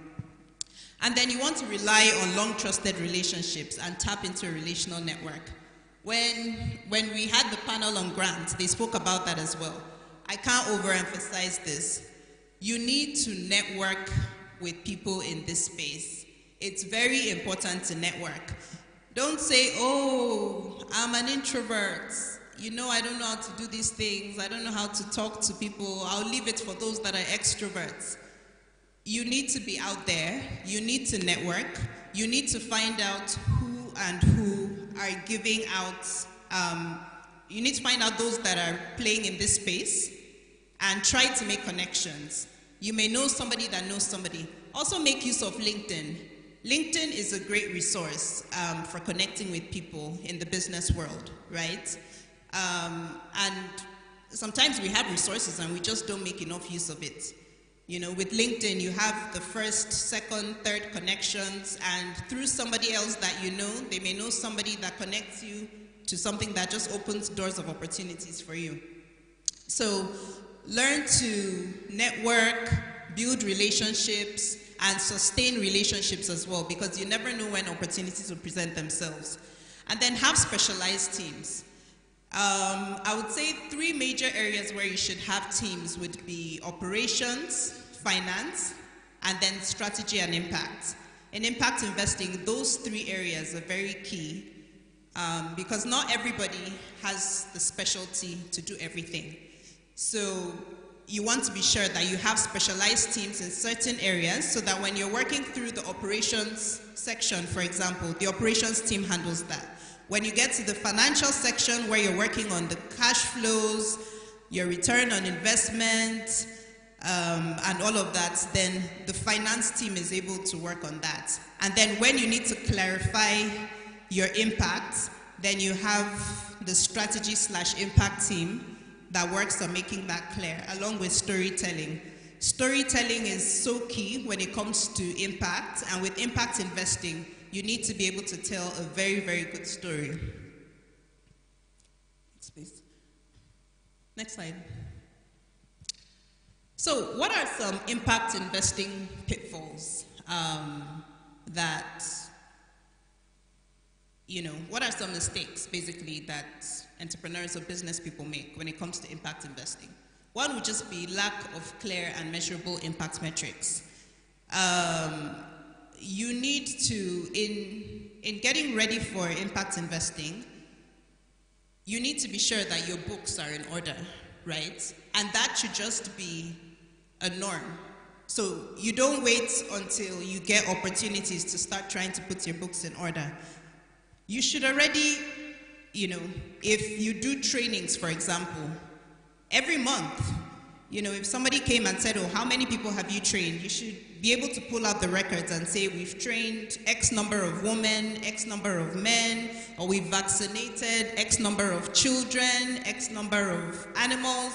You should always have metrics on the key things that are happening within your business. And that should just be a way of life, right from the onset of your business, right? Because these are some of the metrics that guide you and also seeing like growth patterns in your business. And when opportunities present themselves, then you're able to see the trajectory of your growth and you're able to tell a better story of your journey. And then another pitfall is having no clarity on the impact alongside financial returns. Remember, with impact investing, despite the fact that financial returns are key, the social and environmental impact almost takes priority over that. So for example, an impact investor that might make 25% if they invested in the New York Stock Exchange would decide to invest in a project, maybe in technology or biotechnology, because you find a lot of venture capitalists, for example, usually like to invest in technology and biotech, just because one, they're highly innovative, right? Usually, you find venture capitalists are interested in startups that are very highly innovative, have a large market, and have very scalable models, right? So those are three key things that you should also be looking at in your business, right? Having an innovative model, doing something that is different, ensuring that there's a large market. Having a large market that meets a need will always do well as long as it's properly structured. And then having a scalable model. You're more likely to get an investor interested in your business if you have a scalable model. By scalable, I basically mean there's room for long-term growth. And there's also high growth potential of your business. So investors are attracted to such businesses. However, obviously with impact investing, the impact arm is very critical as well. And so you need to be very clear on showcasing what the impact is. And then ignoring the importance of storytelling. If you can't tell a good story for your business, you'll be depriving yourself of so much. And it's good to make storytelling just a way of life for your business, right? So you don't wait until there's opportunities for investments to start finding ways to tell your story. Take pictures.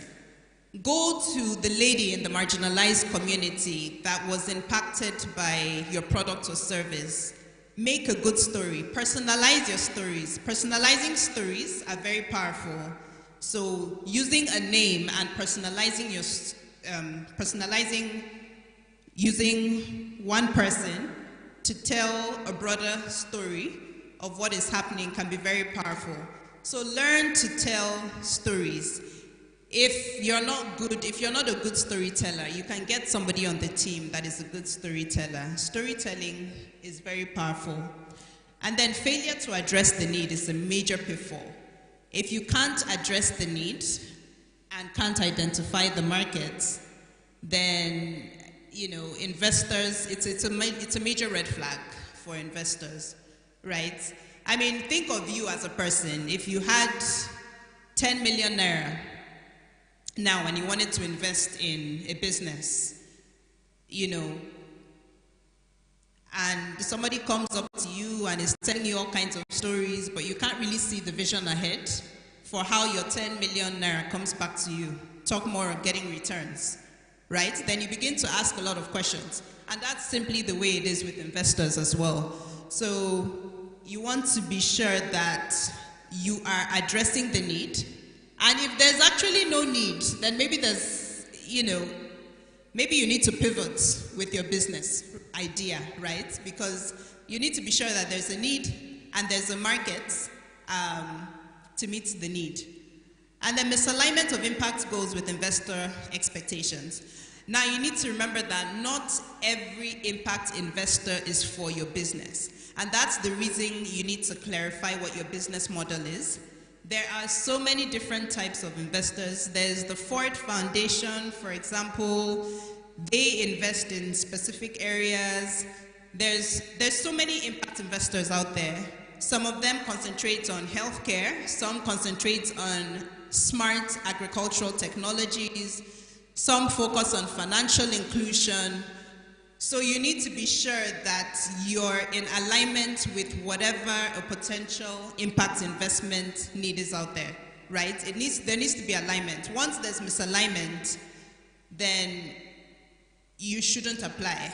Because, just like somebody had said when they were talking about grants, if it's the same thing with grants, and that's the same thing with impact investments as well.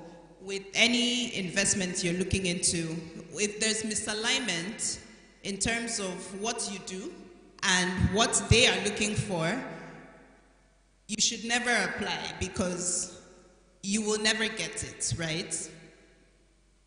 And then confusing social enterprise with charitable giving. Impact investing is a social enterprise. What is a social enterprise? It basically means it's a combination of financial returns and social and environmental impact. So what that means is it's money that is going to be paid back with returns. Charitable money is usually donations that are giving, money for which you do not pay back. When it's grants, usually impact is what they want to see as the return from the project. But then when it comes to impact investing, this money is supposed to be returned, right? They're supposed to see returns on this investment and see the social and environmental impact that is created. So don't confuse that and charitable giving. They are two completely different things. So, essentially, that's what impact investing is. So you want to look through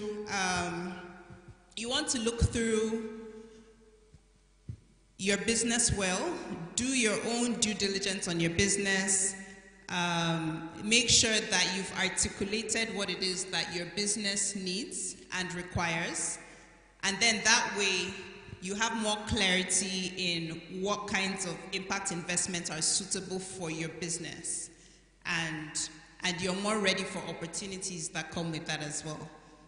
In Partners Worldwide, where I work, we do impact investing under what we call the Partners Worldwide Entrepreneurs, right? And one of the key things we do from there is, because it's impact investing, the interest rate is very cheap. It's like 5%. In fact, I think during COVID time, we dropped it to 2%. And it's longer repayment periods over several years. It's meant for entrepreneurs that are doing work in more large-scale businesses, so not like micro businesses, SMEs to larger scale businesses looking to expand. And, you know, in evaluating projects that come under the Partners Worldwide Entrepreneurs, we popularly call it PWE, in evaluating projects that come under that, we find that because the impact is so critical for us, we're able to adjust certain things just to be sure that some of these entrepreneurs are able to access those funds, right? So if maybe the interest rate was supposed to be 7% and it was looking a bit shaky for the entrepreneur, we're willing to reduce the interest rates because we're more focused on the impact versus just the financial returns. So, yeah. I tried to squeeze everything into a very short presentation. So, do I take any questions? Okay. All right, so maybe I'll take one or two questions if there's any real quick. No time is against us. If there's anyone who has a question for her. Okay, thank you. Thanks for the beautiful presentation. My name is Ogbomoso Matthew Rotimi. Thank you for opening our eyes to impact investing. But can you please give us some links to some of the organizations that do impact investing? I heard you mention something about UN or possibly. So probably you can give us links to explore some of these organizations that can do same for us. Thank you. Okay, sure. Yeah, no, with the UN, I was mentioning that under different frameworks, frameworks that you can use for impact investing or for impact, social and environmental impact. But yes, sure. So yeah, I can share those after the session and maybe it can get distributed to you all. I can take one more. Yeah, okay. Just one last question.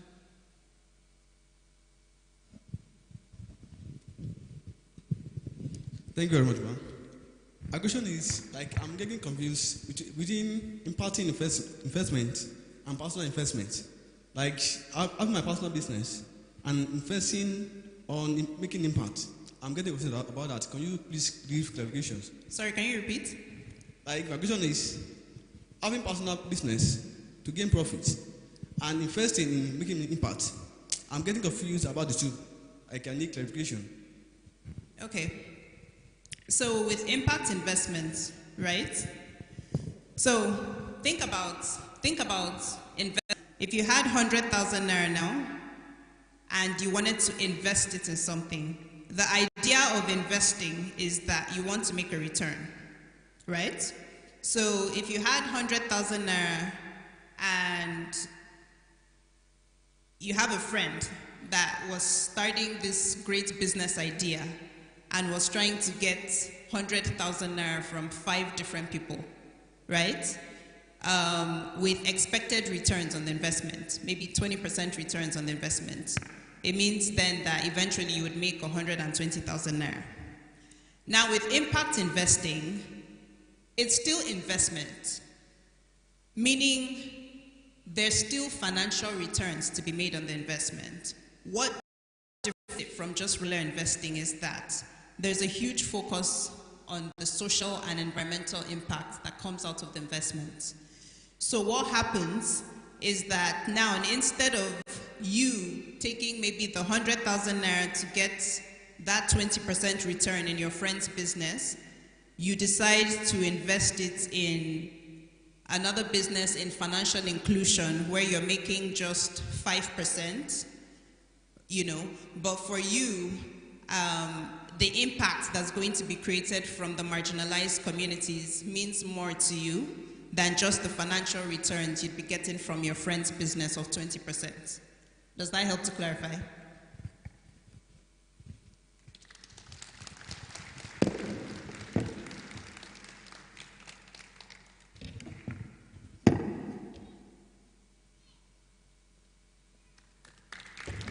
A round of applause again for Mr. Ela Ubwa from Partners Worldwide.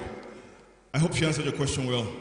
Okay, I just feel led to say that as a personal business person, you are doing business for yourself, right? And if you want to attract investment, you can either go to a bank, your friend, or if your business can have impact, then you can come to an impact investor. It's a different level when you want to do the impact investing yourself. But if you're still running your business, you are looking for investments. You're not really looking out to give. But at some point, you can get to that point where you can then invest in others. Okay, we're coming closer and closer to the end of this, and so a round of applause for yourselves for sitting down so far. It's not easy. It's not easy. It's not easy. You know, you've been here since, some people have been here since 8:30. Sir, I salute you. The man in the cap and glasses. I was here earlier just for sound check, and I saw him, and he's here. For those of you who are still here, more power to you. Okay, we're going to take one video that just gives us an idea of what's happening. It's a showcase. They actually have a stand outside, so just hear more about them. Valor City, I think you have a stand outside too. Do you? You don't? Oh, okay. For Valor City, you know who spoke. If you want to know more about it, please look for, please, Mr. Debo, can you stand? So those who may be interested in supporting Valor City, that's him, Mr. Debo Thomas. But I think that Idozie, I hope I'm getting the correct pronunciation. They have a video for us, and then they have a stand outside. So, media.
We have two more videos, but let me just ask. Just pause the next video, please. Pause it. Thank you.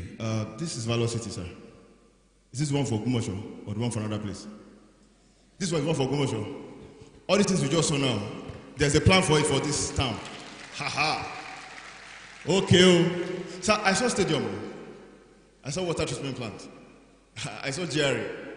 Okay. I saw your house. It was just a street away from my own. See, if you let him go without, I didn't say you should kidnap him. If you let him go without connecting, that's how it will just happen. You hear that it happened. Okay, please, next video. There's a way to follow up on government budgets, to track government projects, to follow up on your taxes, to track funds allocation, and to be a part of the federal government, including the National Assembly, state government, and the local government. The power of democracy exists beyond the election day. It lies in your interest in the way funds are spent. It lies in your demand for budget records. It lies in your careful scrutiny of financial statements. It lies in your active involvement in governance. Remember, you represent the highest office in the land, the office of the citizen of the Federal Republic of Nigeria. Ask questions now. Use budget.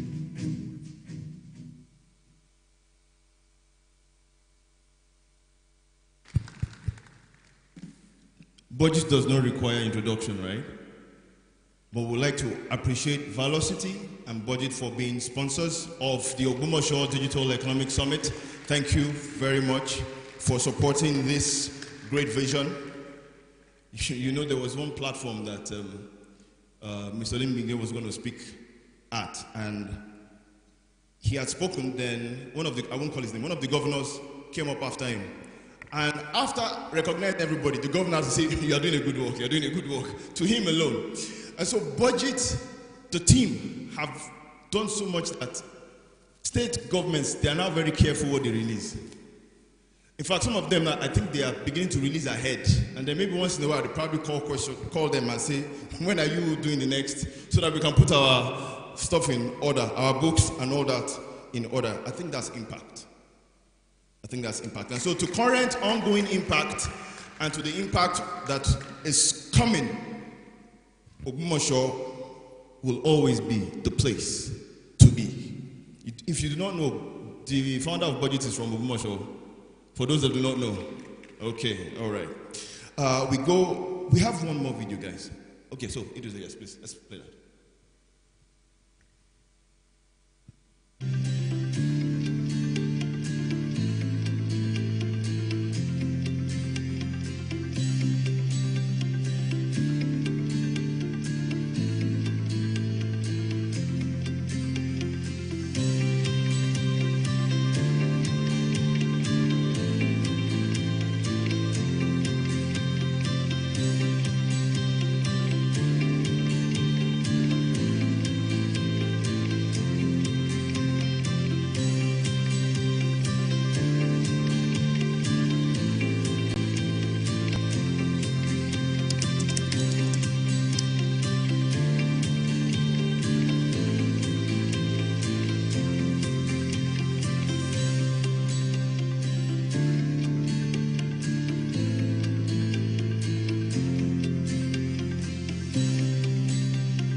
I think Idoze has a stand outside, so when we are done, you can just please, when you leave, take your time, bamboozle them at the exhibition and stand outside. They're waiting for you.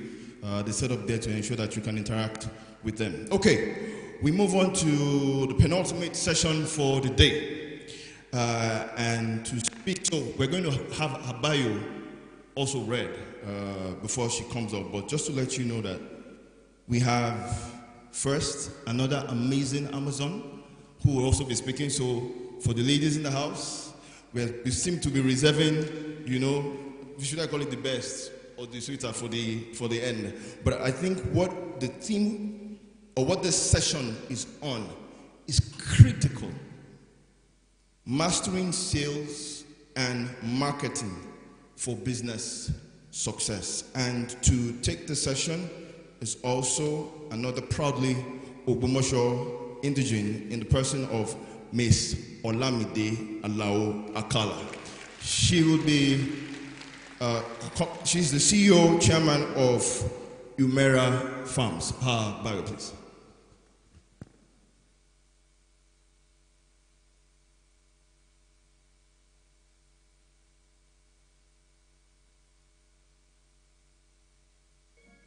Olamide Alao Akala is a Nigerian businesswoman and CEO of conglomerates Umera Farms, based in Oyo State. Growing up in a politically active family, she learns the value of public service and sustainable development early on. Known as Iyalaje, meaning businesswoman, during her education, Olamide is passionate about revolutionizing Nigeria's agricultural sector. She founded Umera Farms to promote sustainable practices and food sovereignty. A shareholder in various companies and board member of Olowolagba Microfinance Bank, she also leads TDB Global Ventures and advises firms in energy and construction. Olamide empowers women through the CEO Women Program and is a certified leadership consultant. Ladies and gentlemen, please put those amazing hands together for Olamide Alao Akala, CEO and Chair, Umera Farms. You can keep clapping, you can keep clapping. Promises to be a great session to hear from someone who's proudly Ogbomoso. You're welcome. Thank you very much. Thank you.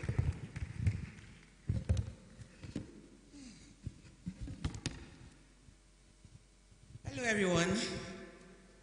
Thank you so much for the warm welcome. Sitting out there, I've been listening to so many interesting content, and I must say that some of the things that I want to tell you have been said already, but I'll reiterate. But I want everybody to please stand up. I'm so sorry, please. Because sitting down, I was also tired, but I was enjoying the sessions, and I just want you to shake your body a bit, you know? Just shake it up, shake it up. There is no DJ. You guys, how can you organize something in school and there's no DJ? No DJ, no song. Just give us one latest song that we can just, move our body to. So that we can feel the energy in the room. Since morning, you guys have been here. It's not easy. Have you eaten? Hey, you see now, give us some energy. Is it going to come or I'll just continue? It's coming. All I do is win, win, win. It's green. Oh, what are you coming? It's green. Can't you see? Okay. I can see all the harvest is ready because he told me so. 0. I give you a 0. So get out of the way of the land of our dreams. We are the nation, we are Abba. We are the nation, we are part of this. Whoa. Carry the song, carry the sound. Move your body. The future is here. Goodbye yesterday, tomorrow is now for the taking. Thank you. We can all have our seats. I want to thank the convener of this event. I don't know who the convener is, by the way. Please, can I just know the convener is? No, conveners. Oh, there are 5 people. Can you please wave your hands? Oh, yeah, one of them. Oh, it's so good to meet you. So good to meet you. Somebody must have decided on Olamide. I just want to know who. No, I will worry. No, there's a reason why I'm asking. It's part of my presentation. Somebody must have decided on Olamide. No, but somebody mentioned the name first in the room. Was it you that mentioned my name? Was she the one that mentioned? It was you that mentioned the name. Why are you shy? Come.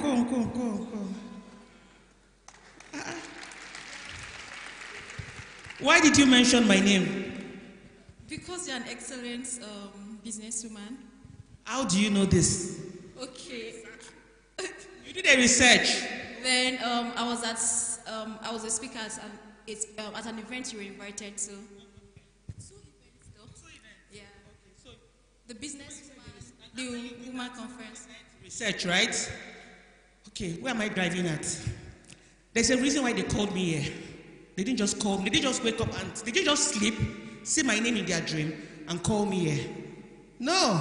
You understand? So everybody that came to this event, from my Valor City Ogaye, to Miss Ubuaye, to Mr. Esene, everybody was researched. And when you go and research, it's not people that have put out content that you research. If there's no research out there, if there's no content out there, how would they see research? Something to research about you. So in the world of sales and marketing, I know a lot of people will come and tell you about, they'll define sales to you. I'm not here to define sales. I can't even define it. You can go and ask ChatGPT, they'll tell you. You can ask Google, ChatGPT will tell you what sales is. And the reason why you're digging deeper is because of the content. And the reason why you're digging deeper is because of the content that the person has curated about themselves or about their business online. So social media has made everything so easy. You open up my Instagram page. Bring out your phones. Hope you have data. My Instagram page is at Mrs. Preneur, MRSPRENEUR.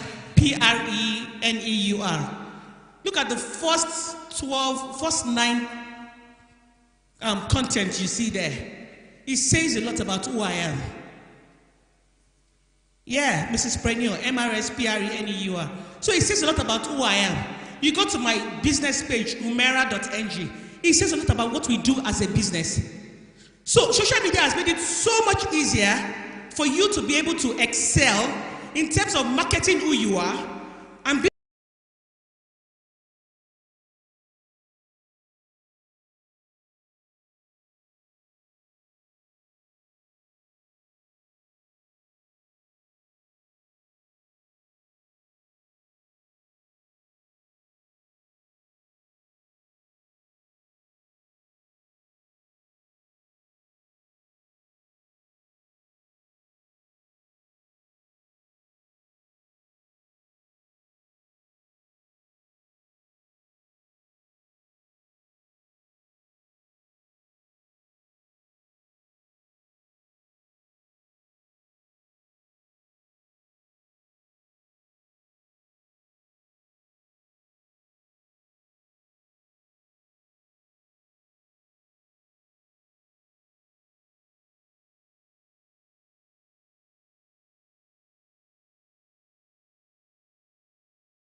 ultimately. So going forward, I don't want to totally ignore my slides. So you see, the first slide that was there was personal branding. No matter how small your business is, you need to brand yourself. That is the first step. You need to brand yourself. Because if people cannot buy you, they will not buy your business. If you're looking so sometimes when people send me DMs and say, I'm into advertising, marketing, I can help your social media account grow, blah, blah, blah. And then you go to their page, and you see that they have about maybe just 125 followers. Is that a good person to patronize? You say, oh, I sell, please patronize me. I sell handmade handbags. They are top quality, they are blah. Okay, let's try and support you. We go to your page and we look at the handbag. You have made it in such a way that it looks very tacky and in fact, it's so terrible. Even the arrangement of your page. Today you have posted you eating amala and ewedu. The next thing you have posted bag. After the bag, you have posted you and your boyfriend kissing. Then the next thing you have posted yourself in church. You have posted Abba. When you do all of that, you are not well branded. And trust me, it's only your friends and family that will do business with you. Only your friends and family. And you want to know the truth? Your friends and family are only doing it out of pity. When they do it and they don't come back the second time, just know that you don't have a good product.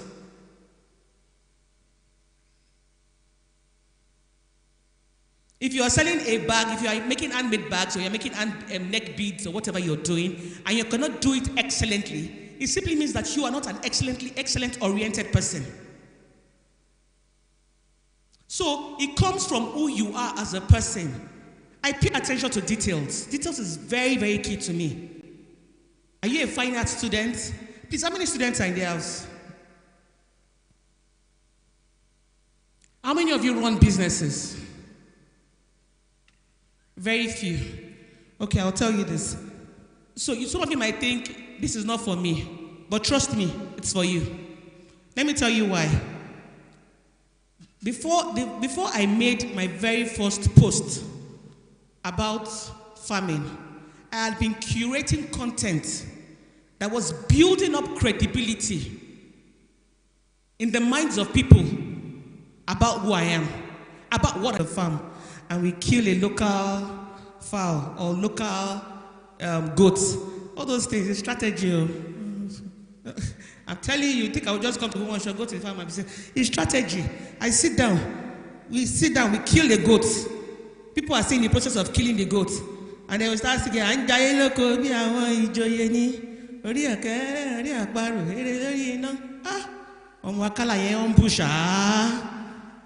you understand? That's the next thing that will follow it. And then that same day, people will DM me. At least, nothing less than 20 people will send me DMs. So I do it strategically. I don't want to overflog it. So it's a strategy. So you have to find what works for you. You have to be visible out there. And that visibility is what will grab the attention of people and make them more interested in you.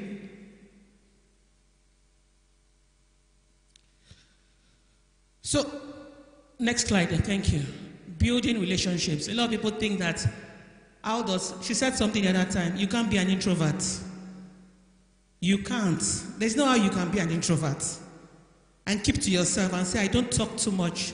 I've done one test online, and I've seen that I'm an introvert, so when I go to places I don't talk, I just have to keep quiet. You can't do that. You have to go to, at this event, how many of you have met a new friend today? That is what events like this are for. Building relationships. I've exchanged like 2 numbers. I've exchanged a number with Mr. Essen. Mr. Essen, we have said, okay, maybe we'll book a call for each other next week, right? So you connect with people. You build relationships. But you don't know when you might need them. I should be done soon. Oh, okay. Oh, okay. All right, I'll rush through it. So expand your social network. You don't want to rely on people who just know you, who like you and trust you, which I've said before, your family members. You want to expand your horizons. And you want to know your target audience. And you want to target them. So when I do all those videos in the farm that I'm singing and Shebi Joyeni, eating goat's meat, eating fowl. Do you think I'm doing the content for Ogbomoso people? Do they care about that lifestyle? They don't. I'm doing it for those in Australia, for those in London, for those in the UK, because those are my target audience. Because I don't need an Ogbomoso person to come and invest in my farm. And the first thing an Ogbomoso person will tell me is, Baba, I'm not local. You understand? So an Ogbomoso man is not my target audience. And an Ogbomoso man is not moved by the fact that I'm eating fowl on the farm, I'm eating goat's meat on the farm. They don't care. But somebody in London cares. Somebody in Australia cares. So you want to know what you do and curate content. Tell a story. Let there be a pattern of storytelling on your page that will get people attracted to you. So basically, it's what I'm talking about. You attract, then you engage, and then you inform people what you see. Once you engage, I told you, people start sending me DMs. They start sending the company DMs, and we have people on the DMs already that will just tell you what we do. Then you inform them, you give them an information of what you're all about, and then you convert. Now, conversion is king. You see, from attraction, engagement, information, all those ones, they are still queen. Conversion itself is king, and that is what you need. Have you ever heard the phrase they say, cash flow is king? What brings cash flow? Sales. Sales.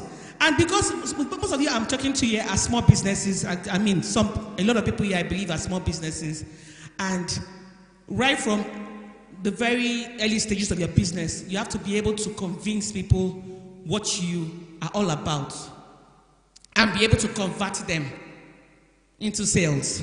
I was taking a class last week on structure and systems and building structures and systems for your organization. And somebody asked me a question. He said, Ma, I'm not very good at sales and marketing. So I'm thinking, because I was telling them that one of the most important things of building structures is that you're delegating.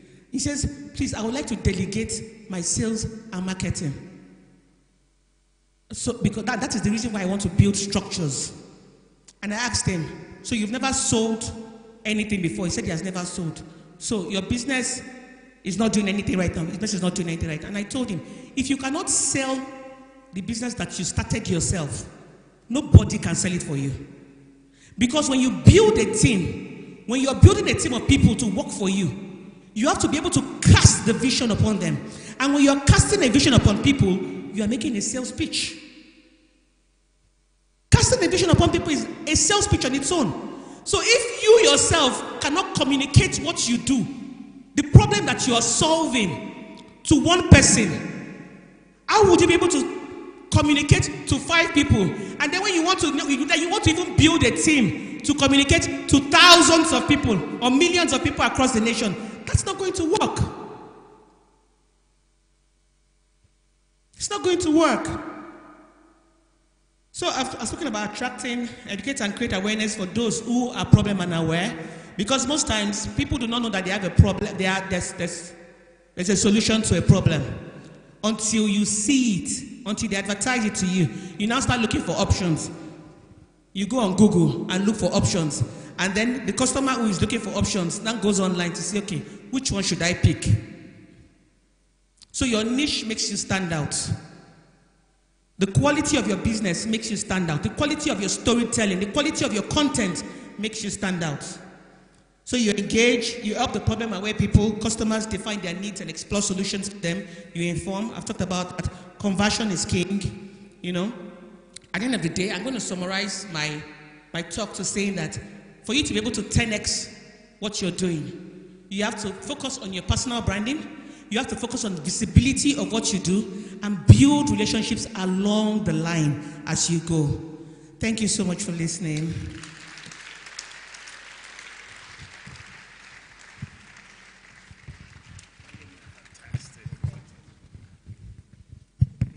You can keep clapping for her. It deserves it.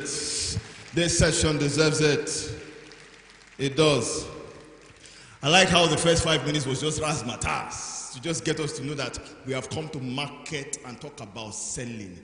And I do that no matter where you are in the hall, I don't think you can have left this session without knowing that I have to personally be very, very intentional about what I'm selling, whether it's myself or my online space or what it is I'm planning to do. Please, a round of applause for her again and for yourselves for sitting and listening to this.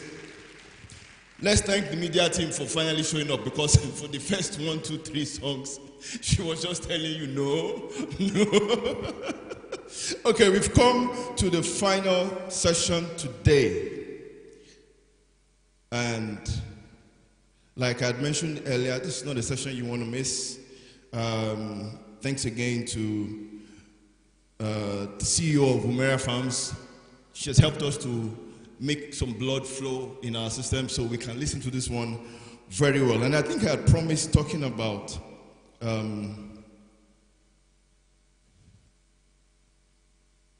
sorry, just a second. Phone to please.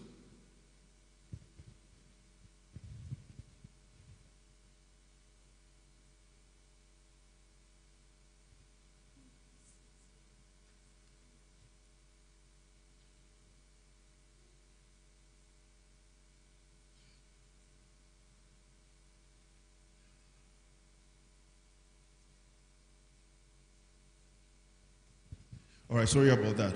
Please, can media help me project OPEX Consulting, Victual House, Best Field, Big Bite, and Lurb. You can just loop it once or twice. These are our exhibitors at the exhibition stand outside. So when you're done, if you want to grab a quick bite, whether it's Big Bite or Victuals, they're all at the exhibition stand. They're set up waiting for you to interact. And so when you are connecting with others, you can do that by the exhibition stand. Okay. Our next and final session for the day, we have a session tomorrow. We have a full day tomorrow. And like I mentioned earlier, we have a workshop. So workshop starts by 10 all the way to 11:30. It's at SQI, School of ICT. And then after that, we come and continue from here. So please, you do not want to miss that. If you want to know more about what the workshop is, please go to ogbomoso-des.com/workshop and you'll find out more about it. Our next session is on accessing funding for infrastructure development. So let's talk about this a bit, because I had mentioned I was going to give a short testimony about this. I started coming to Ogbomoso, and I've been coming to Ogbomoso now yearly since I got indoctrinated and captured by the ODS vision. And I think it was after Sustainable ODS 2 that I was privileged to be sitting down in a conversation where a stakeholder in the country was looking at rolling out captive power. In very simple form, captive power means everybody usually here, you get power either from PHCN or from your generator. Captive power would be someone setting up a small power plant in either a city or beside a city to supply just that city or a part of that city. So if you're Abba has his own plant now and they've cut off from NEPA. So when me and you complain that we don't have power, at Abba they have 24/7 power. That's going on right now. So this entity is having a conversation and saying we are looking at where in the southwest we can deploy this. Now, like I mentioned, that's what we do. You come to us and say you want to do this, you want to start this, you want to invest into this, and then we help you develop it. Quickly, I just said, Ibadan, yes. Akure, yes. Let's put Ogbomoso. And they were like, Ogbomoso, it's just a university. I said, no, sir. Let's put Ogbomoso there. And what that would mean is that, so for this kind of entity, they are not thinking about where they're going to get funds from. It's going to be easily accessible for them. But do you know what 24/7 power means to you? Think about it. You leave your house, everything is on. You come back home, everything is on. In the morning, your bottles start breaking. The ones you left in the freezer. Because everything, so when you are going out, you put off your power. You become your own NEPA. You put off your power.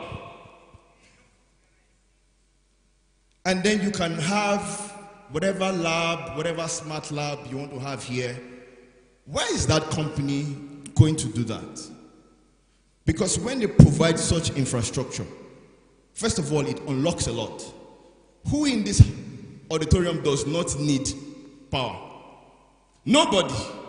When Taylor was speaking, she mentioned what your need is. So you first of all pitch and talk about your business model, then you talk about your need. So how do you capture who needs power in Nigeria? Everybody in this auditorium needs power. And so energy is just one of the pillars of infrastructure that we have in our communities. To speak about accessing funding for infrastructure development, I'd like to introduce the moderator for this session, in the person of Dr. Jimmy Shayo. I will call up, please, a round of applause for him as he comes up, and then I'll quickly call up the rest of our panelists. We have Abiola Dabiri, the Assistant Vice President, Corporate Secretariat, Africa Finance Corporation. She's here, please come up. Oh, join us virtually. Oh, okay, all right. We have that person I told you to look forward to. So for those of you who heeded it, you are about to find out that it was worth your while. I'd like to welcome the Executive Director and CEO of FundQuest Financial Services Limited in the person of Mr. Bisioni. We'd also have, it's important that she's also here to say this. You just listen to her. She's coming up again, the Regional Director, West Africa Partners Worldwide, Mr. Ela Oba. Should also be a panelist here. And the valiant man himself, the visionary, founder, Valor City Development Limited, in the person of Mr. Debo Thomas. And I hand over to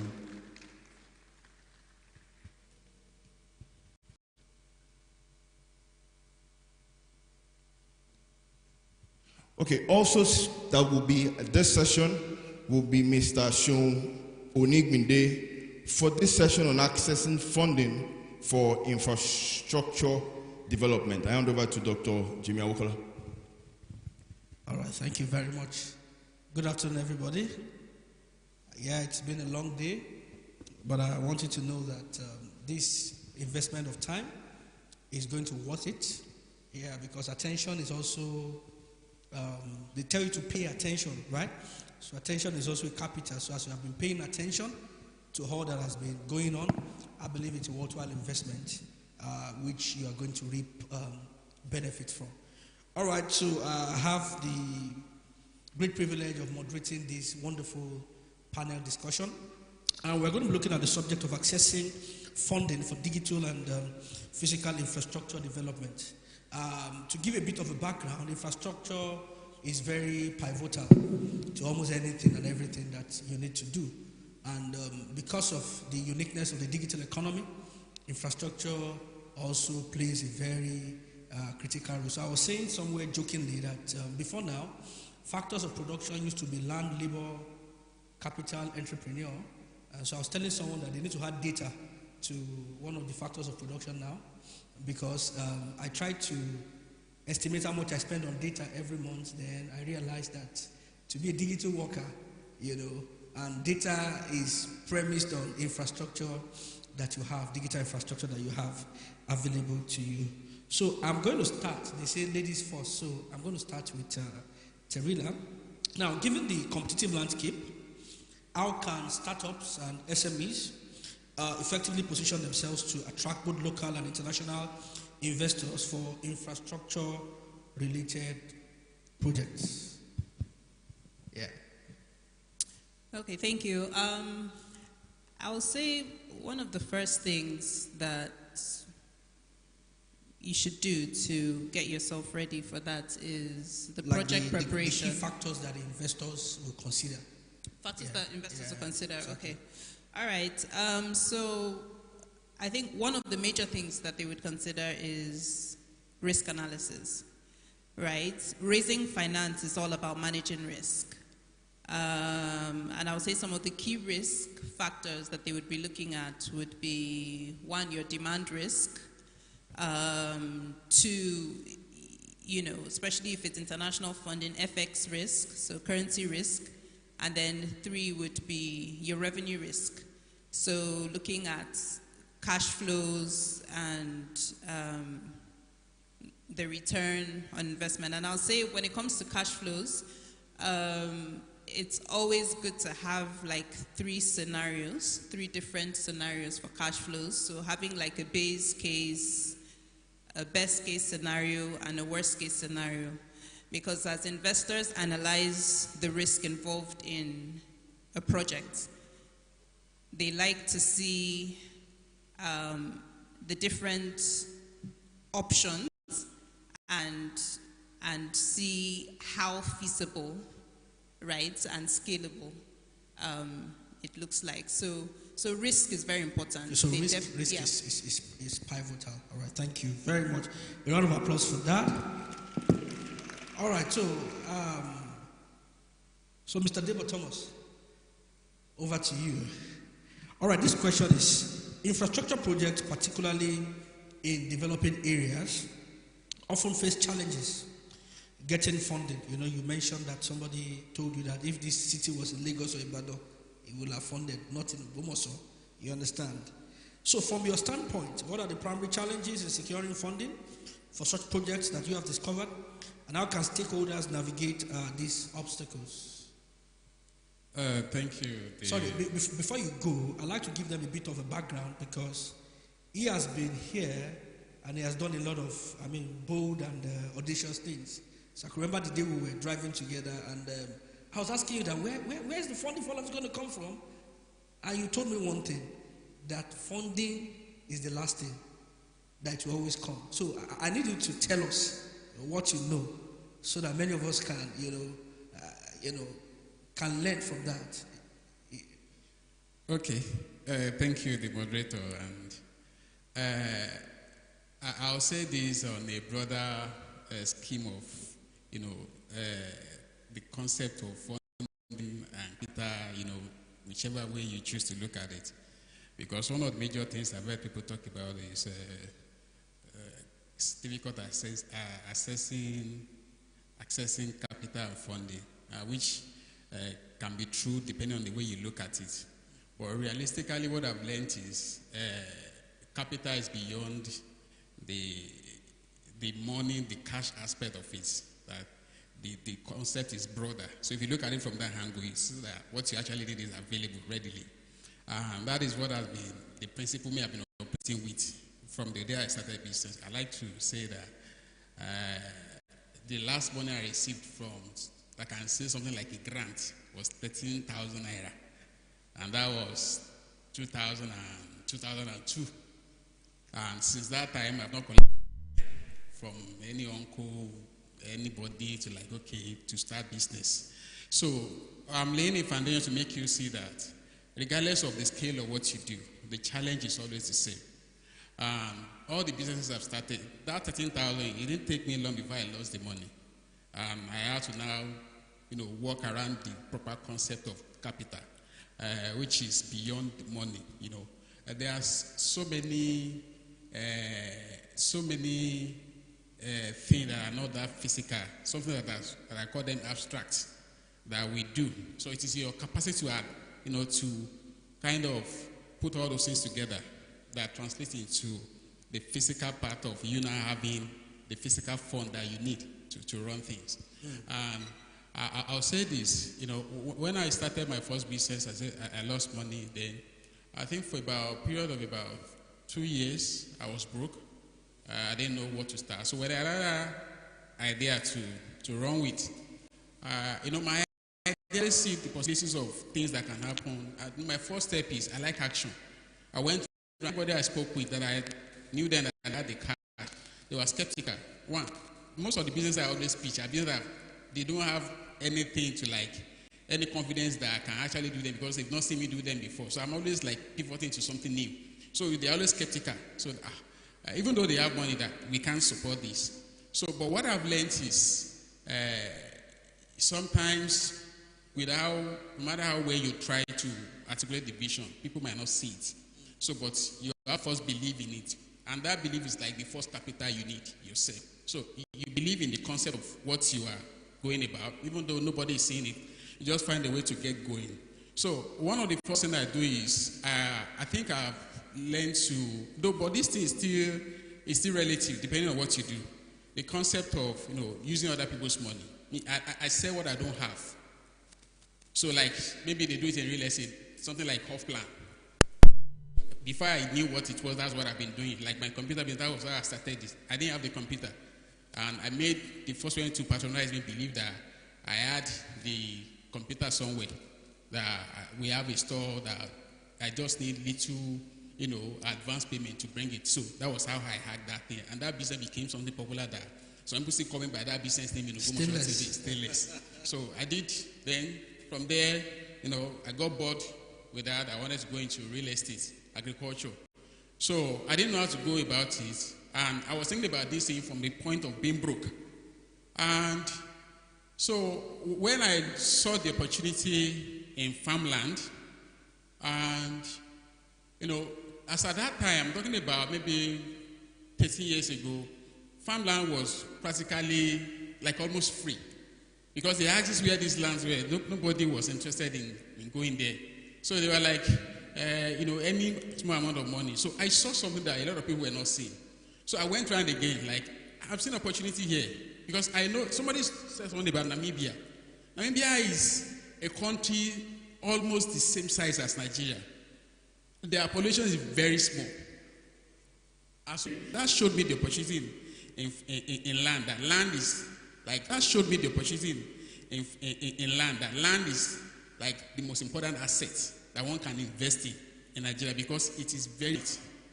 So now, I had to leverage on what I've always done. The same strategy that I used to start my computer business. Resources, SPS Music, Nokia. That was what I started my land advertising with. So that was how I had the funding for that. Somebody gave me money to buy the land I did not have. So now when it came to this project as well, by the grace of God, we built some financial mugs. I have some other businesses and I've noticed in Valor City is like the coolest deal you can ever have. And so, but I believe so much in it. I said, number one thing is, because we are talking about, you might not really get the funding, like in the form of liquid cash. But where it starts is your ability to believe in the vision. Because you communicate sometimes, people will look at you like they will look at you, they will look at the size of the project you are talking about. Like, you have no track record concerning something like that. But you see a lot of doubt that can be discouraging.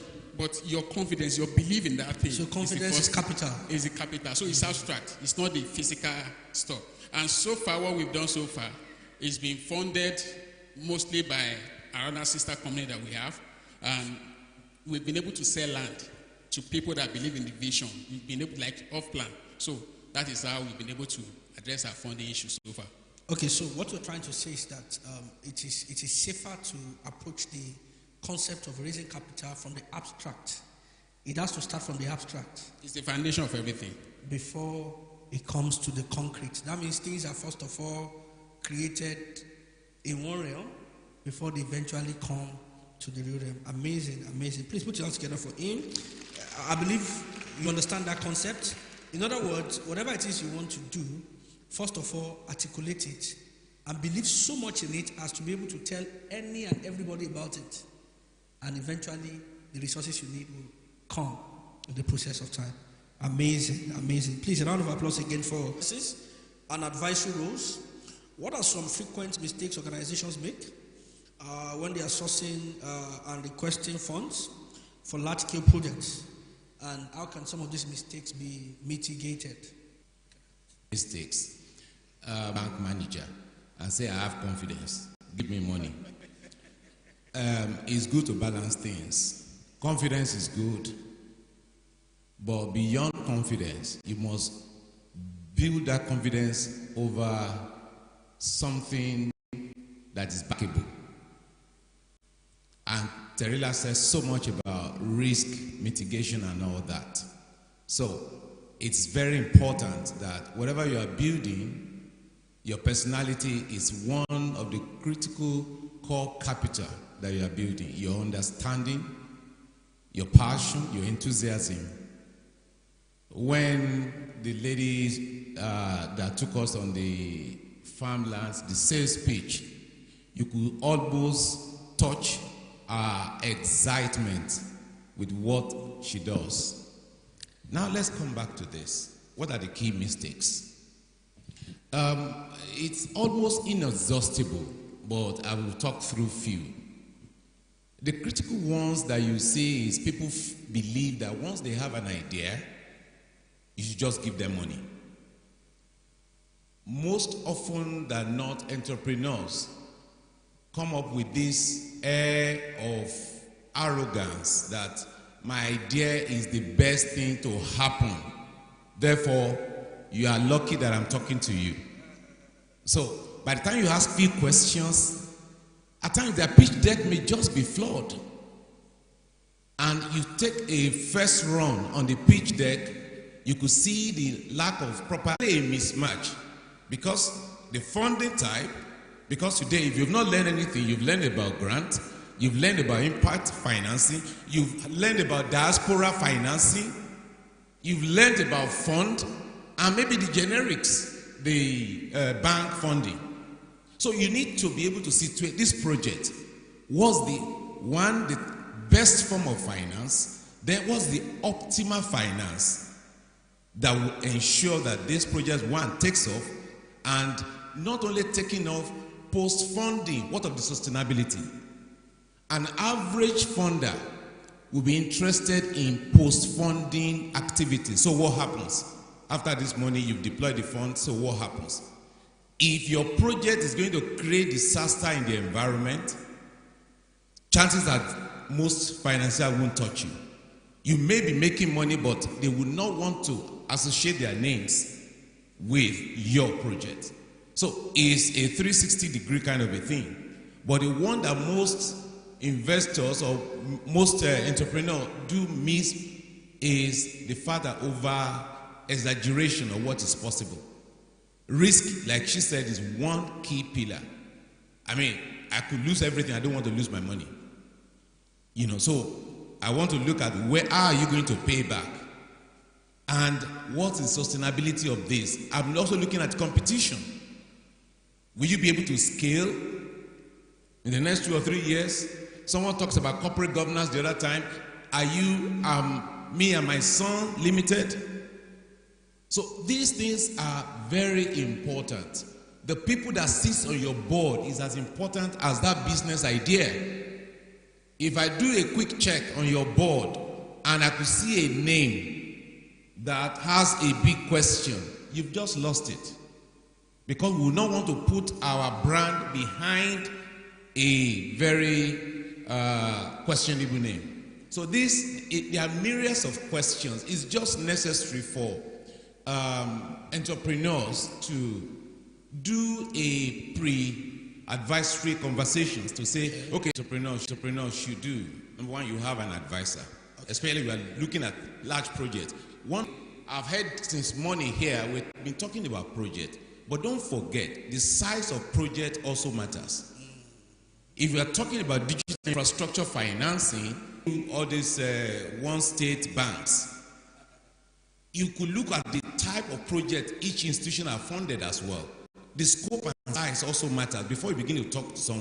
So once you have done that, this type of meeting I talked about is very important. Number two is this project, you've done the checks about sustainability, you've done the checks about the market, you've done the checks about revenue, you've done the checks about post-disbursement issues. Your corporate governance is okay. It is still nice for you to run it by a professional. And most often than not, at no fees. I mean, they will help you to dissect the pitch deck and then help you provide advisory to that. Seeking professional counsel is going to save you a lot. Please, a round of applause for him. That was very analytical, and I think we need that side. Is Abiola Dabiri joining us online? I heard Abiola Dabiri is supposed to connect with us. Okay, all right. Okay, so main life. Okay, we move. So back to you, Terila. Investors often exhibit caution when considering projects in developing economies or secondary cities. What specific concerns can prevent them, and what strategies can be employed to ease these concerns? So now we're bringing it home now to secondary cities. Okay, there's several.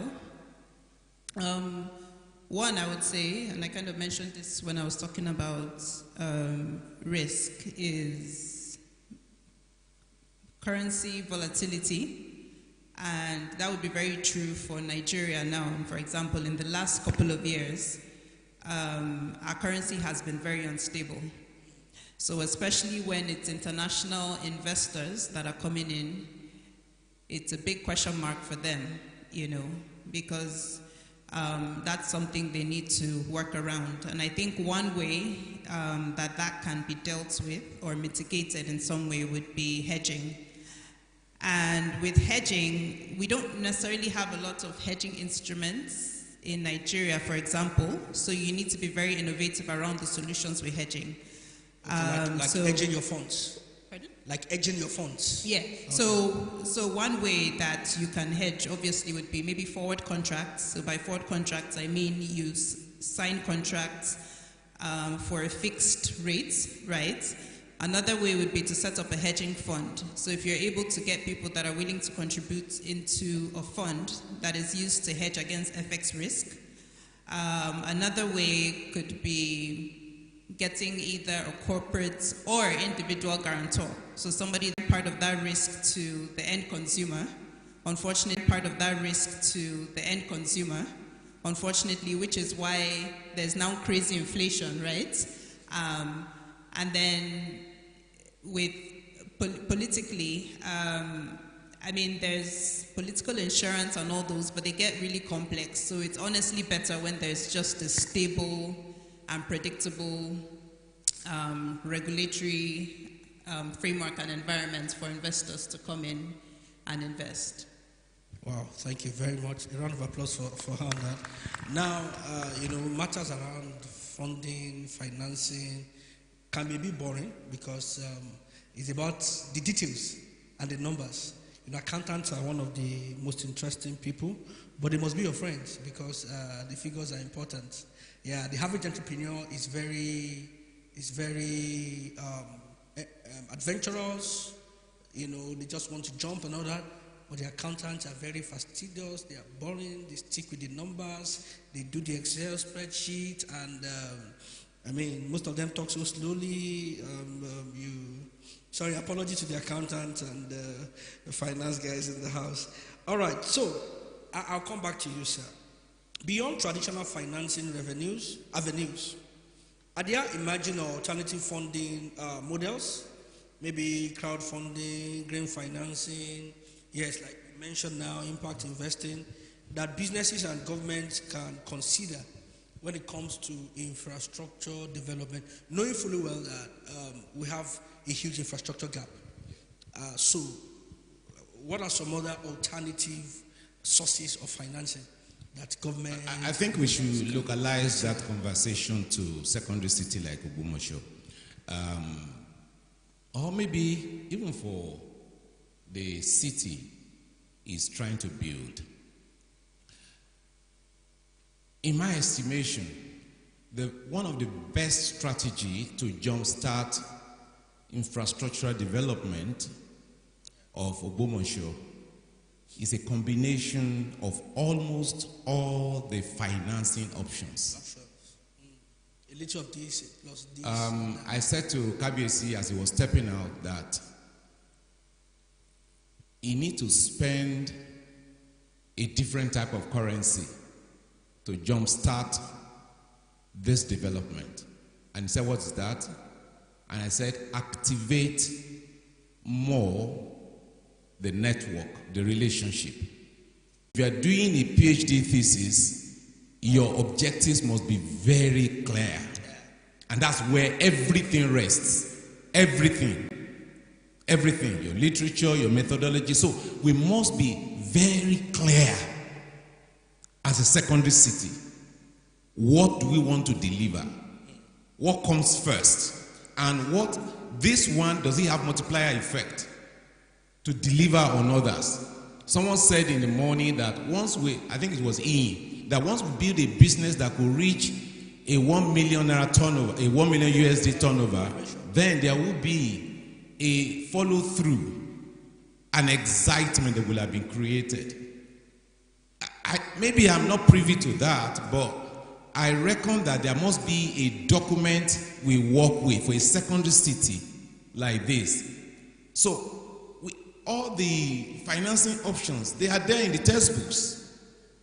But it must be the process of deliberate, intentional harmonization. Which one works best for this and why? Okay.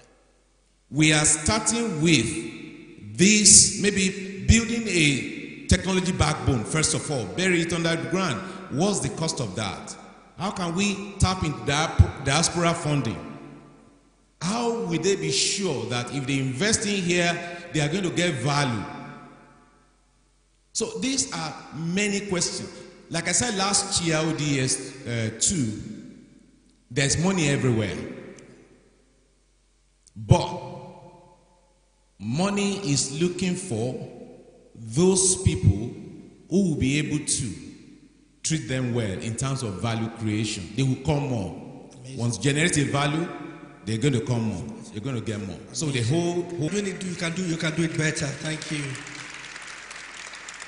All right. Yes. Please, this conversation is very important to this ODS because the theme of this ODS is financing and deploying resources for digital transformation. So I'll come back to you, Mr. Debo Thomas. So local communities and grassroots organizations can play a crucial role in infrastructure projects. How can they be integrated into the funding equation? And what benefit does their involvement bring? I'd like you to answer it from your own understanding, what this can be. Then maybe Terila can support you along the line. You like me to come again? You get me? So I'm talking about local communities, grassroots organizations. They can, how can they be integrated, into playing a critical role in this entire funding and all that? Okay, thank you. My understanding is if we are looking at getting funding for infrastructure,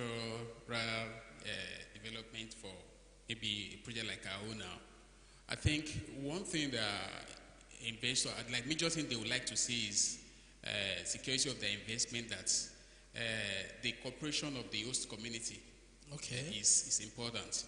Investors will not want a place that maybe after they put that money, now there is this communal clash, maybe on land, and villages are like, used to be a farming land, they get hostile. So that's like, we can just say the money is gone. So what we've been able to do so far is, one, it starts from the point of acquiring the land. For us, we made sure that we acquire the land properly, and we made sure that all the issues that need to be resolved were all resolved. And before we even made any announcement to the public on the project we want to do, we had to have like a stakeholder meetings with a lot of communities, like all the barless, over 20 barless of villages, not even, they are not even part of their land is not even part of it. Just like, this is the vision. This is what we want to do. You've been farmers all your life. Your children should not inherit this. So what you need is development that can change the landscape of this place, that your children will have new opportunities and all that. So they bought into that and they are excited about it. So instead of them praying for us that it succeed. So that's why when we take anybody there, I think I've taken you to Valor City once. So if that is not settled, we need higher security to follow us in case of anything. So that is critical to fund it, because nobody wants to fund a place that is not secure, that is not safe. Thank you very much. So Terila, so how do we, from the financing angle, what's the safest way to integrate such local organizations into the entire funding ecosystem? I'll say stakeholder engagement is key. Okay. So you need the buy-in of the community, and you can do it in different ways, depending on the kind of project. You can offer them a stake in the business, or commit to employing people from the community, so that there's some kind of sustenance, financial sustenance for them as well. So, you can do it in different ways, and honestly, it varies depending on the kind of project it is you're doing. But then getting the buy-in of the community and integrating them somehow into the financial ecosystem is what changes the game. All right, thank you very much. A round of applause for her. That's key. We can take a cue from the Niger Delta experience, though some good, bad, and ugly. But most of these communities already have their own quota when it comes to employment in most of these companies, and quite a number of people benefit from that. So we must replicate the same thing. So this will be the final question, and I will push it to you, sir. So what responsibilities do policymakers and financial institutions have in creating an enabling environment for infrastructure financing? How can they collaborate to foster sustainable development? So this is talking to policymakers and the financial institutions. Thank you very much. Policymakers they are here in this hall as well. We are all influencers. Quite a number of people have spoken today. Olamide is there. We had KBS in the morning. Quite a number. I mean, you never can tell. You really, really never can tell.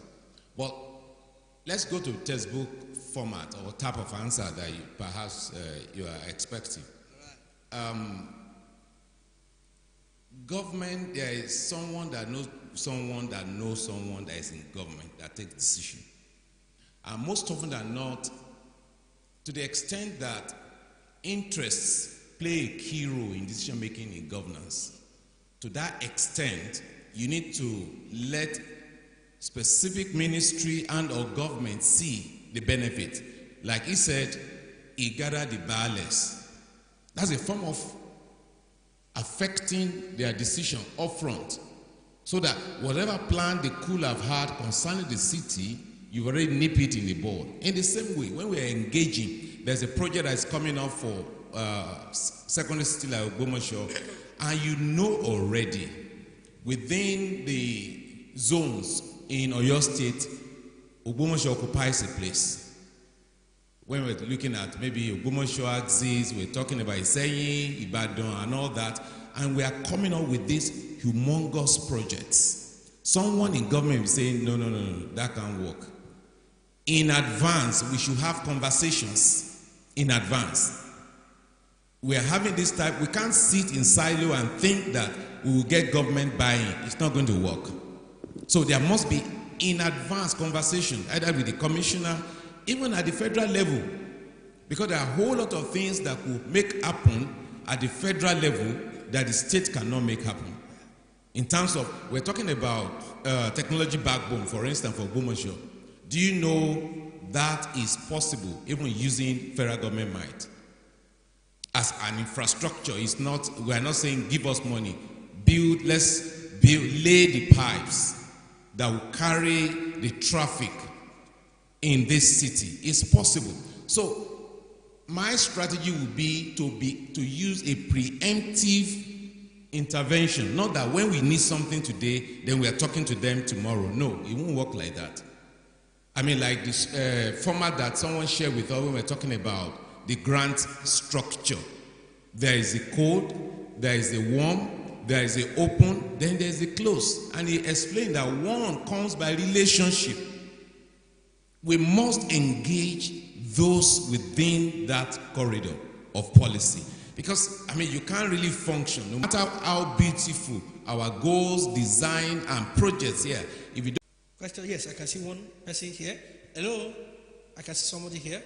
So you tell us your name in 1 minute, please, and the question is articulated so that we can be able to answer. Thank you. My name is Ogbomoso. I want to direct my questions to my mentor, the Valor City visionaire. Okay, I was about to ask because we don't know your mentor, so you just left us. So, yeah, he talks about, getting funding through abstract, kind of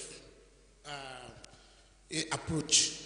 So I want to ask, in between that, raising funds, he said he started with computers, he sells ideas that is not, physically available. So what are the things you do to bridge the gap? Because when you don't have a computer, somebody wants to buy a computer, you made it seem the computer is ready. So by the time the person now requests for the computer, so what are the things you have put in place? You know, you talk about the land, you know, the same approach. So what are the things you have put in place that makes you to be able to bridge the gap? Because if the funding, if the person who wants to buy the computer puts the money and the computer is not available, nobody will come again. So what are the things you put in place vis-a-vis even the land issue? What are the things you put in place to bridge the gap between the abstracts and the reality? Thank you. All right, that is that. Do you have another question?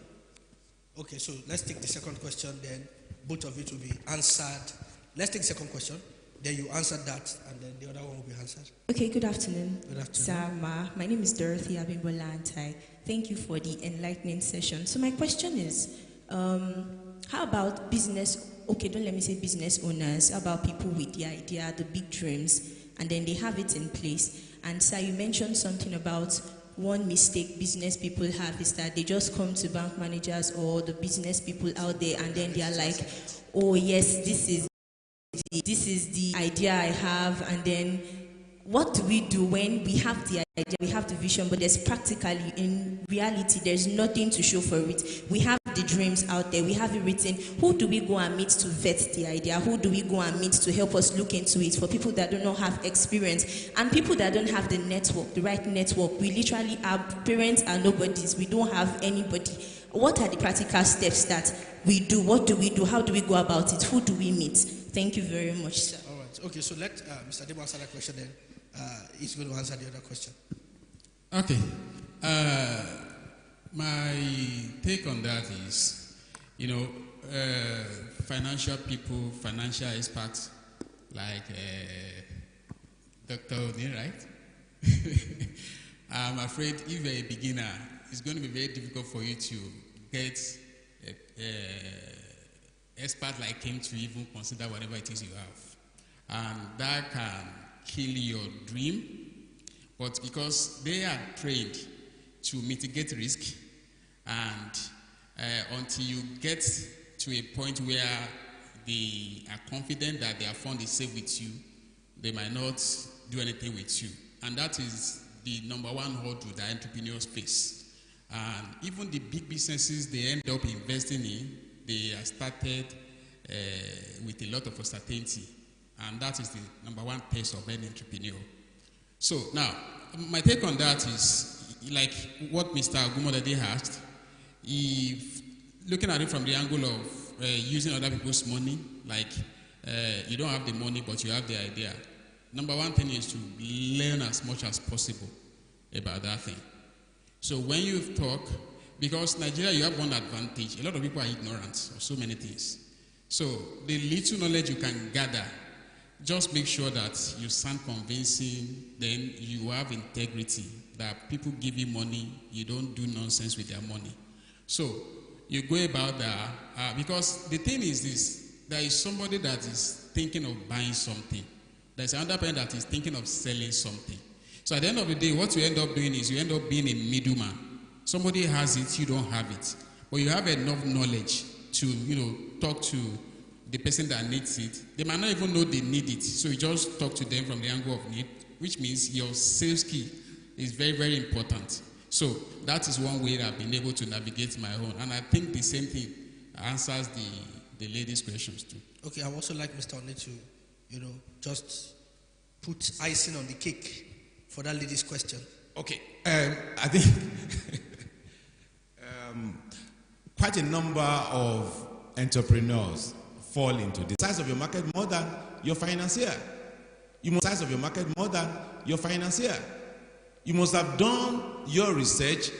I mean, it's free. Once you have data, you could do. In fact, ChatGPT could write a business pitch for you in no time, and then you study that. Then another ingredient, and this is usually not in textbooks, is integrity. We are looking at unspoken. Will this guy walk away with my money? He may not tell you, but all the questions you are being asked is looking at you processing your answers measuring the confidence, looking at all this, how passionate can you make this happen? And some people, some entrepreneurs don't want to put their own skin in the game. You just want 100%. Funding can kill your business. So let's stop this idea of it's money that is stopping me. Money could kill your business. If you get wrong type of money, wrong time, or oversized, Ian said, if you give me 80 million, no, it was Sheun, if you give me $80 million grant, I won't take, because that will be too much for what it can handle. So Optima, you must have done a lot of research, studying the business, and being able to scale. That month one, I'm sure I will generate. And don't exaggerate because you look like a liar. By the time they ask you a few questions concerning the pitch you have submitted, and you can't back it up with data, don't forget they also have experience. Your funder have experience. They funded similar businesses before. So based on that experience, they're asking you, the product expert is asking you questions. So you must also be able to answer as truthful as possible. And once you try to exaggerate your revenue or underestimate your costs, then they know that something is fishy here. Something is right? out of place. Thank you. And there are houses that will also give you a quick check on your pitch deck. Free, you don't really have to do anything. Within a week, you get a quick feedback, and then you keep reiterating until you get something formal. Thank you very much. All right, as we wrap up this session, I just want our panelists to just give us 30 seconds closing remarks, 30 to 40. What I want you to do is, I want you to just speak to everybody out there who has a dream and who is looking to get funding, to finance their dreams. I'd like you to just give them a parting word, just like something that they can hold on to as they pursue their dreams, as they pursue getting the necessary resources and funding for their dreams. So like I did the other time, I'll start with the lady. So I'll start with you, just like a 30, 40 seconds parting word for everyone, entrepreneurs, business people, non-profits, who have a dream and who are looking to getting the funding for the realization of their dream. Yeah, so just a parting word. Yes. All right. I would say, as you look for funding out there for your businesses, always accept the fact that you will get some no's out there. It won't always be yeses. And so don't get discouraged when you get no as a response, right? It's part of life. It doesn't mean that your business idea is bad. So don't get discouraged when you get no's. There's so many success stories out there about people getting no's and then eventually getting a yes from someone. I just got a no while I was saying. I just got a no mail for something that I... Yeah, and then also have a business that is flexible and adaptable to emerging realities, or especially when it's a business idea, right? So it's good to have the ability to pivot if you need to. There's so many innovations out there. I don't know if you guys know Post-it notes. Do you guys know the story about how Post-it notes came about? The inventors, I think it's Spencer and Fry, they were trying to create a very strong adhesive for a product, and it was just a failure. It didn't work as a strong adhesive. And one of the guys decided to try, because it wasn't as strong as they intended for it to be, he decided to try sticking paper on his bookmark in his hymn book. And that was how it came about, because he realized he could take the paper off. It didn't destroy anything, and now it's used in offices. It's one of the most popular stationeries used around the world. So be flexible and adaptable enough, especially if it's a new idea you have, to pivot if you need to, due to emerging realities you may see on the ground. Thank you very much. A round of applause for us. So be discouraged, don't stop, take the notes, chest them, and keep on going. One day you're going to get there. Yes, Mr. Debo. All right. What I would say is to just buttress what I said earlier is, no matter how you start, you have to, bootstrap, start from zero and use your faith, do the abstract way of getting things started. if you succeed to get it started, to scale, you actually need to be humble, to learn from the so-called experts that said no to you in the first place. Because to really scale, you need these people. They are the ones with the money. They are the ones that will package you. They are the ones that will teach you how to do things. But if you're not humble enough, you might not be able to do that. Because ultimately, the first money you are going to make or profit should go towards you having capacity to hire minds that are better than you, so that you can have a formidable team that can help you scale to the level that whatever it is you are doing will be significant enough to have the kind of impact that is your desire. Wow. Thank you. Amazing. So there is the energy that can get you started, but that energy might not be the one that will push you to the next level. So even though you're able to take off comfortably, look out for the additional components that will allow you to stay and then scale. Thank you very much for that. Mr. I would just say that we should all say something, and intentionally so. There is something that says all of us here can set up companies, have a business name around it. Its value will not be created until you go out there to make it happen. And at times we create value unintentionally. For several years, it took me so long a time to know that people could pay me for speaking. I was doing it free for friends, and I just got an email, and someone said, come and handle our retreat, a multinational, and that was the break several years back. Now, it was inherent, and I didn't know. So whatever that passion is, reading, dressing, dancing, cooking, whatever it is, counseling, whatever it is, put business around it. Amazing. Just put business around it and talk to someone. This is what I'm thinking. How do I create money out of this? Fantastic. And once you do that, there is help everywhere. Someone wants to help you. Someone wants to mentor you. Someone wants to encourage you so that he or she can be part of your success story. I mean, like Valor City, for instance, I sent him a chart through your website. I love what I saw. And I said, I wish I can just press a button. I was telling Sheung, let's press the button and just put Valor City here in Ogbomoso. And that would be, and imagine the multiplier effect of what will happen in Ogbomoso. Think of what to do within your ecosystem. Imagine we build a blockchain hub in that place, because there are no restrictions, no light restriction, no data restriction, no insecurity. It just works, and we just have maybe Bitcoin mining. Once we have all these things in place, someone needs to kickstart it. The thinking has to start. We got the governance in terms of our KBC who is thinking 25 years. We got the energy of the people. We got this type of gathering every year. Not many secondary cities do have this opportunity. Amazing. So let's go there and set up business. Let's say something. Let's create value. Wow. Thank you. Awesome. Thank you so much. So, by the way, sir, for that your speaking business, so I'm the manager, right? I manage speakers. So if you want him to speak at your event, you see me, but collect something first before you see. Thank you very much. It's been a wonderful time. A round of applause for our panelists.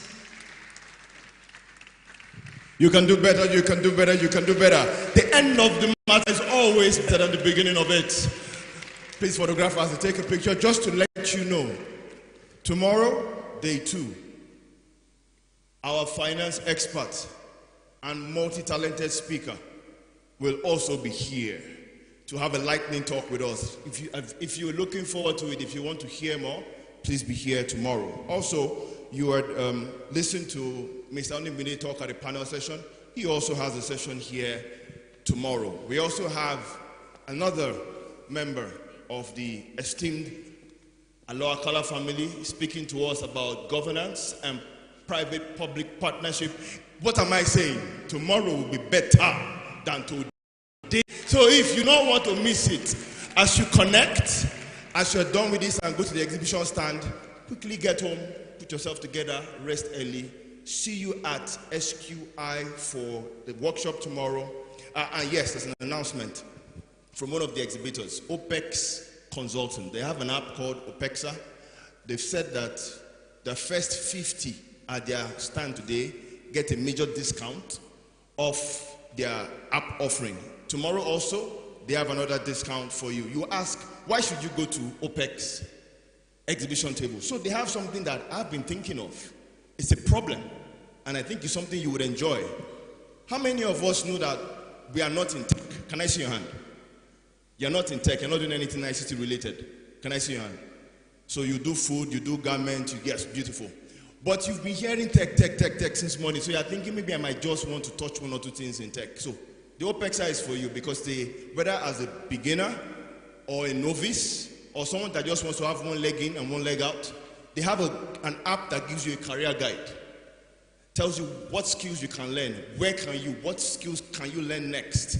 And that app is a platform that helps you with the access to learning and access to the resources that you require so you can become as skilled as you want. And they are at our exhibition stand. And so they are giving bonuses and freebies. Please go there and find out more. We also will have Mr.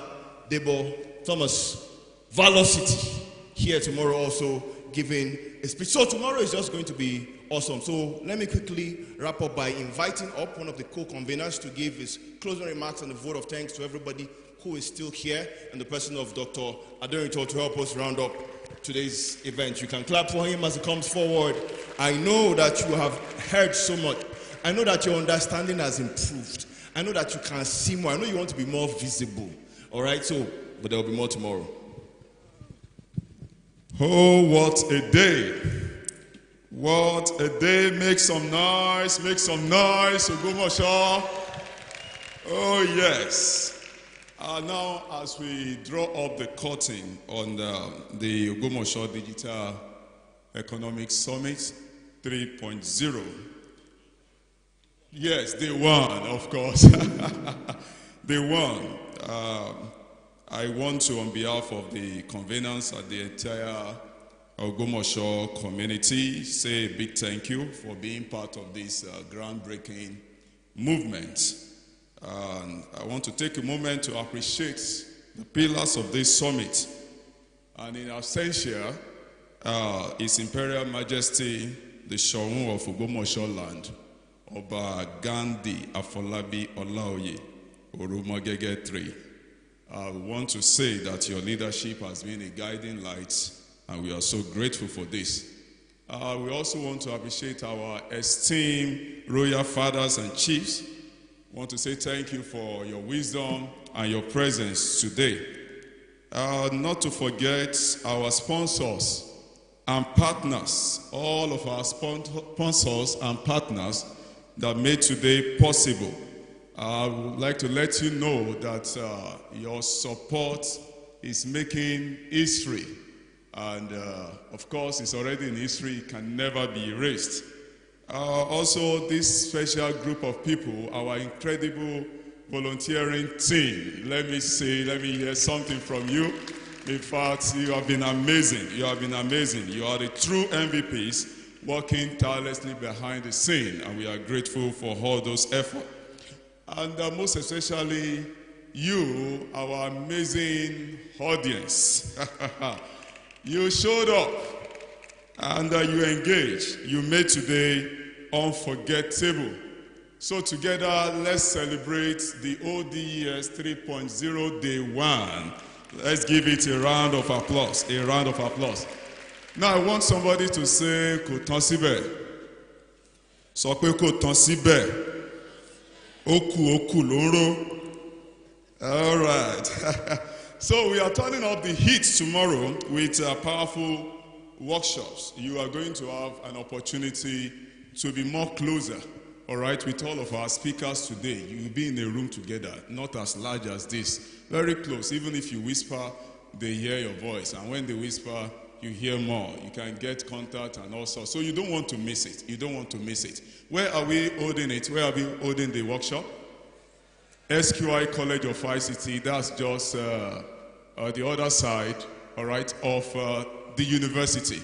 The moment we are done there, by 11:30, we are all going to return back to this hall. So the workshop starts by 10 a.m. tomorrow. Make sure you are there ahead so that you'll be able to sit as closer as possible to the speaker and not stay outside the room, the doors. You don't want to stay at the extension. So make sure you are there far before 10 a.m. and the moment it's done, we'll be expecting you back here in this hall as we experience the day 2 and the ending part of the ODS 3.0. So finally, let's appreciate everyone, including yourself, every speaker, every sponsor together. Thank you so much and see you all tomorrow.